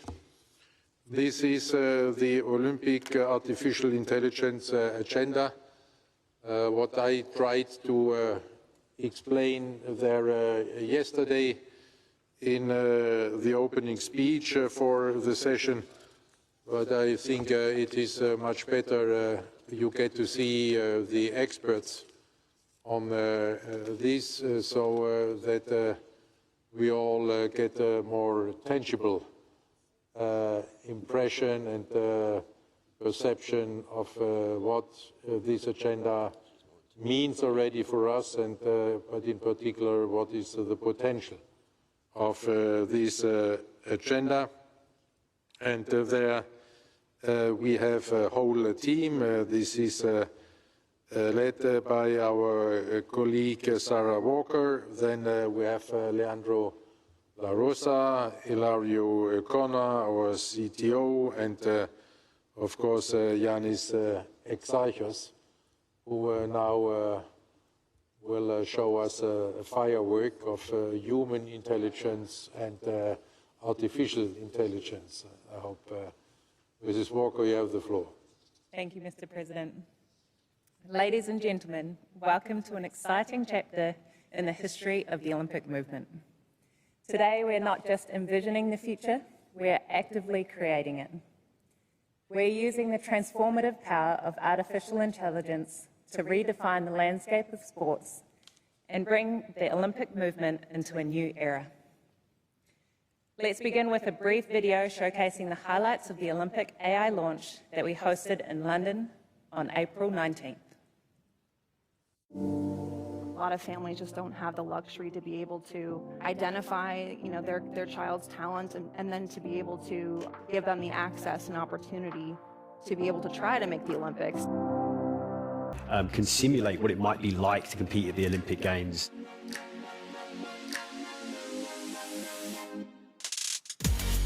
I saw that some athletes from other countries with very basic bikes and basic equipment, and for sure the athletes who have the best bike, they had the best result also, but the athletes who didn't have the same equipment, they didn't have the same result. So for sure that intelligent technology, all these could have an impact in our performance.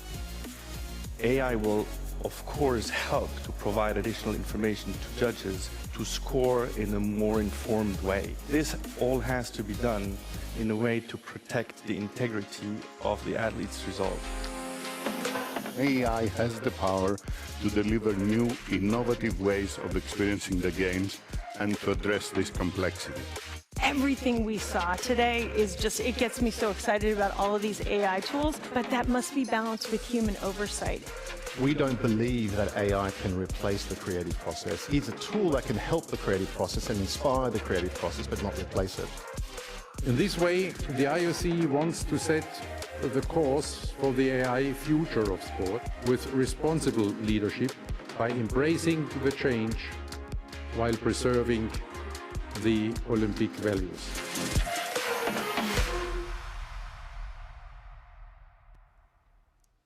Our launch event in London was a tremendous success. We had the privilege of hosting 100 journalists from over 50 top-tier media outlets, resulting in extensive global coverage. Over 1,300 articles and videos were published across prominent media outlets worldwide, spanning all 5 continents. As an Olympian, I am excited by the transformative power of AI.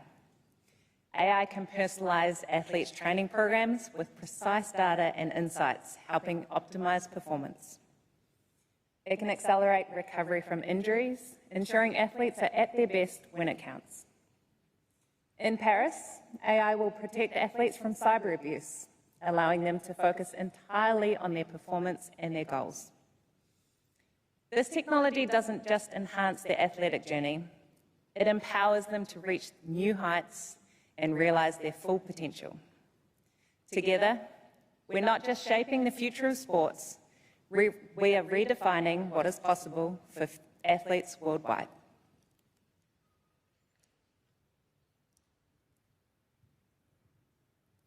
Thank you very much, Sarah. The Olympic AI agenda is a culmination of a 10-month-long journey, working closely with renowned expert institutions and our top technology partners. Our AI working group, chaired by IOC Sarah Walker, was formed only in late summer 2023. It included academic pioneers from Oxford, MIT, EPFL, and from our top partners, including Intel, Alibaba, Omega, and Deloitte. With the latter, with our digital technology consultancy expertise, helped develop a forward-looking vision of AI in sports that we refer as the Olympic AI Agenda. Our ambition statement is clear. The International Olympic Committee inspires and accelerates change across global sports by embracing the potential of AI to advance fairness, excellence, solidarity, and the Olympic experience. We have identified over 180 potential use cases of AI across the Olympic movement and for the IOC administration. Specifically, 24 in the Olympic movement, 34 for optimizing games delivery, and 40 for enhancing fan experience, and 81 for the administration. Our task now, it is to prioritize this opportunity to maximize their impact. Let's explore together the 5 focus areas of our Olympic AI agenda, each essential to transforming the future of sport.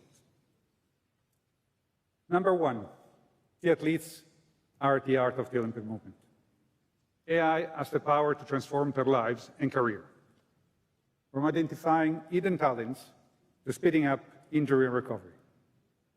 In Paris, we will introduce the Intel AI platform for real-time sports performance analysis.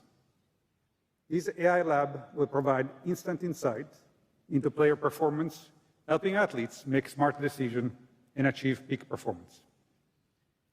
We invite you and your colleagues and friends to experience the Intel AI platform experience at Stade de France.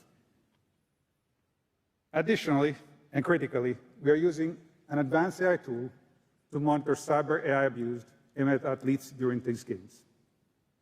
This tool will automatically erase abusive content and report it to the platforms. Let me just put into context the size of the challenge we are talking about. In Paris, we estimate there will be over 500 million social media posts. That will make and will take a human 16 years non-stop to read all these posts. It is impossible for humans to manage such a large amount of data. This underscores the central role of AI in protecting all the athletes around the world. At this Olympic, we launched the new Athletes 365 application. And together with Intel, we are introducing an innovative tool, an AI-powered chatbot, as you can see from the screen. It will allow athletes to ask any questions and receive instant responses. It will simplify the dense information they receive. It will make it easier to navigate large amounts of documentation. Our goal is to streamline the routines, allowing them to focus on their performance and the Olympic experience. AI will also enhance the fairness and accuracy of judging and refereeing.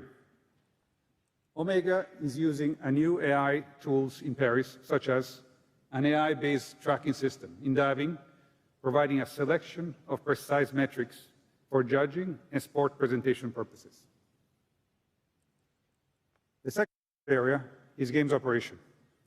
With a focus on sustainability, AI can help the IOC streamline games operations, and that means enhancing efficiency and sustainability. For Paris, we have created digital twins to simulate and plan various aspects of these games. These virtual models, developed in collaboration with Intel, will optimize operation support for the Olympic Games sustainability effort and reduce costs through precise real-time digital simulation. Additionally, we are also deploying an energy expert tool in collaboration with Alibaba. What does that mean? Energy at the Games is mission crucial and critical, very difficult to deliver. Tracking in Paris will give us insight into what is really required for the future, improving planning. In the future, we will enhance this tool with weather data, and it will help future games organizers make further data-driven decisions. Now you will hear from my great colleague, Yannis Exarchis, on how AI will help us grow engagement with people. Thank you very much, Hilario. Dear Mr. President, dear IOC members, ladies and gentlemen. The Olympic Games stand as a showcase of athleticism and human achievement on a global scale.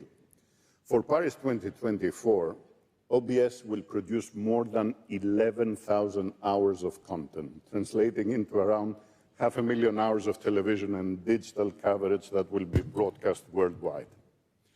Considering that approximately half of the world's population will follow these games, those figures are unmatched by anything in broadcasting. Artificial intelligence unlocks for us a new realm of opportunities to enhance the viewer experience. For us, the future is now. In a few hours, the competition will start, and OBS has already implemented a number of these enhancements, including the multi-camera replay. Together with Alibaba, OBS has significantly expanded the use of this innovative technology, which uses AI to give the viewer an incredible 360 degrees view of an athlete's performance. But beyond the wow factor, AI can also deliver the tools to create a deeper understanding of the sports using data, analytics, and visualization to create richer digital content. Working with Omega, we have introduced groundbreaking visuals such as athlete tracking, intelligent stroboscopic analysis, and enhanced data graphics. OBS has also partnered with Intel to develop software-based AI-assisted broadcasting strategies. This includes a platform that we introduce in these games for automated generation of highlights, which uses AI to identify and customize key video moments throughout thousands of hours of competition. This allows us and our broadcasters to quickly produce content that showcases highlights from every discipline, every athlete, engaging fans with local, relevant stories. With intelligent motion detection, shot analysis, biomechanical tracking, and predictive graphic options, we are constantly exploring new ways to extend the narrative and tell the stories of the greatest athletes in the world. Behind the scenes, our editors and our writers and content creators are benefiting from AI-assisted editing, automated transcription applications, and more. Using AI, we have developed an innovative dynamic tool that assists our writers, our editors, our creators at every stage of their creative process, from brainstorming all the way to final edits. Editorial Copilot not only streamlines the writing process, but also empowers our writers to produce stories that are engaging, that are emotionally resonant, and that they are contextually relevant in every part of the world. And it's not only OBS and OCS that have fully embraced the opportunities that AI can bring to broadcasting and digital. Our media rights holding partners are some of the most advanced media companies in the world, and they are pushing the boundaries of technology in incredible ways. For Paris, for example, NBC will harness AI technology to present a first-of-its-kind personalized experience, complementing their comprehensive Olympic coverage. In collaboration with the Emmy Award-winning Hall of Fame announcer Al Michaels, and powered by AI voice synthesis technology, your daily Olympic recap on Peacock, which will cover the entirety of the Games competition. This will provide the fans their own customized playlist featuring highlights of the events most relevant to them from the previous day. These are only just a few of the numerous examples of application in broadcasting that we have already started implementing, and you will see many more of them starting with the next day's competition.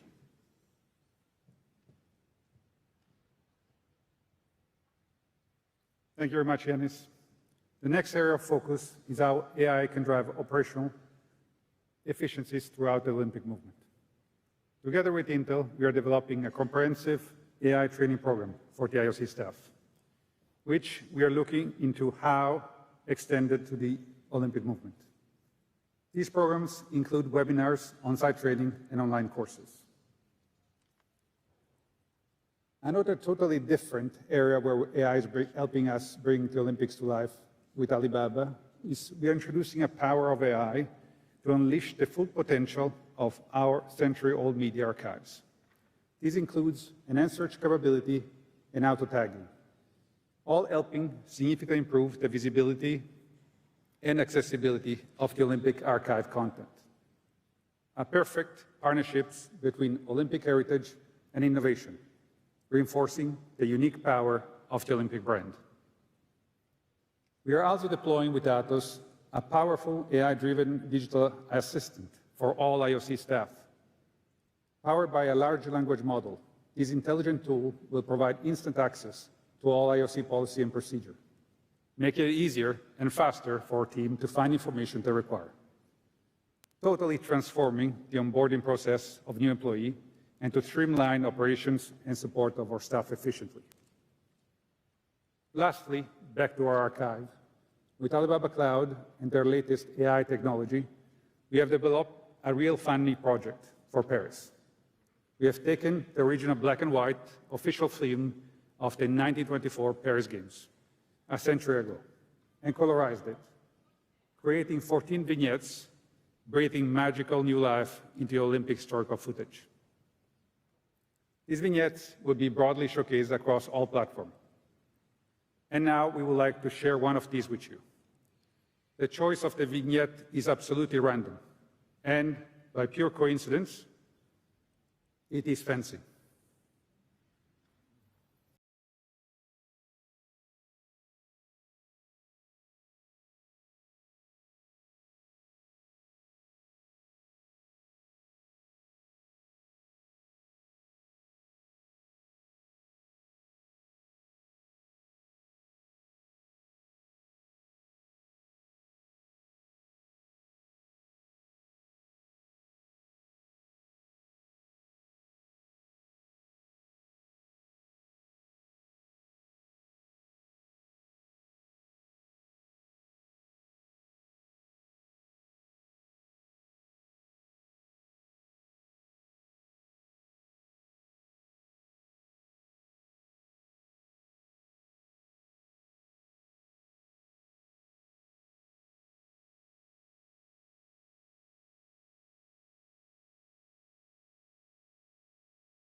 Dear President, dear members, hello again. AI can support the IOC goals of universality, inclusivity, and fair sports. So to demonstrate this, we partner with Intel and the Senegalese National Olympic Committee to explore how AI can identify new sports talents. Our objective was to showcase how this cutting-edge technology can be utilized to discover new athletes from anywhere in the world using just a mobile phone. So now, if you allow me, I would love to show you a short video highlighting the project we have done in Senegal. Okay, so we start here. You run this way. Go. Okay, you ready? And go! Well done, very good. Perfect.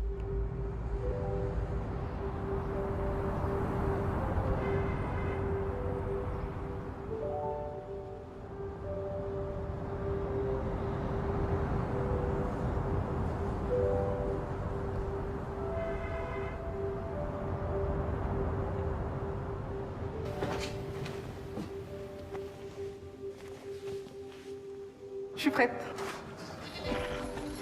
Le sport, c'est extraordinaire. Ça change une vie. Sport can change Ça a a life. changé ma vie. It's changed my Je life. suis athlète. Je suis venue au sport As grâce aux an Jeux Olympiques. athlete, I came to the games through the Olympic Games. Next event on the truck, the men's 400-meter hurdles final. Donc je regardais les jeux avec mon papa et quand je voyais les athlètes, je disais à mon papa, moi c'est ce que je veux faire, j'ai envie de courir vite et j'ai envie de devenir une grande star. And Amadou Diaba gets the silver medal. It's the first ever Olympic medal for Senegal. What an inspiring performance by the Senegalese.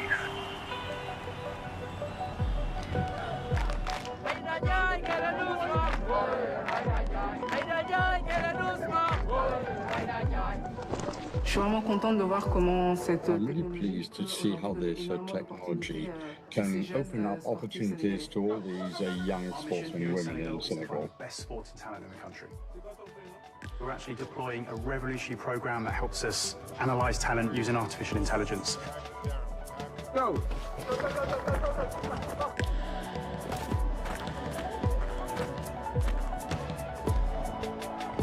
On a voyagé de ville en ville et ça a été très simple. On a rencontré plus de 1000 enfants et c'est quelque chose qui rend vraiment le sport accessible. We've developed a really simple to use mobile platform to deliver a talent ID program. So just through a mobile phone or just through a tablet, you can use the camera and record the person doing these sporting movements. 1, 2, 3, go!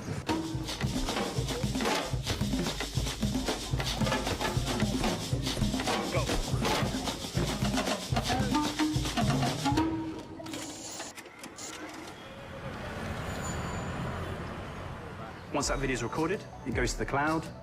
And through our partnership with Intel, it's the AI technology that's going to help us identify that talent. In the cloud, we'll process that data, we'll analyze that data, and it's the power of artificial intelligence that's then going to give us millions of metrics and data points for the Senegalese National Olympic Committee to use to identify that talent. Traditionally, it's been really hard to find talent in remote areas. Now, with this program, we can actually travel around to different cities, different villages to identify sporting talent in areas that nobody else is looking. C'est vrai qu'auparavant, ça aurait été difficile d'aller rencontrer tous ces jeunes talents. Et ce qui est devenu compliqué est devenu très simple avec cette simple technologie.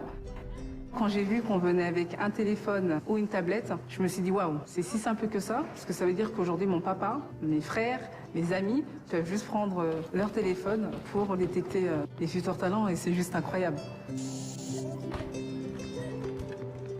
I think what's really special about this program is that we're going to see a complete change in how people access opportunities to sport, how they can develop their own talent as well as hopefully become sports stars of the future. Vraiment, maa ngi fàttaliku Messi ba mu gagné médaille d'or olympique Pékin loolu nag sama rêve la bëgg naa kaa def benn bis daal bëgg naa def lu Messi def.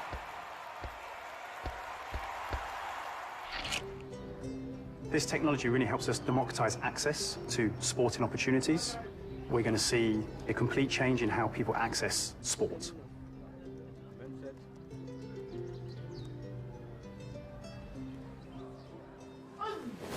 Musul am champion d'Olympique de judo au Sénégal.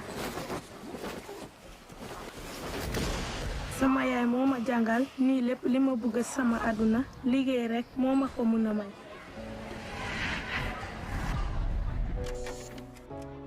Alors mon meilleur moment, c'est quand justement j'ai vu la transformation dans le visage de ces enfants. Leurs yeux scintillaient, large sourire, parce qu'ils ont compris que grâce à cette technologie, ils vont pouvoir devenir le champion de demain.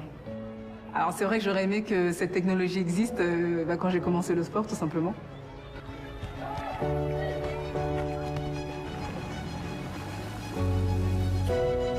Being here really allows us to see how this technology can change lives.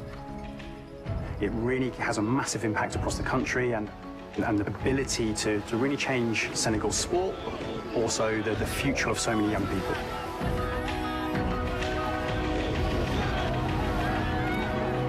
We know combining sports and technology has that power to do that.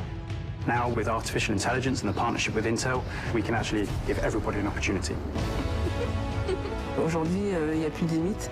Ce qui nous paraissait impossible devient maintenant possible grâce à toute cette technologie.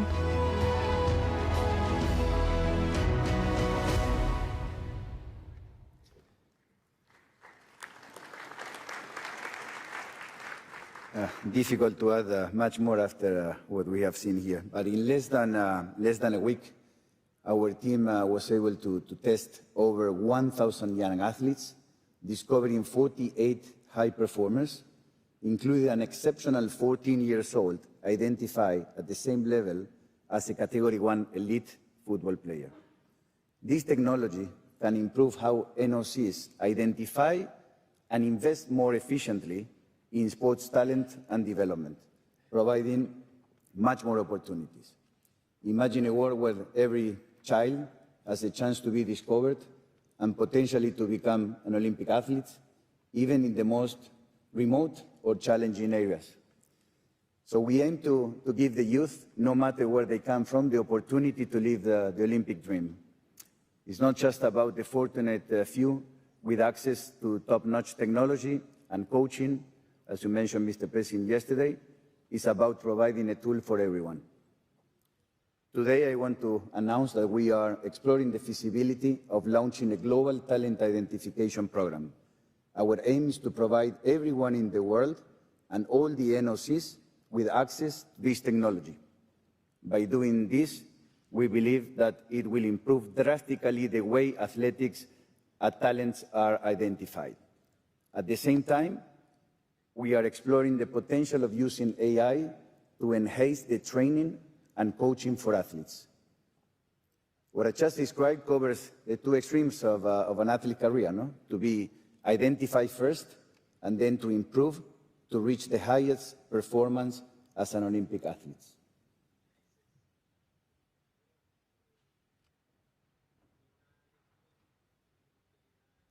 Thank you very much, Leandro. That's amazing. Looking ahead, our AI roadmap is filled with exciting milestones. We are looking forward to engage with all key stakeholders of the Olympic movement through existing forums. Additionally, we will host a new AI forum to foster collaboration and knowledge sharing throughout the movement. This forum will offer invaluable insight into effective AI strategy and promote best practices in this rapidly evolving field. Our commitments under the Olympic agenda are clear and ambitious. First, in the area of governance, we will develop a trustworthy AI framework. And we will constantly monitor the global AI market and regulation to stay at the forefront of technology advancement. Second, in terms of our strategy, we will keep refining our AI roadmap, prioritizing opportunities while mitigating risks. These include forging strategic partnerships with academics and other key partners to drive innovations. And finally, for solutions, we will draw lessons from our Paris initiatives and continuously identify and develop AI solutions to improve the operational efficiency and sustainability of future games. We are committed to drive innovations in shaping the future of sports and AI. With that, Mr. President, concludes our presentation. Thank you very much for your presentation, so rich of information. And now I'm opening the floor. Monsieur Beraf, vous avez la parole.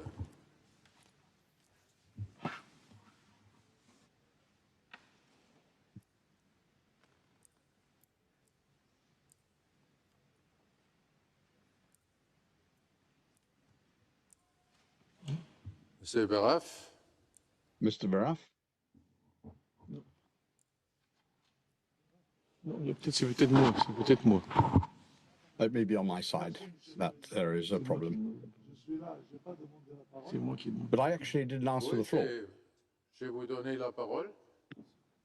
You can have the floor, says the President. Vous n'avez pas demandé? You didn't ask for it. Okay. Merci d'avoir pensé à moi, mais j'ai pas de. But thank you for thinking of me, but actually I didn't. I'm always thinking of you, says President Bach.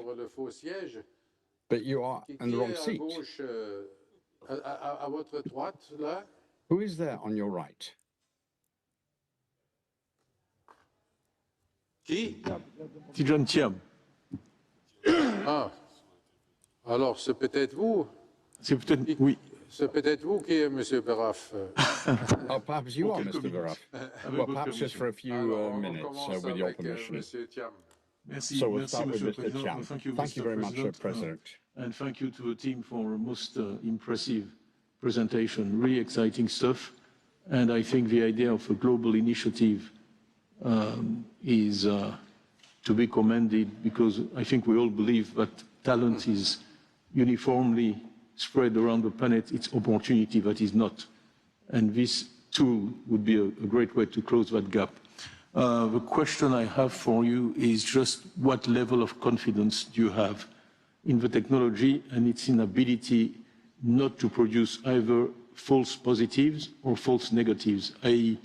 people who would be identified as talented and may not be, or people who would be identified as not talented and who may be. So I think that's an important question in dealing with such young people. Thank you if you can answer it. Thank you very much. Mr. Anand Singh. Thank you, Mr. President. Congratulations to the team on your innovative planning on AI. As we know, the AI technologies are being used very well in bringing greater stories, greater analytics, and greater content to audiences for sport. I think my question is related to the earlier one. We've seen that abuse on social media of AI-used fake news, and especially given that we have a huge platform coming up in the weeks ahead and years ahead, that we are easy game for those people and that want to bring out alternate messaging. So the security measures that we are taking, especially in Paris, and also when we go into AI, the protection of copyright on certain aspects like athletes' voices and things like that, and whether we've had any consideration on that. Thank you. Thank you very much, Mr. Singh. Mrs. Anita de France. Thank you. Oh, I've got a bad voice. Thank you, Mr. President. I have a question on, I think it was presented by Chair Sarah Walker. In one of those slides, it said AI can help protect athletes from harassment. Can you explain how that works? Thank you. Thank you. You don't have a bad voice, you have an interesting voice. Mrs. Ota, Mr. Ota. Thank you, Mr. President, and congratulations for your excellent presentation. It contained everything I had prepared to talk about. And AI was used in the fencing during the 2020 games to visualize the movement of the sport. And they were really prepared to show that its audience and really useful, but unfortunately, they were no spectators due to the COVID-19. The evolution of AI tremendously with LLM models, image generative, and now video generative as well. It is constantly evolving, so I don't think this is the answer, but it is always possible to keep in touch with it. AI is just beginning to be realized. As mentioned in the President's address yesterday, it is very important for us to change our mindset and explore ways to utilize AI. Thank you for your presentation. Thank you very much, Mr. Ota. Senor Perez Lopez. I speak in Spanish, President. Realmente muy feliz. I'm very happy. I think that we have a very good team. I think that has been a spectacular presentation, and it is really worthy of applause. Thank you very much. As far as we're concerned, the smaller countries, that is, I think that this is an incredible tool. I don't think that it really will open up opportunities. To be able to detect a talent in smaller countries is no easy task, particularly when we don't have a lot of money. And I believe that a tool such as this is really going to give us a big boost in looking for future athletes. And I think that it will also develop the opportunities for our kids. And I would like to congratulate you on the initiative. I'm very proud that the International Olympic Committee is actually in the forefront of these developments, because if we don't do this, others will do. So I think it would be good for us to be the lead, because we are the ones who embody the principles that will lead to good things. So congratulations, and I'm very happy to have heard what you're doing here. Thank you, Mr. Lopez.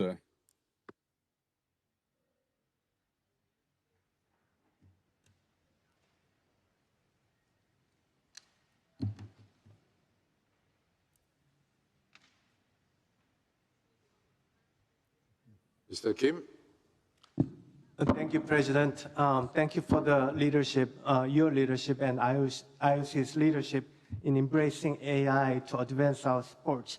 So some sports, such as my own sports, figure skating, for example, rely heavily on the judging done by the human eyes, which could sometimes result in misinterpretation or the controversy.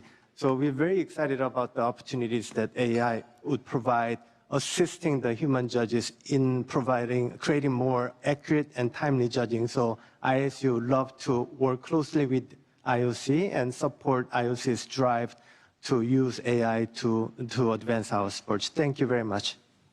Thank you, Mr. Kim. Mr. Michael Mons. Mr. President, congratulations to the Olympic AI agenda. I think it's a very important movement, a very important target. It can change the world of sports. It gives a chance to democratize the world of sport. It doesn't matter in the future anymore where you come from, where you live. It's just a question of what is about your talent. And thank you for the very strong presentation today. And my question is how we can make sure that the new system, the new potentials are going to be delivered throughout the world of sport, that every talent in the world has a chance to use it. Thank you very much. Thank you very much, Mr. Mons. Mrs. Urnold Jacobsen. Thank you, Mr. President. I would just like to take the opportunity to thank you, the whole team, for delivering the Athletes 365 app in such a short time. And secondly, for adding the AI-powered chat box based on feedback from the athletes. And this is a great example of how the AI plans are already implemented, making the athletes' everyday life easier.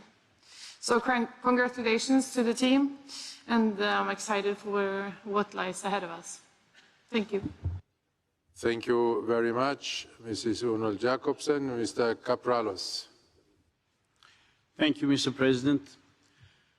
Well, AI is very important. It's going to become more important in our lives, no doubt about it. And I think it will help primarily in the judging, of course, in many sports, but also for the identifying talents, it's also going to be good.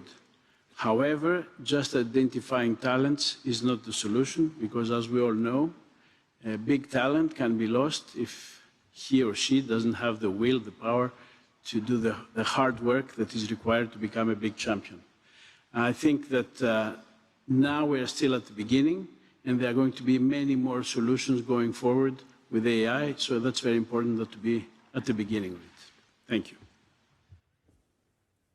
I have no more questions or comments, then good luck.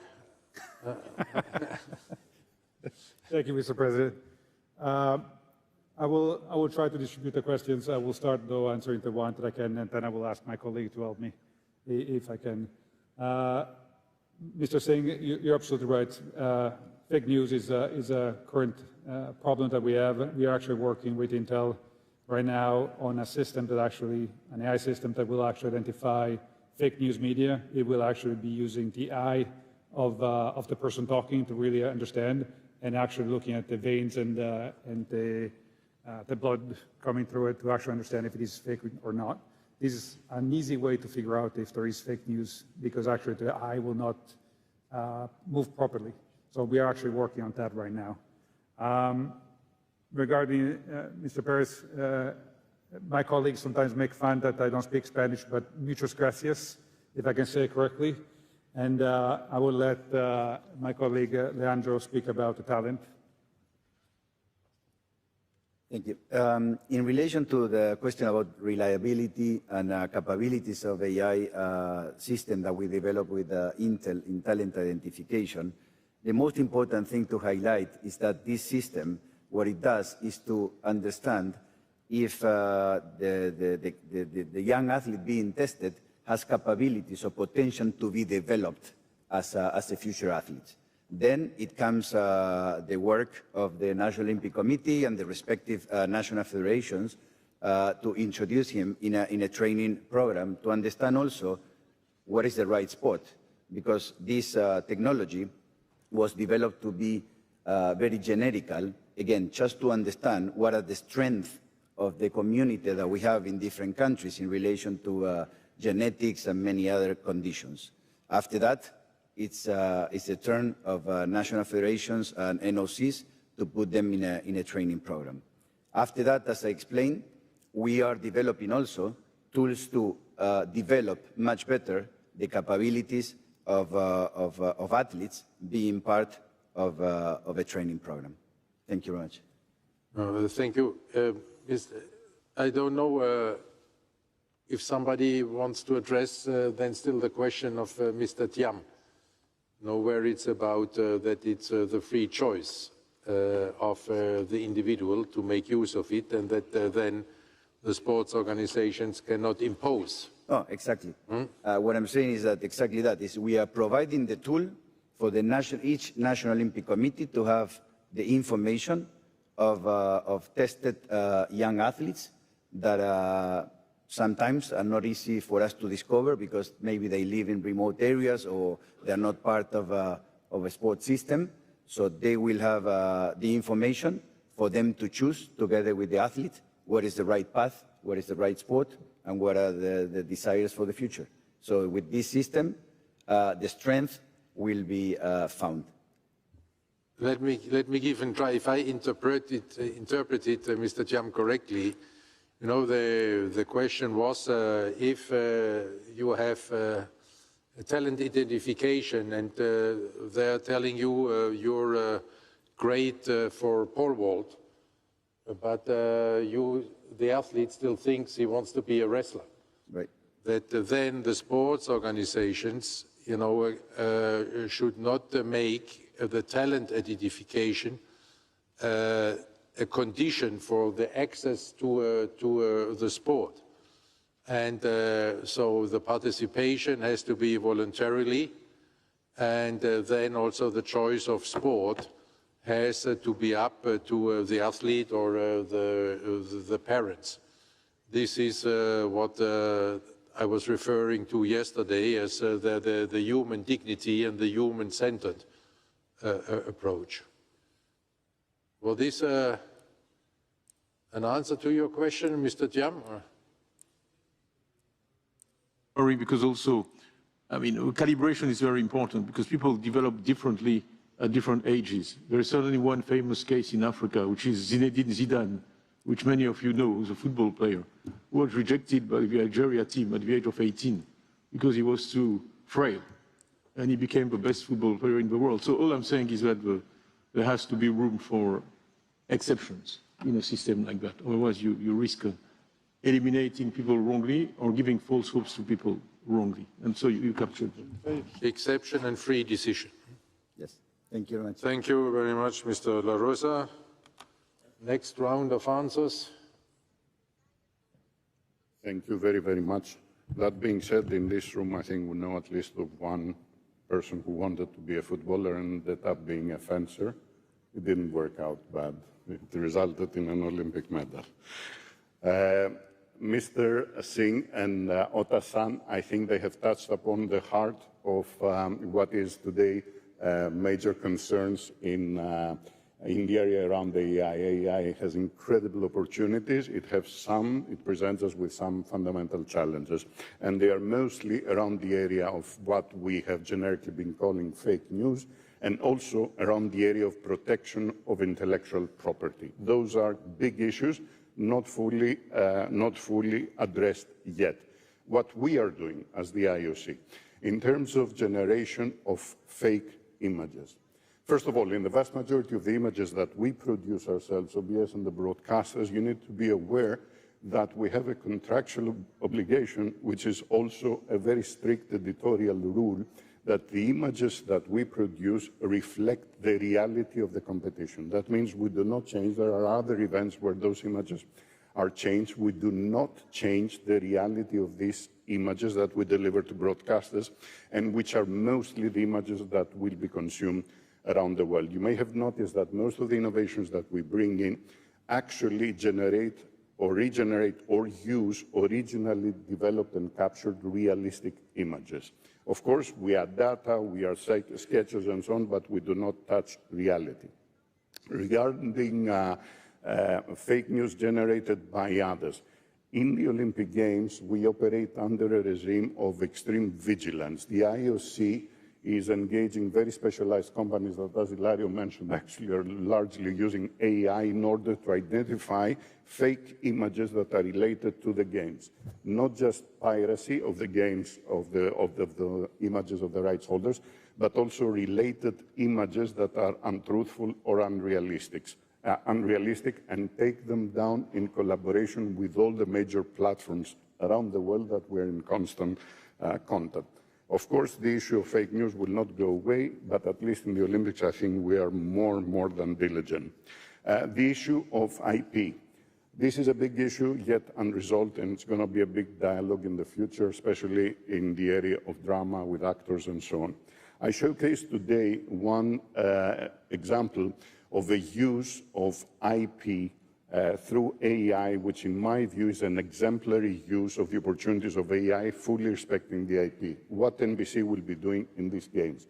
They use the voice of a hugely known commentator in the United States, of Al Michaels, with his consent, to generate AI-generated commentary for highlights that every user, every end user knows that this is the case. In my view, this represents best practices in terms of respecting IP of creative people, of the creatives, using fully the opportunity, on the other hand, not fooling the viewers. This was just to comment on this important subject.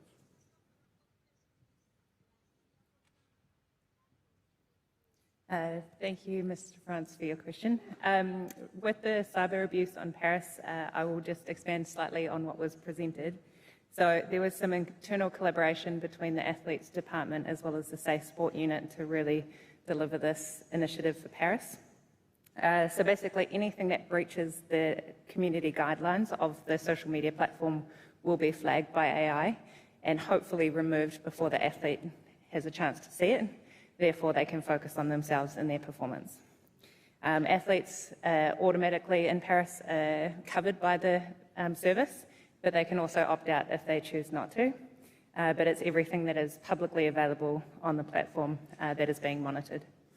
The support staff can also opt in if they choose to, so coaches and the rest of the entourage. So learnings from Paris will be taken, and hopefully we can improve the service even more in the future. So with that, I think I was the final question. So thank you to everyone in the room for your great human intelligence questions and engagement.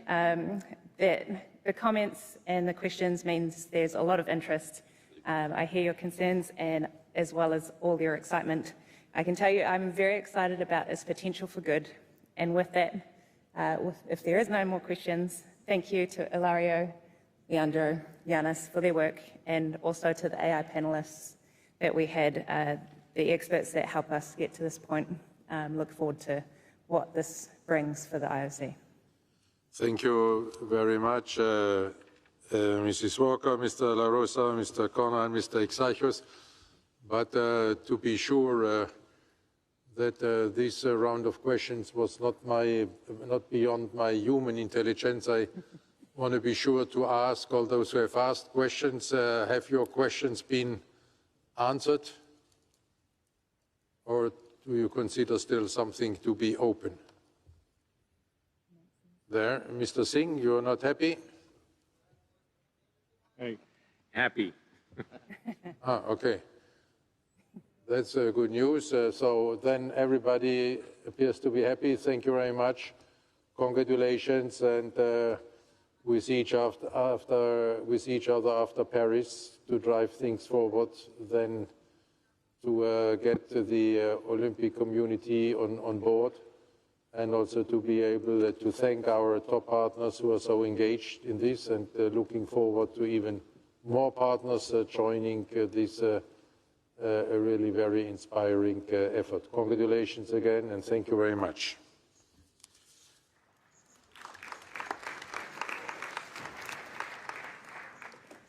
And now, dear friends and colleagues, we are moving on to another fascinating project.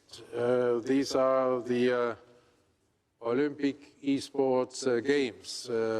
So what the IOC Executive Board is proposing to you today is to approve the creation of the IOC, of the Olympic Esports Games, as explained yesterday. And there I would like to invite the chair of our Esports Commission, Mr. David Lapartien, to make all of us familiar with this project. Here he is. Vous avez la parole.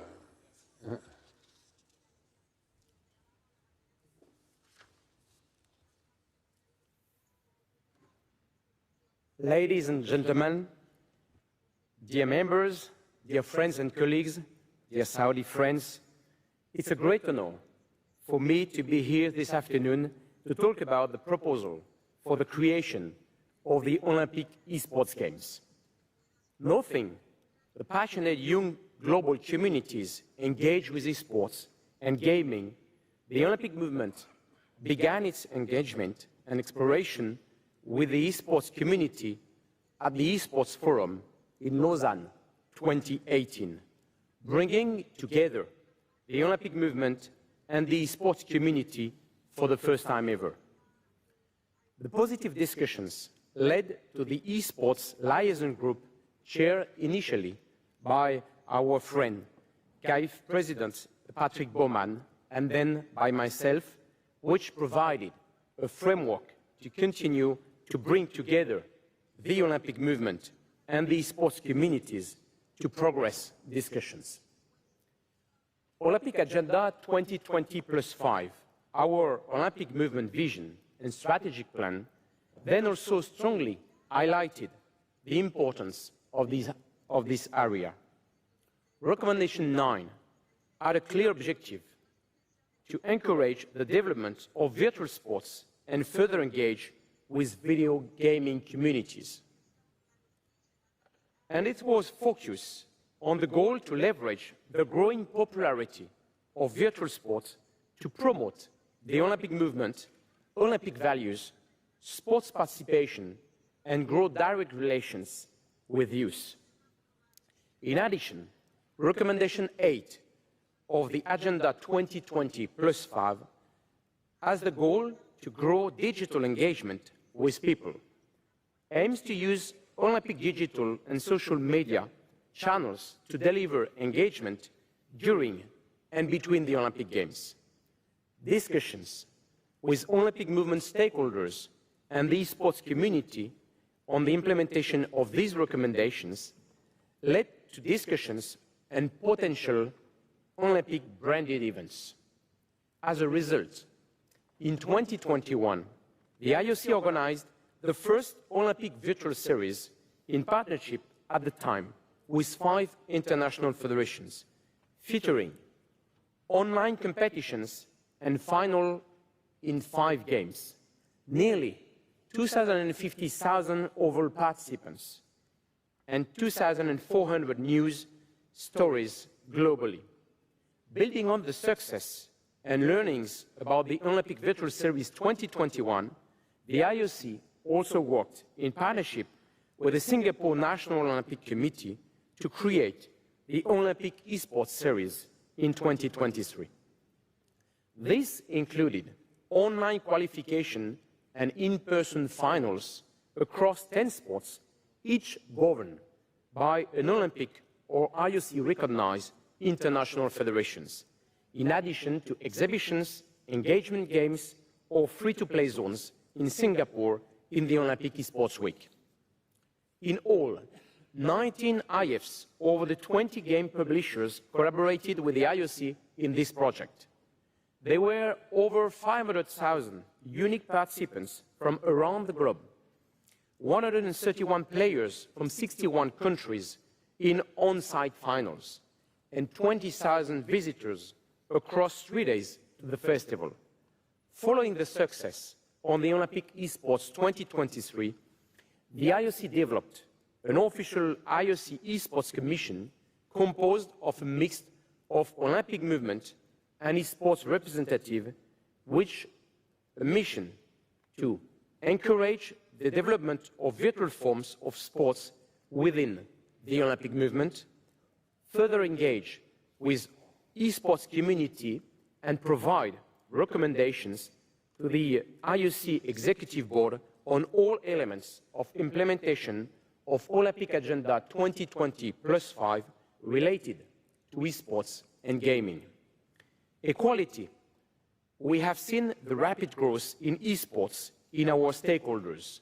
Currently, over 60 NOCs in the world recognize esports and have a national esports federation in their territory. An esports competition have been introduced to Asian Games, European Games, and also Pan-American Games. At the same time, more and more IFs have continued their explorations and strategies and investment in esports in order to reach out and engage with new young audiences through esports, virtual sports, and gaming. 19 IFs collaborated with the IOC for the Olympic Esports Week, with more than 10 others expressing interest in participation.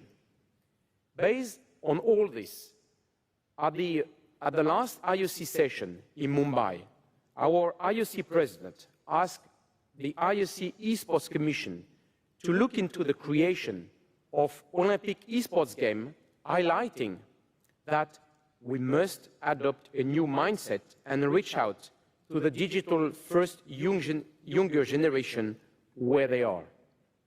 The Esports Commission reviewed this possibility between November 2023 and May 2024.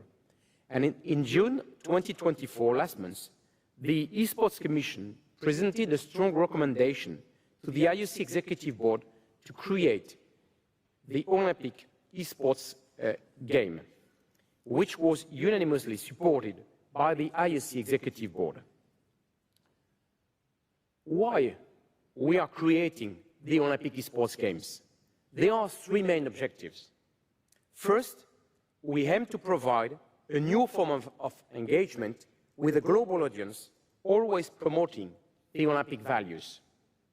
With more than 3 billion gamers worldwide, there is an unprecedented opportunity to promote the Olympic values to these vast, diverse, and young communities. Second, we seek to reach out to passionate young communities where they are, aligning with the evolving landscape of sports and entertainment, knowing that these are digital natives with different ways of engaging from what we may have seen used to. We have heard, and just that with the precedent report, about the importance of IA. Thirdly, with esports, we aim to leverage technology and innovation to develop and to promote sports. This initiative offers all sports new ways of practicing sports and developing new disciplines, as we have already seen with cycling, rowing, golf, taekwondo, among many others. To balance the uniqueness of an Olympic competition and also adapt to the pace of change and engagement with the esports world, the Esports Commission and the IOC Executive Board considered the possibility for the organization of the Olympic Esports Games potentially every 2 years, starting in 2025. Another essential aspect of the Olympic competition and differentiating element to existing esports competition is a competition by nations. These reflect the pride of players and athletes representing their countries. It also offers National Olympic Committee a new opportunity for engagement and development, but also flexibility on involvement to match their desired position and strategies. The Olympic Esports Games program will be inclusive, promoting gender equality and reflecting our philosophy of bringing together the best of sports and esports.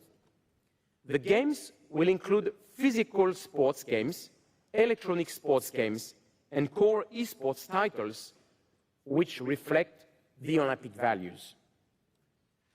The Olympic Esports Games must embody the festive and unifying spirit of the Olympic Games. Therefore, we envision creating a global festival that welcomes the world with entertainment activities, free-to-play zones, and community events to promote sports and esports. To detail the different game types in the program, physical sports games will require actual physical movement with technology gamifying the experience. Electronic or simulated sports games will be played virtually on electronic platforms such as consoles, mobiles, or computers. The Olympic Esports Games are designed to both add value to existing international federation partnerships with game publishers and also help IFs accelerate the strategies they have in place or are considering.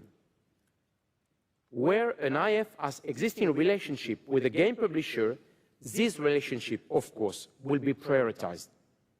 Core of traditional esports titles will respect Olympic values, allowing engagement with esports and gaming communities. This integration provides credibility and uniqueness of the Olympic Esports Games. And here you can see the summary of the planned structure of the Olympic Esports Games program: physical virtual sports, simulated or electronic sports, and traditional esports, which reflect the Olympic values. We have also defined criteria for the program based on alignment with the Olympic values, credibility and value of individual games, popularity among the target audience, and a balance in type of games. We aim for the Olympic Esports Games to also reflect the Olympic value of being inclusive. This will include the promotion of healthy and clean esports, anti-doping education, and testing, safeguarding, and mental health, and prevention, of course, of competition manipulation. A fundamental element where the IOC can play a major role is promoting gender equality in esports. We aim to elevate female role models and portray them throughout esports, move towards gender equal representation and advancing this reality in the first edition of the Games, leverage the IOC's position to promote mixed gender teams and promote inclusivity within the global esports ecosystem. The IOC can offer something that many esports fans eagerly await: a global national team competition with top games and players competing to be crowned the first ever Olympic esports winners. National teams are at the core of the Olympic identity, acknowledging that differing levels of NOC involvement and strategies related to esports, the IOC Executive Board support the Esports Commission recommendation for a flexible model for the NOC involvement, bringing the best players from around the globe in the included games and titles, reflecting current NOC positions without enforcing a standard framework on all NOCs, providing a framework for increasing NOC involvement over time, which would also benefit the NOC regional multi-sport games. To conclude, I would like to extend my warmest thanks to all the members of the Esports Commission for the work on developing the framework for a potential Olympic Esports Games, and the IOC Executive Board and Sports Department for the leadership and support. We believe the Olympic Esports Games will reach out to the new audience while respecting the Olympic values and support the stakeholders in doing this. Thank you so much for your attention, and President, I pass you back the floor. Thank you very much, Mr. Lapartien, for this excellent report, indeed addressing all the essentials of future Olympic esports games. And as has been mentioned in the decision of the Executive Board, which is up for your approval here today, and as I mentioned yesterday, that we envisage there, and we want to partner up with the Saudi National Olympic Committee for reasons having been explained in detail already in the decision proposal, which has been uploaded in your backpack and also in the speech yesterday, but to make you more familiar there with this partnership and with the reasons for this partnership. I would now like to invite our IOC friend and colleague, Princess Rima Bandar Al Saud, and the President of the Saudi Arabian National Olympic Committee, Prince Abdulaziz bin Turki Al Faisal Al Saud, for her presentation. Welcome.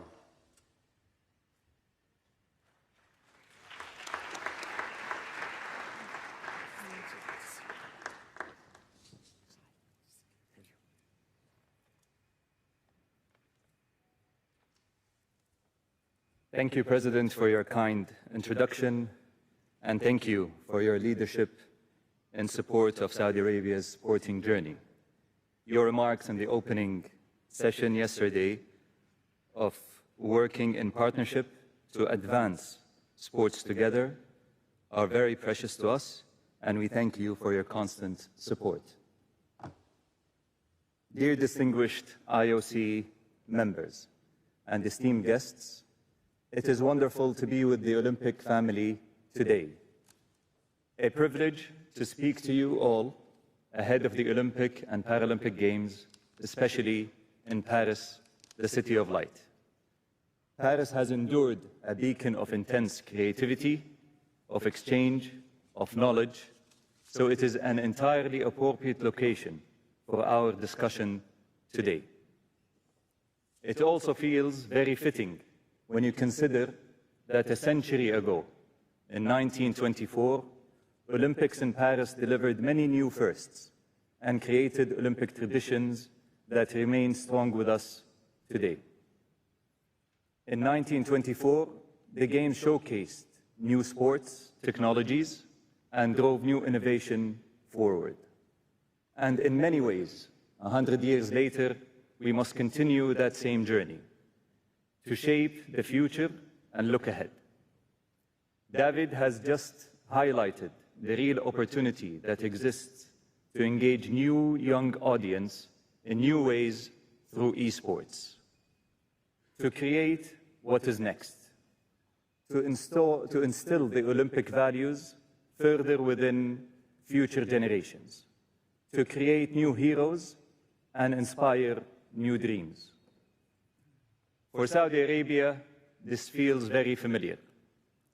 It is a journey we have been on recently as an entire nation, and especially within sports.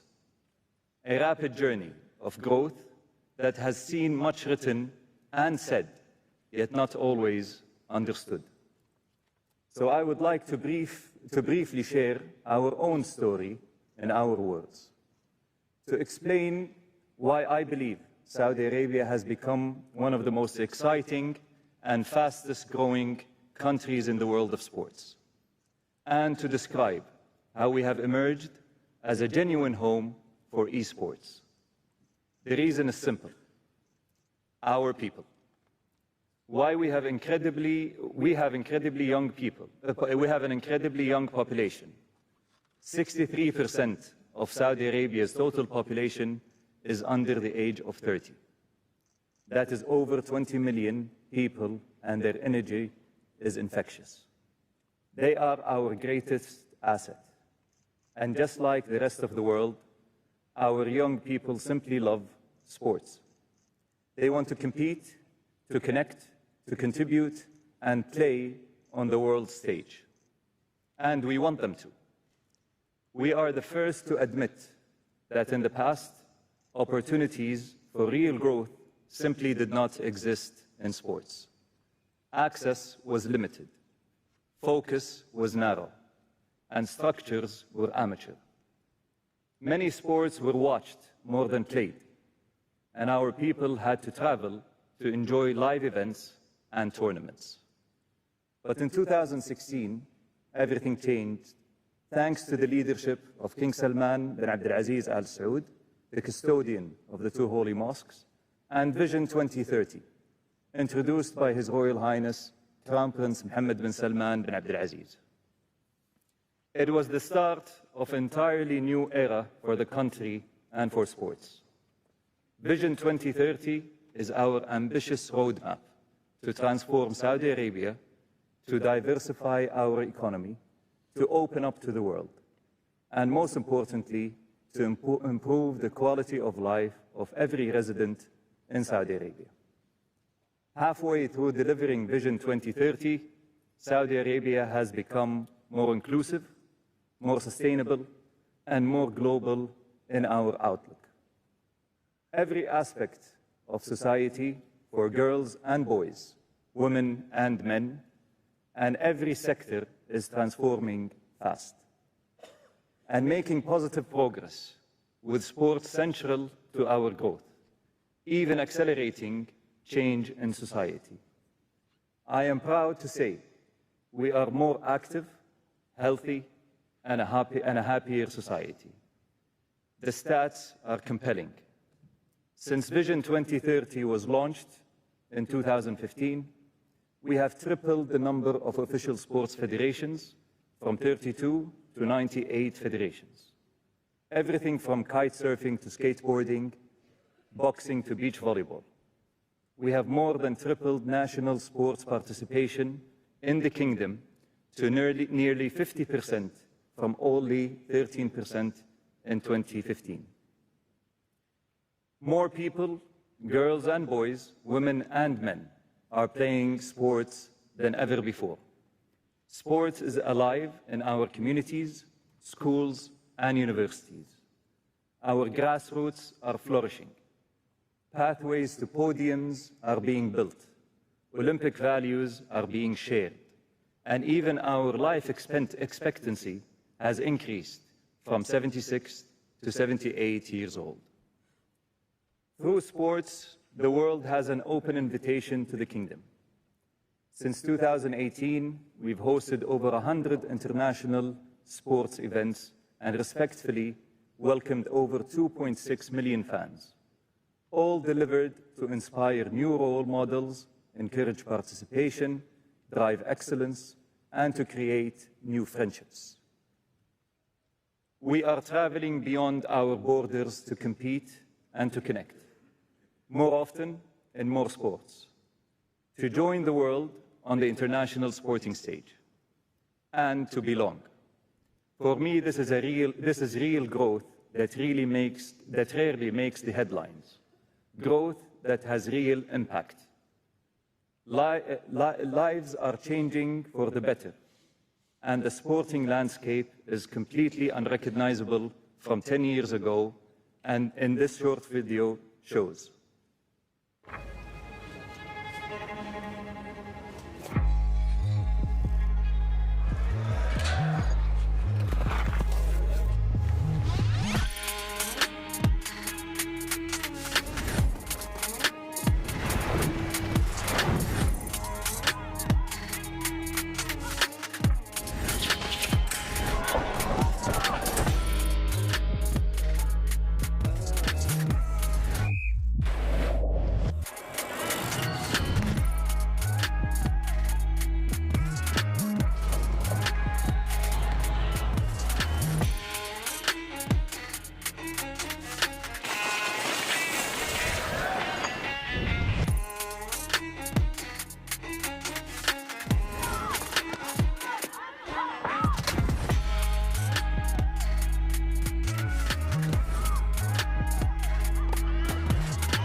Mr. President, Your Royal Highness, ladies and gentlemen, distinguished guests, it is with great pride that I stand before you today, not only as an IOC colleague, but also somebody who has worked since 2016 on the inclusion of women in sports in the Kingdom of Saudi Arabia.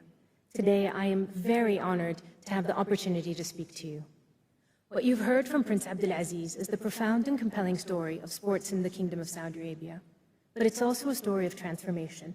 It's a story of bold ideas and extraordinary execution, but most of all, it's the story of unleashing the potential of the Saudi people, harnessing their passion for sports and elevating their quality of life.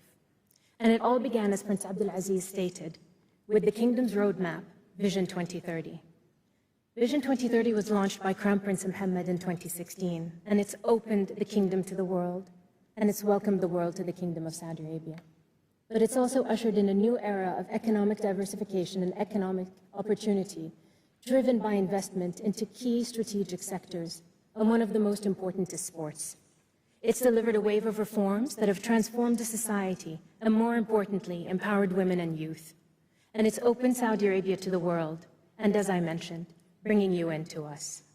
So today, the Kingdom is an inclusive society where the empowerment of women and youth has taken center stage, with enhanced access to education and jobs, and an unprecedented cultural, entertainment, and sporting opportunities. Equality lies at the heart of Vision 2030, ladies and gentlemen, and we seek to provide a vibrant society able to offer new opportunities for all. Our women and girls are an integral part of that. And today, Saudi women are in charge of their personal and financial futures, and I'm so honored to say that on behalf of our women. Saudi women are guaranteed equal pay by law and own hundreds and thousands of businesses. And every day, doors are opening up for these women, including traditionally male-dominated sectors such as the military, firefighting, law and aerospace, and yes, sports. In just 5 years, the percentage of women in the workforce has doubled. 35% of our workforce are women, and more than 40% are in the civil service. Our goal was to reach 30% by 2030. And today, our women have shattered that milestone. And they're not only taking their seat at the table, their participation in both middle and senior management positions is also above 30%. And why am I sharing this with you today? Because in 2016, none of this was true. But we have been focused and we've been diligent, and we will continue to be focused and diligent. Since Vision 2030 started, we've introduced more reforms in the last 8 years than in the previous 80. Let that sink in. And like much of the incredible change that's happening in Saudi Arabia today, sports in the Kingdom, it was just a dream years ago. We were a single sport economy, soccer or football for those of you from the other coast. Today, we have a dream where athletes living in the Kingdom could practice and play in world-class infrastructure, surrounded by inclusive sports ecosystems and endless opportunities, and, critically, hosting major sporting events. That dream is now walking, running, and playing. With more than 70% of our population under the age of 35, our youthful nation yearns for all that sports can deliver. And that's what sports is all about. It's about leading a healthier and more fulfilling life. It's about dedication to personal goals, competition, and the reward of hard work. It's about diversity and equity, yes, and building character and values. All qualities and traits that carry over into every single aspect of life. And with the Saudi Olympic and Paralympic Committee supporting us at every step, we are committed to elevating sports in the Kingdom of Saudi Arabia to an international level. And with a commitment to equal access and opportunities for both men and women, and a commitment to building a sustainable sports industry for the long term, and a commitment to invest and reinvest and keep investing until our goals and aspirations are achieved on behalf of the young men and women of our country. Because the advancement of women is at the heart of our transformation in all aspects, whether it's economic or social, and yes, in sports. Women's participation in sport has increased by more than 150%. Consider we started at 0 in 2016. Today, we have more than 330,000 registered female athletes and thousands of women coaches, mentors, referees, and sports doctors. Women today participate across sports in local, regional, and international competitions. And ladies and gentlemen, our ladies win.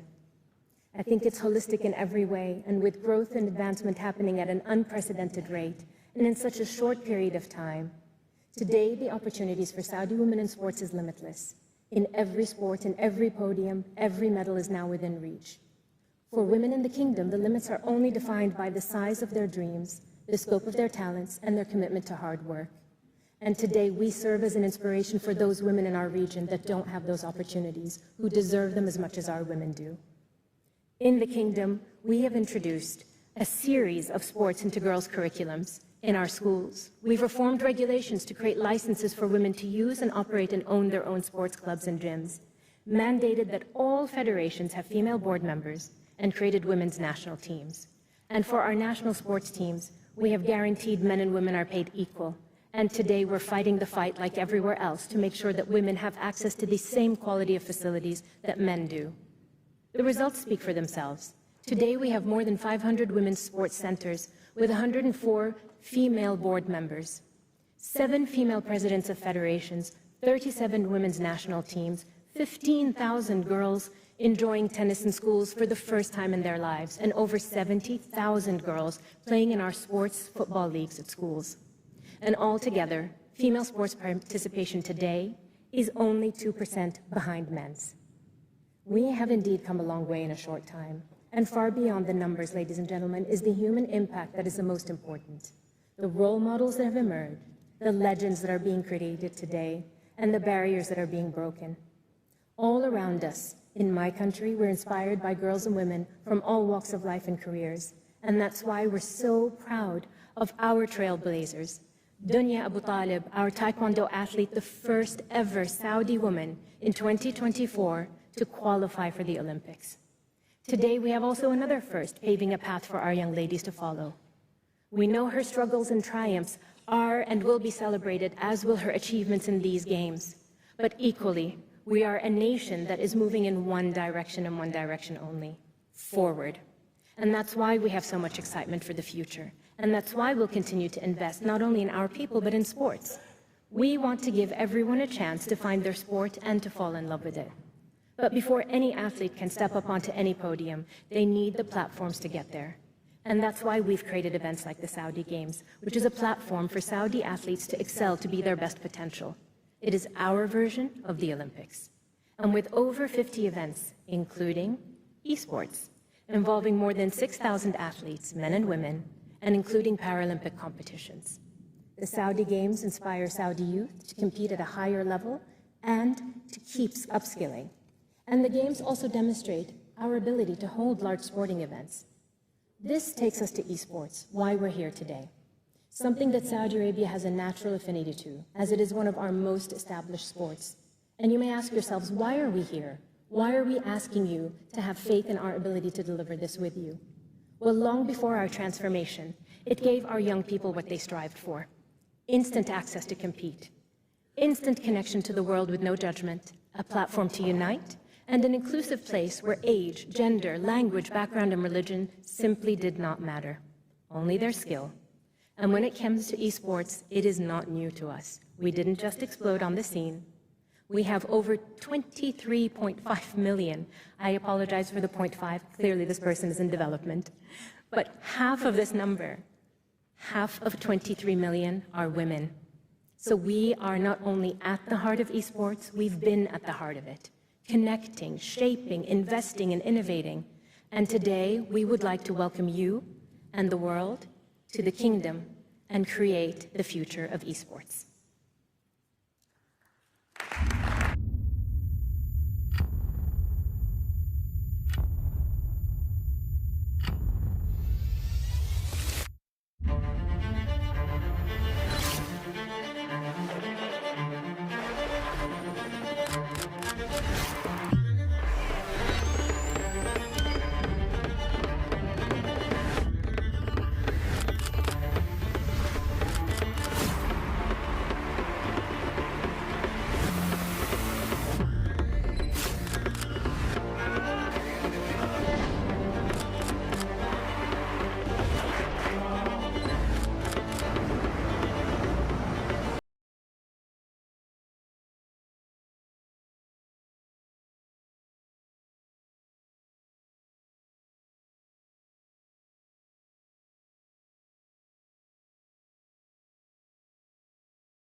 Mr. President, IOC members, guests, as you can see, this is all happening in Saudi Arabia now.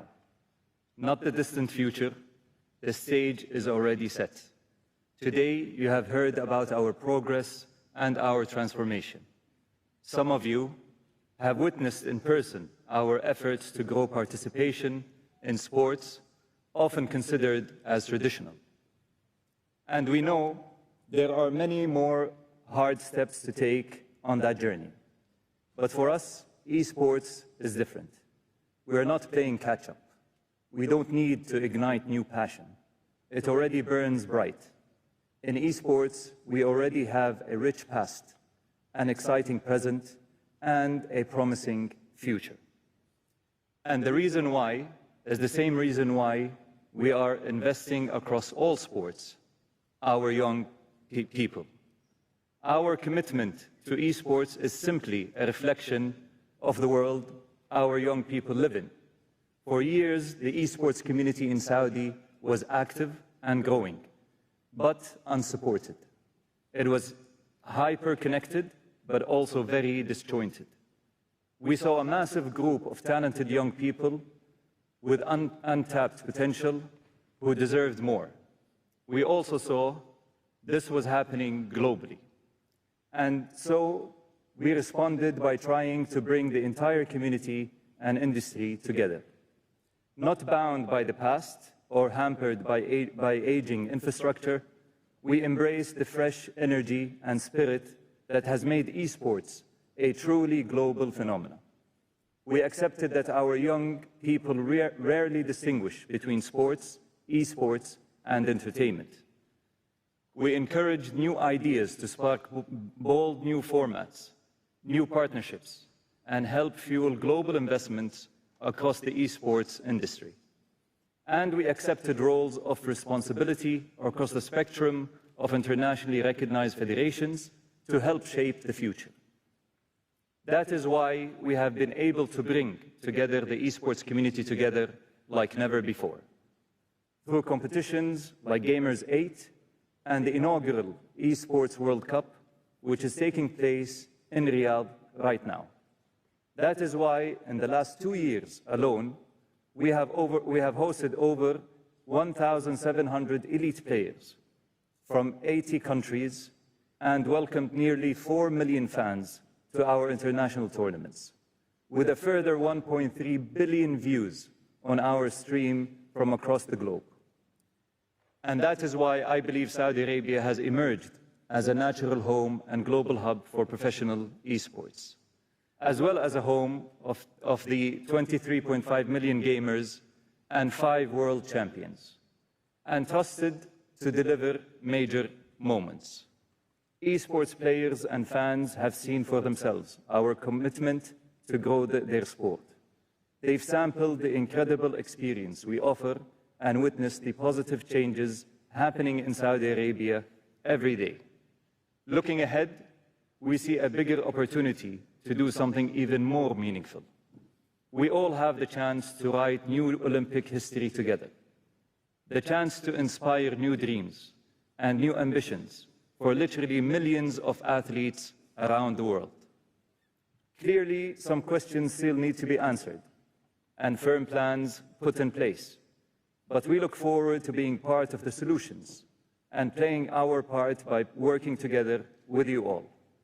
In closing, I would like to stress that as a country, we have huge respect and admiration for the Olympic Games and all this movement stands for the traditions, the legacy, and the unique ability to bring the world together through sports as a force for good. We believe that taking part in an Olympics is the ultimate honor that any athlete can achieve. That is why we are committed to providing the ultimate platform for new heroes to perform and for the Olympic spirit to be shared. Together, we all share the prospect and responsibilities of having a positive impact on young lives, of installing the Olympic values in new and innovative ways.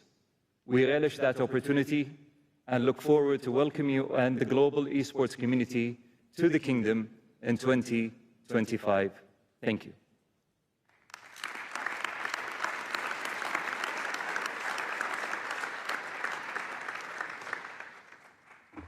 Thank you very much, Princess Rima and Prince Abdulaziz, for your excellent report.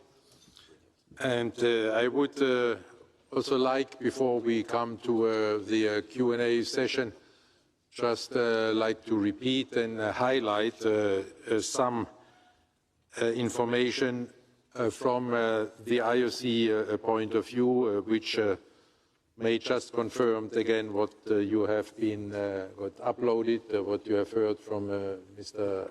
Lapartien, and now from Princess Rima and Prince Abdulaziz. First of all, the Olympic Esports Games, the IOC is the exclusive owner of the Olympic Esports Games and all the related rights. This means, and also through the partnership with the Saudi National Olympic Committee, that the organization of the Esports Games will fully reflect and be in full compliance with the Olympic Charter and the Olympic values.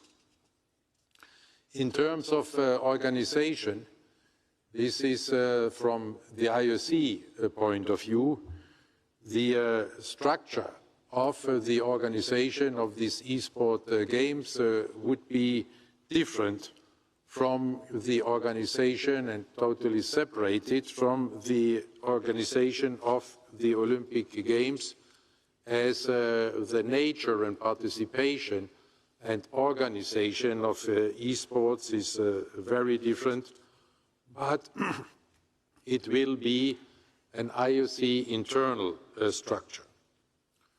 The Olympic Esports Games will be financed on a stand-alone basis, separate from the financing of the Olympic Games and from the financing model of the Olympic Games.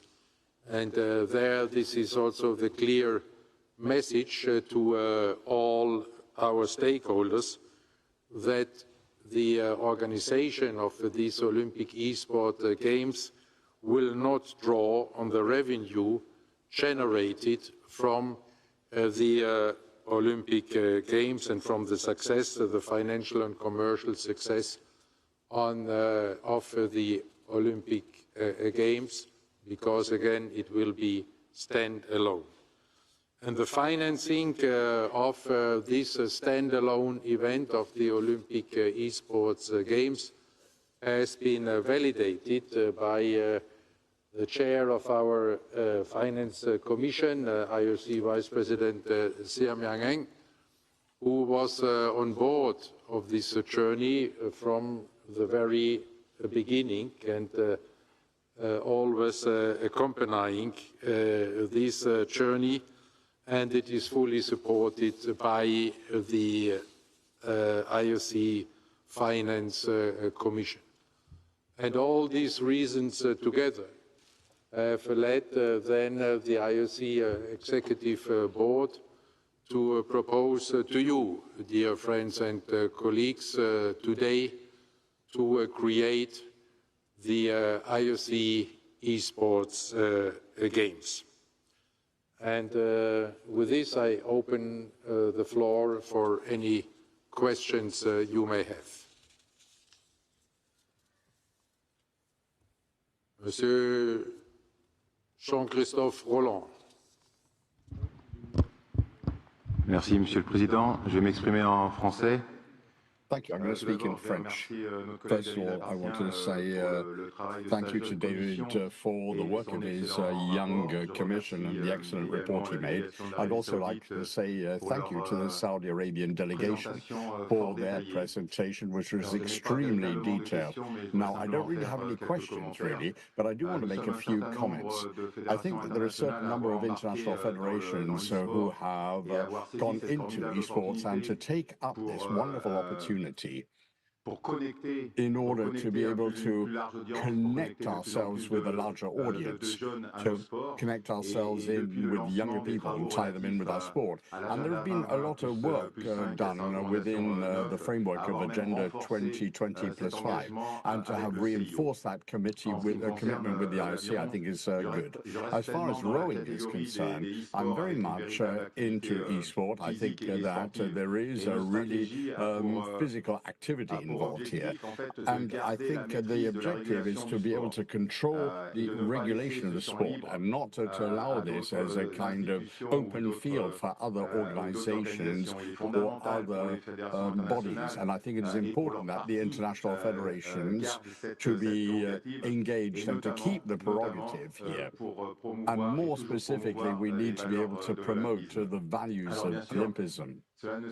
Of course, this does not mean that we've got to be the only ones, that we should be in isolation. That would be impossible. We don't have the resources, nor do we have necessarily the full expertise. So we really need to work together with publishers in order to accelerate our development. And finally, because this is today's topical subject, let me just say that I'm really enthusiastic for the creation of the eSport Games, and I hope that this is going to be approved by the session in a few minutes. Thank you, President. Thank you, Roland. Mr. Luis Moreno. Yes, Mr. President. You know, I think what is very interesting is if we look at the different areas that we have covered today, from AI to the digital strategy, and now esports, what essentially we're doing is moving in the direction where the youth are, and we have, by the presentation that has been done by David Lapartier, essentially a line of sight as to where is the future of sports in youth. And this is, as you said in your speech, is changing constantly. And so I'm very excited to see that we're doing this. This is a work in progress, of course, but I think it is a great way to have these three different areas in which we're working to come together. And also want to congratulate Prince Abdulaziz and Princess Rima from their presentation of what Saudi has been doing. You know, when you look at learning today and all the platforms that have been created around learning, a lot of what's happening is how to introduce forms of gaming, because there is a change in how younger people are learning. And so this, combined with sports, I think it puts us in a very good position. Thank you. Thank you very much, Mr. Moreno. Mrs. Yael Arat, s'il vous plaît, please. Thank you, Mr. President. First of all, it's really exciting, this new era. And I would like to thank my colleague and friend, the IOC member and President Lapartier, for the excellent journey you have led with quite big and diverse commission, together with a great team of the IOC. Together with IOC members, professionals from the gaming industry, and gamers who are doing transition to well-being players. The Commission, under your leadership, have turned the IOC President's innovative vision into reality. As someone who has the business expertise myself in the gaming space, I know how the kids and young adults are generating revenues and passion to this space, and I'm proud that we could find the golden path to bring this huge community to engage with the Olympic movement, aligned with our values. This community is future spectators, future business leaders, and I believe this is the time to create this new reality. And I like to for our friends and colleagues from Saudi Arabia, this is extraordinary to see your vision and actions, how through sport you drive changes in the society with a lot of joy. So thank you very much. Thank you very much, Mrs. Arat. Mrs. Gunilla Lindberg.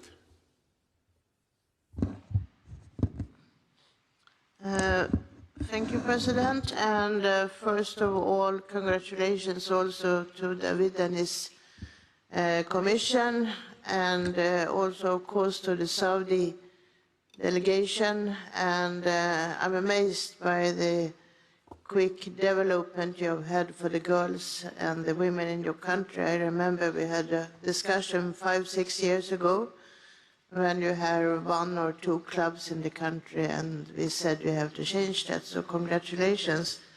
My question was, President, you said the structure of the organization will be different to the Olympic Games, and for the NOCs, how will the qualification and how will you find the athletes, and who is really in charge of what? Would be good to know before we take a decision. Thank you. Thank you very much, Mrs. Lindberg. Mrs. Cecilia Tait. Thank you, Presidente. I want to talk in Spanish because I want to give some good information for the world, for the public, and any country can watch these sessions. I want to share in the 2023, the global player was 3,305 million. En Europa, Asia Pacífico, 1.730 millones. $1,730 million in, and we're talking about players. We're talking about 325 million in Latin America. And we are talking about a global participation that includes Europe. There are also many million in Europe. And the participation of women in Peru, I think that we're talking also about players. 56% are single persons and 82% work and study. 53% don't tend to have children and they're players. And we've got people also who go to work and play it in the evening. Now, look at the statistics. The majorities of the gamers in Latin America are between 18 and 48 years of age. 33%. They're between 22 and 34 years, whereas in the 18 to 24 or 25 to 44 bracket, you've got 24% of people in that bracket. With regard to gender, we've seen a reduction, that is 46% of gamers in Latin America are women. So, dear colleagues, this is a very important piece of information. There are more and more women gamers, and they are participating in esports competitions, and they're playing a number of different games. We're not talking about sport here. I think that artificial intelligence, well, we have only had 2 years of doing track and field, whereas I don't think that we're going to be looking only at the sport. We've got to be in contact with technology, that's clear. In the presentation of Saudi Arabia, it was really excellent. I think that what they have managed to do over the very short period of time in the field of esport, it really is fantastic, and I really am quite sure that this is going to be approved. And we've got to ensure that you've got some very good gamers in Latin America. Thank you very much. Senora Tait. Mrs. Anita de France.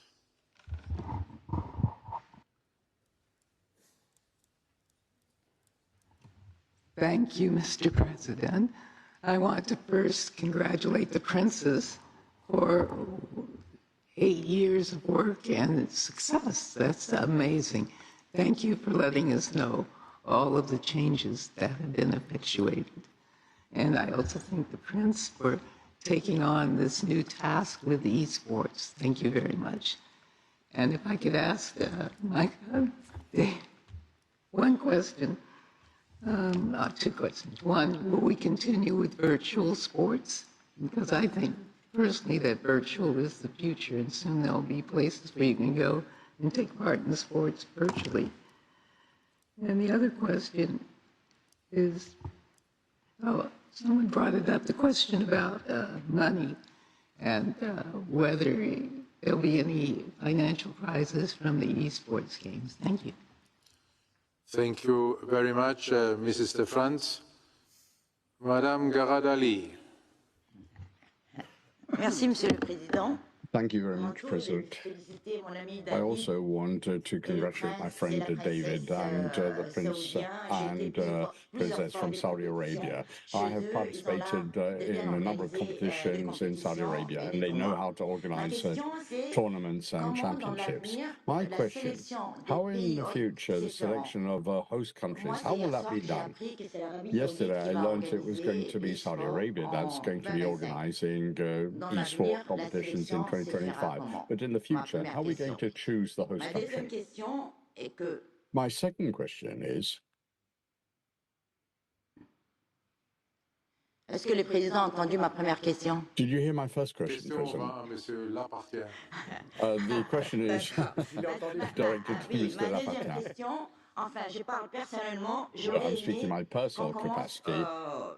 Ces Jeux olympiques d'e-sport. I think that the Esports Olympic Games should be started with young people and to see how this really works out, how it pans out before we move on to the high age categories. Thank you very much. But rest assured, I always hear what you say. Mrs. Dagmavit-Berhan. Thank you, President. Thank you, David, for the excellent work with your fellow Commission members. We're very proud and we're very excited with the hard work you've done, and I look forward to how it's going to be implemented, and I wish you all the best. I also take this opportunity to thank the team from the National Olympic Committee of Saudi Arabia. It's quite a pleasure to see the works you've done and the many works. I personally follow how the gender equality and other progresses are being done, but I'd like to say thank you for your excellent presentation. It was very insightful. There are two faults on my remarks and probably a question. But first of all, coming from a region where, from Africa, we have the youngest population in this world, and this initiative is truly close to my heart. So I would like to relate to how, coming from a region where there is a lot of untapped opportunity and also a very welcoming challenge, I am very excited to see that this initiative has gone to a region where there is equally untapped opportunity and equally a welcoming or welcomed challenge in that specific region. And for that to happen, when we look into the partnership that we are looking for, that partnership requires excellence, expertise, resources, commitment, and trust. And for that to happen, thank you very much for embracing and accepting that partnership. And we very much look forward to support you in everything we can to see this happening on the ground. So my question is, as much as we are excited to see this, there will be the importance of granting equal access to all participants. And as you can see, not all regions and not all nations have the dedicated resources that requires for this infrastructure. So I know the practicalities are going to come forward. This is also probably for the Commission, but that's going to be equally important for all the nations to take part and make sure that this is really inspired and aligned with our true values of Olympic movement. Once again, thank you very much for the hard work, and I look forward to the opportunities. Thank you very much, Mrs. Pehane. Prince Albert. Thank you, Mr. President. Yes, I'd like to thank the Royal Highnesses for their presentation. Thank you. It's always a privilege to see a similar presentation and to see the your development and those numbers are always very impressive, and so thank you very much. Thank you very much to our colleague David Lapartien for his presentation. I just wanted to know, you indicated to us that it would be a 2-year cycle between games. Was a 4-year cycle ever considered? And if I understand the reason, I think I heard the reasons, but because the international sporting calendar, as you know, is already very full. But what was really the determining factor to have a 2-year cycle? Thank you very much. Thank you very much, Prince Albert. Mr. William Blick. Thank you very much, Prince Abdulaziz and Princess Rehma, for your fantastic presentation. It was a presentation from your heart. Mr. President, I've had the rare opportunity of working with Prince Abdulaziz in Saudi Arabia on sport. I can assure you that they are very committed, and their presentation is just a glimpse of what's actually happening in Saudi Arabia. I'm very confident that they will be able to host fantastic games. Saudi Arabia is now a mecca for sport. We need to just take a slight caution with gaming and physical activity. I think we need to strike a balance to ensure that there is enough physical activity in gaming. Thank you very much, Mr. President, and we look forward to enjoying this festivity of esports. Thank you very much, Mr. Blick. Mr. Saeed Ali. Thank you, Mr. President. I think it's commendable to see the pace at which Saudi Arabia has encouraged ladies to come into the world of sport. It's truly a case of where there's a will, there's a way. I think they've beautifully exemplified it. Thank you. Thank you very much, Mr. Ali. Mr. Pau Gasol. Thank you, Mr. President. Thanks again for the beautiful presentation, Prince and Princess of Saudi Arabia, Chair of the Commission. I think, just looking at the numbers, it's really that are staggering and mind-blowing. We have a unique opportunity of influence, of impact, of growth, of reaching this huge number of young individuals, young boys and girls, men and women, and to shape, hopefully, help shape their lives as well. We were talking about, be able to share Olympic values, help shape the growth of esports. I think this is an opportunity that we cannot, I guess, emphasize enough. So congrats again on the work, and I think there's huge potential in exploring this. Thank you very much, Mr. Gasol. Mr. Nevenilic. Thank you, President, and congratulations to the IOC and the royal family. Prince, good to see you here. You know that I have gamers in my family, very fun gamers, and I know what they want to play, what they love to play. My question is your opinion about how will grow in the market in terms of the value, in terms of the followers, in terms of the players, the games that we will use during this Esports Olympic Games, because we are speaking about great numbers, big numbers, but everybody knows that these numbers belong to other kind of esports or games. What is your opinion about how we can grow in this kind of games, or the games that we will use during this Esports Olympic Games? Thank you. Mr. Karl Stoß. Thank you, Mr. President. First of all, to David, thank you very much for your incredible effort here in a very short time. And for me, you're really a life example for a man with a multitasking, valuable job. I'm really wondering, with so many hats, that you are still alive.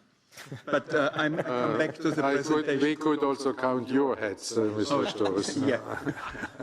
Thank you, Mr. President. Thank you for the presentation here. And I think we are now in the middle of a transformation in the society and also the society of sport. And we have, on the other hand, physical sport, yes, and on the other hand, esports. And in the future, I think we will find also some models with a hybrid model. And we have to think about also the future of the Youth Olympic Games, for example, maybe in the next few months. And because Youth Olympic Games is an event for the young generation. Esport is mostly also an event for the young generation.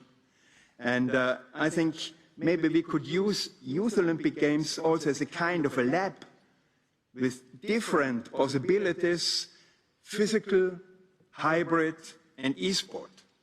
And in this direction, we have to think about also in the future. But this one is a very, very good start. I think with esports, I had the opportunity to join in Singapore as the first one. It was excellent, an excellent experience, and I'm sure it will be also in Saudi Arabia. Thank you very much. Thank you very much, Mr. Stoß. And while we are here, we can already call on your neighbor, Mr. Singh, to take the floor. Thank you very much, President. David, congratulations, and to Your Highnesses, thank you for your support and for your vision. As a member of the South Africa-Saudi Business Forum created by our heads of state, I've visited many times and seen this for myself. But I think my observation is largely what the Ethics Commission chair alluded to, which is gaming and the economics around esports. And obviously, we've got some time to figure out how we protect the gambling aspect of esports as we go into the games next year.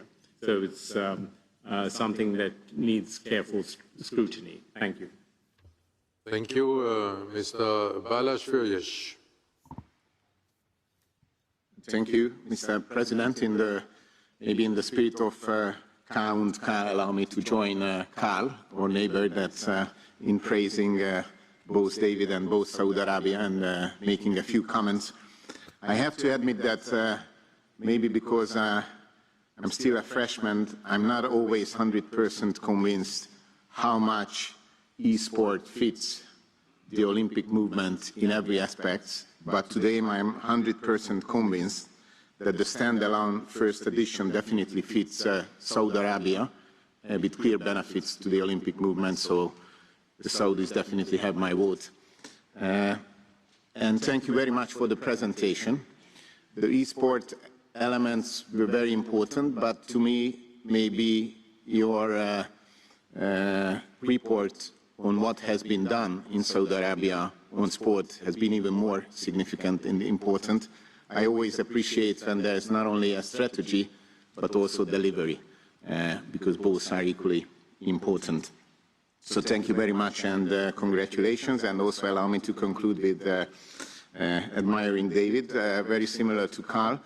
I was thinking that how can you achieve all this in an Olympic year when you are a host country and leading your important Summer Olympic Federation and still have the energy to deliver such a valuable work in the Esports Commission. So thank you very much, David, and congratulations. Thank you. Well, thank you, Mr. Furious. We will test his energy tomorrow when he will appear here with the candidature of the French Alps for the Winter Games. So give him a chance. Yes, please. Mrs. Samira Ashkari. Thank you, President. First of all, I congratulate David, our colleague, for the great presentation. And also, I congratulate from the bottom of my heart to my colleagues and friends for their great representation and impressive and significant change in Saudi Arabia and the games that you have. And I believe that Saudi is and can lead by example to the rest of the countries, in particular Islamic countries, that to promote more gender equality, inclusion, and I congratulate that and looking forward to the e-sport and the games in Saudi next year. Thank you. Thank you very much, Mrs. Ashkari. Mr. Giovanni Malago. Yes. Thank you, David. Very interesting and good job in a very short time. My question is, when will be officialized the program of the Olympic Esports Games? Because I think immediately after, all the NOCs needed to be involved for the criteria, the parameter for the qualification in the single disciplines inside the games. Thanks. Thank you very much, Mr. Malago. Monsieur Boussayen. شكرا سيد الرئيس. Vous allez continuer en arabe? Thank you, Mr. President. Si vous permettez, Monsieur le Président, j'aime bien continuer en arabe. If you allow me, Mr. President, I would like to continue in Arabic, please. I don't know how this machine works.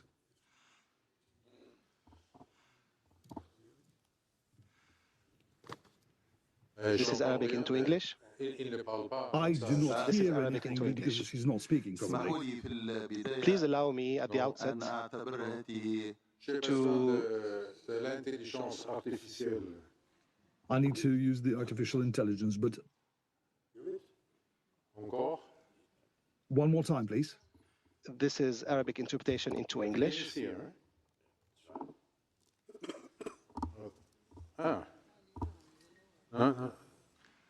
Pouvez-vous parler encore? تستمعون لي سيد الرئيس؟ Can you hear me, Mr. President? رغم إتقاني لبعض اللغات الأجنبية. Despite the fact that I can speak a number of foreign languages, but I choose to speak my mother tongue, Arabic, because this is quite a historic moment. It is historic on two levels. The first being that this session shall vote on creating the Olympic Games, the Esports Olympic Games. And it is quite historic as well, because because the first country to organize these games, and I do hope that they shall win the vote, is the Kingdom of Saudi Arabia, which is an Arab country, and all Arabs will be honored to host these games together. Therefore, I would like to start by thanking my friend, the president of the French Olympic Committee and the Electronic Esports Federation for all the efforts they have undertaken in order to establish these new Esports Olympic Games. And I would also like to thank Your Excellency President Thomas Bach and all the members of the EB and my colleagues for this highly important decision in creating the Esports Games, which open up a new avenue in sports. That is an important one. I would also like to thank the Saudi Arabian Olympic family headed by their Royal Highnesses Prince Abdulaziz and Princess Rima for this important development on the sports level and the development of the avenues for the Saudi women and new fields of cooperation. And I would like to also talk on 2 points. First, we shall not forget by the establishment of these new games that physical activity is the basis, and therefore the classical traditional Olympic Games shall remain also the basis for our action, and this is why we were reassured by Mr. Thomas Bach at the outset that this new structure will be a separate one and will not influence the running of the traditional Olympic Games. And my second comment here is regarding regard to what Mr. Lapartien said, is concerning the national federation which shall carry out these e-games. Should each individual federation within their own specialty carry out these esports games, or shall there be one unified confederation that takes place with regard to and takes care of the running of the esports tournaments? And I would like to beg your pardon for my insistence on using Arabic in my intervention. This shall always be an important endeavor to undertake. Thank you very much, Mr. President. Merci, Monsieur Poussayen. And now je passe la parole à Madame Nawel El Moutawakel. Mrs. Moutawakel has the floor. Thank you very much, Mr. President. And I, in my turn, I will speak also in Arabic. I would like to pay homage to their Royal Highnesses, the Prince and the Princess, for the excellent presentation. And this fills us with honor and pride to see this giant stride forward by the KSA. And I would also like to thank our friend and colleague, Mr. David Lapartien, the President of the French Olympic Committee, and as well as being the head of the Commission at the IOC. I would like to thank you because I have lived with you a very heartfelt moment that were indeed moments of pride, because I have lived the first Youth Olympic Games tournament in Singapore that took place at the first time, and when at the time the Kingdom of Saudi Arabia was allowed the chance to participate for female athletes to participate. It was in equestrian competitions, and this was a unique opportunity. And for the second time, Saudi Arabia was able to participate with a female athlete at the London 2012 Games, and it showed and proved to the world that Saudi women were able to rise up to the challenge and to practice sports successfully. And I would like to thank Your Highness the Princess for all the strides you have made in the dear country of the KSA, because you have had a very far-sighted vision with Vision 2030, and these are all ideas and thoughts that are currently being indeed implemented towards further brightness and implementation in the future. And we have also seen how your first champion, Dilma, was followed up by Sarah, the other champion in 2012, and Wishdan in judo. And God willing, this year we will see champions in Taekwondo. And therefore, I would like to wish all the best to Kingdom of Saudi Arabia with their female athletes. God willing, you will be achieving new medals. And I wish you and the KSA all the best and progress and prosperity. And God willing, you will be successful in the coming tournament, Paris 2024. Shukran, Madame El Moutawakel. And now I give the floor to Mr. Seungmin Ryu. Thank you, Mr. President. Thank you, David, for your great work, what you have done. And also congratulations, Princess and Prince, for your great work during the last 8 years. As you know, Korea is one of the great infrastructure of the esports community. Then I had the opportunity to talk with some players, very famous players in Korea. They want to be a part of the Olympic movement. So it would be great if Olympic Esports Games will provide not only for the great games environment, but also diverse experience to get the diverse opportunity to learn what is the Olympic values and the communication with others. It would be great opportunity for the players and their entourages as well. Thank you very much. Thank you very much, Mr. Ryu. Mr. Luis Mejía. En español, presidente. Adelante. I will be speaking in Spanish. Thank you very much. I'd just like to remind you that our organization is organizing its Congress every 5 years. And at the last Congress, which took place in Argentina, the subject of e-sport was also included on the agenda. And also, I remember that many of the concerns were expressed, and they turned around 3 points. The question of betting, the question of doping, and I think that we should congratulate the fact that these subjects have been addressed, they've been studied by our commission, so that today we have come up with the proposal that is before us today, which means that all the concerns that I'm hearing today were also presented in the past. They were evaluated. And I think that we have found solutions to those concerns. Cecilia Taya, colleague from Peru, gave us the figures. That is to say, young people and adults who are participating in this world of sports. And on the prior occasion, I was totally agreement with the fact that we should actually go down this path of the Olympic Games.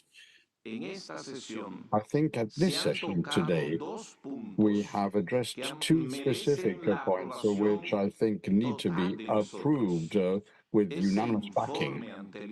I think that the whole question on the artificial intelligence report shows how this organization needs to plan for the future. It's a kind of a roadmap. It's like a lighthouse. And in the coming year, to have these esports games and to have them specifically in Saudi Arabia is an additional message that we are sending out. His Highness, I have seen how you in Saudi Arabia have given enormous support to e-sport, and I've also seen that gender inclusion is important, and I think that this is wonderful to see how women have been included and how they are participating. I think that you therefore deserve our backing. And let me just say to David, I think that cycling should also be included in e-sport because I think that cyclism should also be introduced. In any case, I think the whole recurring subject as to the 2 or 4 years, I think it should actually be 2 years. That would be better because e-sport is very dynamic. And we've got to be able to really bring in more and more young peoples who in one form or another have to be an integrated part of our family with our symbols. We need to unite, and it's important that we've got to ensure that we've got the Olympic values. I'm going to give my full support to this project as well as to the one that came before. Thank you very much, Mr. Mejia. Any other questions or requests for comments? So I can only say, et maintenant, Monsieur Lapartien, réjouissez-vous. Mr. Lapartien, you've got the fun of answering all these questions and comments. Thank you very much, President. It's a very historical moment because 22 questions, it's a little bit unusual. So I don't know, Mr. President, if it's to test if I'm robust enough to be here tomorrow morning, still in good shape to support our bid for the Winter Games 2030, but I will sleep this evening to be ready for tomorrow morning. Oh, there, we can double this up for tomorrow. Thank you very much. But it's good to have so many questions. It shows that it's an historical moment, and that, of course, there is a strong interest from all the colleagues from the IOC. It's also, just before answering the questions, I will try to be brief, but to thank all the members of the Esports, the IOC Esports Commission, and we wanted to design this commission. First of all, we have gender equality within the commission, and we have stakeholders coming from all the different families, gamers, publishers, NOCs, IOC members, Athletes Commission members, international federations. And that's great because we had the opportunity to share our views, and it was not very strange, but very happy to see that immediately we've been able to go on the same direction. So thank you to all the colleagues from the Commission. We had our first meeting after the announcement from the President at the Mumbai session. We had our first meeting in January, and the President joined us at the end of the meeting, and he was surprised, in fact, that with all the topics, we were not far away from an agreement in the recommendation. That means that we've been able to align in a very short period of time, and of course many meetings in between, and it allows me also to say thank you, a big thank you to our friends from Saudi Arabia. First of all, your presentation was so high level, and it's important that it was not only focused on esports, but just on a strong and very important journey to increase the participation, the sport in your country, and more specifically, the opportunities for women in a very short period of time. So congratulations for all what you have been able to do, and also congratulations for your leadership in esports. And we believe at the IOC that it's a great opportunity for us together to build a new competition with the Olympic Esports Games. Of course, if, as mentioned by the President, this competition will be the property of the International Olympic Committee, we need solid partners, and we have with Saudi Arabia these solid partners. So we have 22 questions, so I will try, because some of them are maybe on the same topic, but I will try to summarize the questions and to go by one very shortly. For Jean-Christophe Rolland, the first one was, in fact, the position of the international federations and also the opportunities for international federations, because, you know, we have three categories of sport.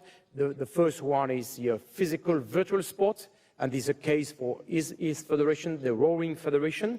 And of course, we want to keep this model, to have the international federations involved and to use their traditional publishers or stakeholders. And of course, it will also give you a lot of opportunities. Also for the second category, which is electronics or simulated sports, like we have with FIFA, like we have the virtual regatta for sailing and others. It will also give some opportunities. And of course, we have the third category, which is gaming, which is esports, and I will come back on this, because these games then belong to publishers. With our colleague Luis Moreno, instead of answering directly, I think it will be better to quote you directly, Mr. President, because it's about addressing to people where they are. And you said in Mumbai, we must adopt a new mindset and reach out to the digital-first younger generations where they are. So in fact, that's the answer to your question. We need to be where they are, and it's so important for us. Our colleague Yael Arad, of course, she wanted to be sure that, not to be sure, but to maybe underline that we have to align with our Olympic values, with our values, and we believe esports is also a strong tool to align with the Olympic values, with our values, and we can even share more than the Olympic Games with being involved with the esports, with the Olympic Esports Games, and we see this as a way to share and to expand our Olympic values. The question of Gunilla, it's a little bit a question also in link with the question from President Malago from the NOC of Italy, is you mentioned that it will be organized differently, and what will be the qualification system, who will select the athletes, how the athletes will be selected, and the question of Giovanni was the same, which will be the criteria for selections, what will be the involvement of NOCs. Of course, that will still be something to build together with the executive board, with the commission, and of course with our friend also from Saudi. What we believe is, depending on the three different categories, for the first one, for example, physical virtual sports, the international federations need to be involved in the process, like we have today with the Olympic Games, also with the second one, which is electronic or simulated sports. But of course, for the third category, it will be a little bit different. So we have different options on the table, but this is also some work to be done around this topic, and we will do this with our partners and to come with some criteria with selections. You can have different tournaments before, so there are several options on the table. So we are not yet at this stage, but we will work on this. Our colleague Cecilia Tey from Peru, so you brought some statistics, and of course you mentioned that 48% of gamers are female, which is great, and that's a great opportunity. We just have to underline, if you take gamers, it's close to 50-50. If you take esports at a competition, unfortunately, there is a gap. And more important than this, and from our side, in the Esports Commission, our recommendation, and we had a subcommittee about gender equality, is that it took us 130 years to reach complete gender equality in the Olympic Games, because that's the first time ever here in Paris. And we believe that we must be gender equal from the beginning with these Olympic Esports Games. And we also believe that team participation will give also some opportunities around this topic, and that will help, of course. So for the question from Mrs. De France, first of all, congratulations to the princess. So I can only join our colleague Anita to congratulate you. And the first thing is, of course, we'll move from virtual sports to esports. The first edition was Olympic Virtual Series, and it was part of the Olympic Esports Week. And now we move to Olympic Esports Games. So we enlarge to the third category, which is esports gaming, and it will also enlarge this. Regarding prize money, of course, that's a very sensitive topic. We know this and we believe that we must probably keep also the model that we have in the Olympic Games. But of course, that will be something to be finalized and to be discussed. But there is no reason to have differences in between our games, in between the Olympic Games and the virtual games. But that will be something to be discussed. That's our philosophy on this. For the next question, I will have to answer in French, because otherwise I will not survive the evening. Pour notre amie Madame Garadali. So for Mrs. Garadali, your question was, how will we select the countries that will act as hosts? Now, for the first version, it's going to be naturally at our friends in Saudi Arabia. We don't have a contract. You saw that in the publication, but the contract runs for a period of 12 years. And then we will have to define how we will define the criteria for attributing these eSport Olympic Games. But that hasn't been agreed yet. We've agreed the duration of the contract and the place for the first eSport Olympics, which will be in Saudi Arabia. So we still have a number of things that still have to be finalized. But I think it goes without saying that there are a number of countries throughout the world who are interested in hosting these eSport games. The second question was to propose starting with young people rather than going towards adults or older persons. It's probably the best group for the gaming. You start with the elite. In fact, a certain number of our gamers are very good at a very young age. And it's not like an Olympic sports where you mature and you become better over time. Well, there we have young people who are already at the highest level at a young age. And that would also allow us to bring together different generations. About gender equality, and of course to give also the younger generation more opportunities. So you underline what has been done also with our friend from Saudi, with also now providing equal access for everybody. And I would say that it's a journey, and there is a lot of things to build together. Of course, and we will continue to build this. But for this, we also need the expertise from our friend from Saudi. This is also why we will be together, because we need their expertise, and the expertise is so strong in this topic. The next question was from Prince Albert, and a very important question. It will be the frequency of the games. Will it be every 2 years, every 4 years? So we had the debate within the Commission, and very interesting debates, because some members were in favor of 2 years, some were even questioning why not every year, some more every 4 years. Even the athletes members, the members from the Athletes Commission, the IOC Athletes Commission, they said, look, they can have double opportunities if we compare with athletes competing in the games, of course, except if they double winter and summer, but it's a very limited number of athletes. So what we said, and clearly the recommendation from the Executive Board, and I quote, is to consider the possibility for the organization of the Olympic Esports Games potentially every 2 years, starting in 2025. So it's still a question to be discussed and to evaluate what is the best frequency. Is it every 2 years? Is it every 3 years, every 4 years? Still something to be discussed. Our initial recommendation was more every 2 years, in between the Winter and the Summer Olympic Games and in between the Summer and the Winter Olympic Games. But this is also something that we need to discuss with our Saudi friends to take to have a recommendation to the EB for this decision. The next question was from William.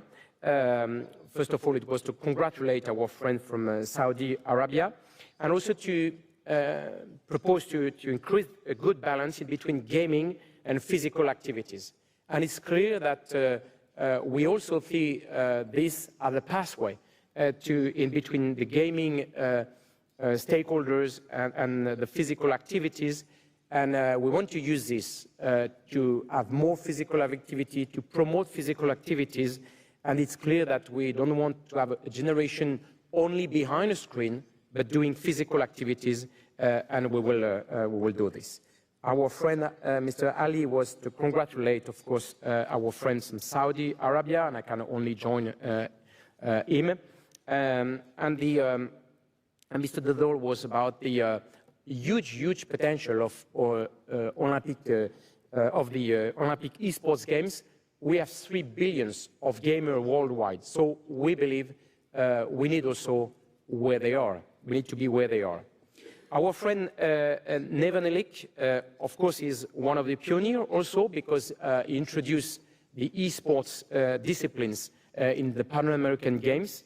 And he mentioned that it's a clearly growing market, and the game will help us, in fact, and that's also something that we need to address properly and to see the opportunities for the future.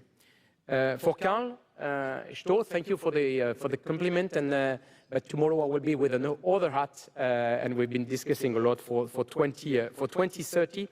But you brought a very important topic, which is the future ultimate of the Olympic Games, and also the link potentially with these Olympic Esports Games, or do we need to have some disciplines or some esports discipline with the Youth Olympic Games? Everything can be discussed, of course, yes, that's a topic for us because we had a survey that in Lausanne at the last youth, not the last, but the previous Youth Olympic Games in 2020, 75% of the participants in the Winter Youth Olympic Games were gamers.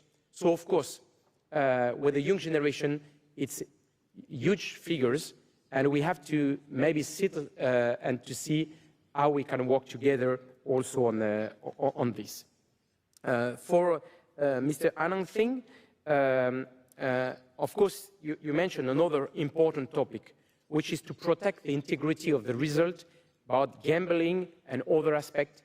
And this is why, in my speech, we made also some clear recommendation about manipulations and things like this that can really affect this. We don't want to bring in the esports, in the Olympic Esports Games, the doping, for example, or gambling that, or other topic that can create also some problem for us. Our friend from Hungary was, thank you for your thanks. And of course, you mentioned potential host countries. I'm sure it will give a lot of opportunities. Samira, you mentioned also that it will help to promote gender equality and that there is a strong leadership from our friends from Saudi Arabia. Giovanni Malago, I mentioned your question. Mr. Boudayen from Tunisia, of course, you are proud that this first edition can take place in an Arabic country with Saudi Arabia, that a new area will come. And I can also say that Saudi Arabia will also welcome next month the Esports World Cup in your country, and you know the strong leadership you have also in this. So I can only join your comments, Mr. Boudayen. From Nawal El Moutawakel, of course, you also mentioned the strong leadership from our colleague Princess Rima on what has been done to promote gender equality. You said it's a pas de géant, and congratulations for this, and congratulations to the Kingdom of Saudi Arabia for giving a lot of opportunities. From Mr. Yiro from Korea, so you mentioned, of course, the Olympic values, and as I mentioned before, we want to share the Olympic values with all the gamers worldwide, and it will give us strong opportunities for this. Mr. Meria from Dominican Republic, of course, you mentioned a lot of points that we have to be careful. That's something that has been addressed already in Buenos Aires, one of the IOC session about gambling, about doping, and of course, this is something, as I mentioned, we'll take this seriously. And you mentioned two important topics with IA, and also, inclusion. It will give a lot of opportunities. And of course, you mentioned that the bicycle or cycling can be part of the program, so I can only support what you said. And this is why Christophe de Keper is training very hard on this. You can follow him on the different platforms. I'm sure he is waiting 2025 with a lot of ambition riding from Belgium. So this concludes, Mr. President, my answers to the different questions.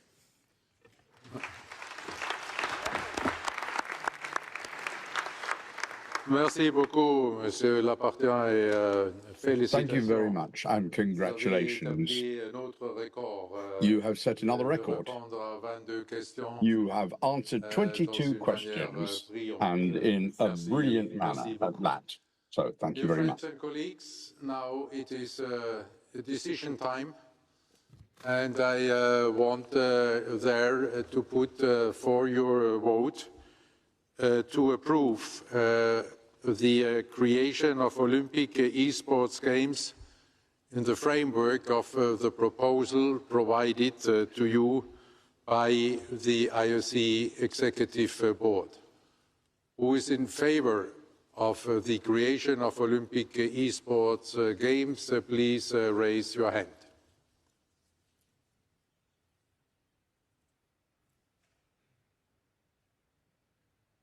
Very difficult to see. It is a clear majority, but again, let's go for the ones who do not support the no votes, please.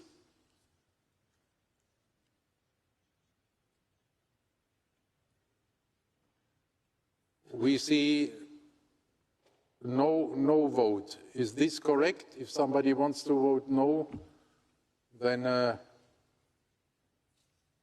no, then this appears to be correct. And abstentions? I also don't see an abstention. Is there an abstention? No. Thank you very much, my dear friends and colleagues.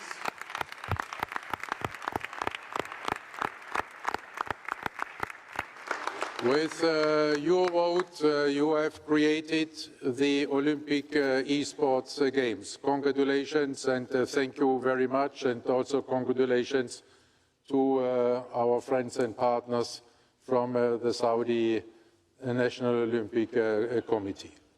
Thank you, Mr. President, and thank you to the IOC members. Thank you very much. Bravo.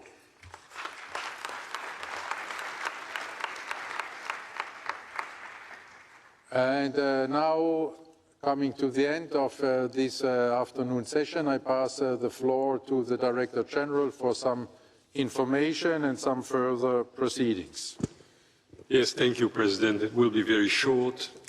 First of all, the elections to the IOC Executive Board, the deadline of 5 p.m. Has been passed, so I'm announcing you that for the two open positions of IOC Vice President, we have two candidatures, that of Mr. Gerardo Vertain and of Ms. Nawal El Moutawakel. And running for the two positions on the Executive Board, the two positions, Ms. Michaela Kochwanku Jaworski and Ms. Lin Lilingwei. So the election will be tomorrow. And then for tomorrow, I'm kindly ask you if you could be here seated at 9 a.m. So that we start the day. We will start with the test vote before hearing the presentation of the French Alps, and then afterwards we will go to Salt Lake City and further proceedings. So 9 a.m. sharp, please, would be helpful for everyone. Thank you. Thank you, Mr. De Kepper, and Mr. Lapartien can stay at the lectern there right away. He will be one of the first ones we are going to see. Nice evening to all of you. Enjoy Paris. Bonne soirée et au revoir demain matin. À bientôt.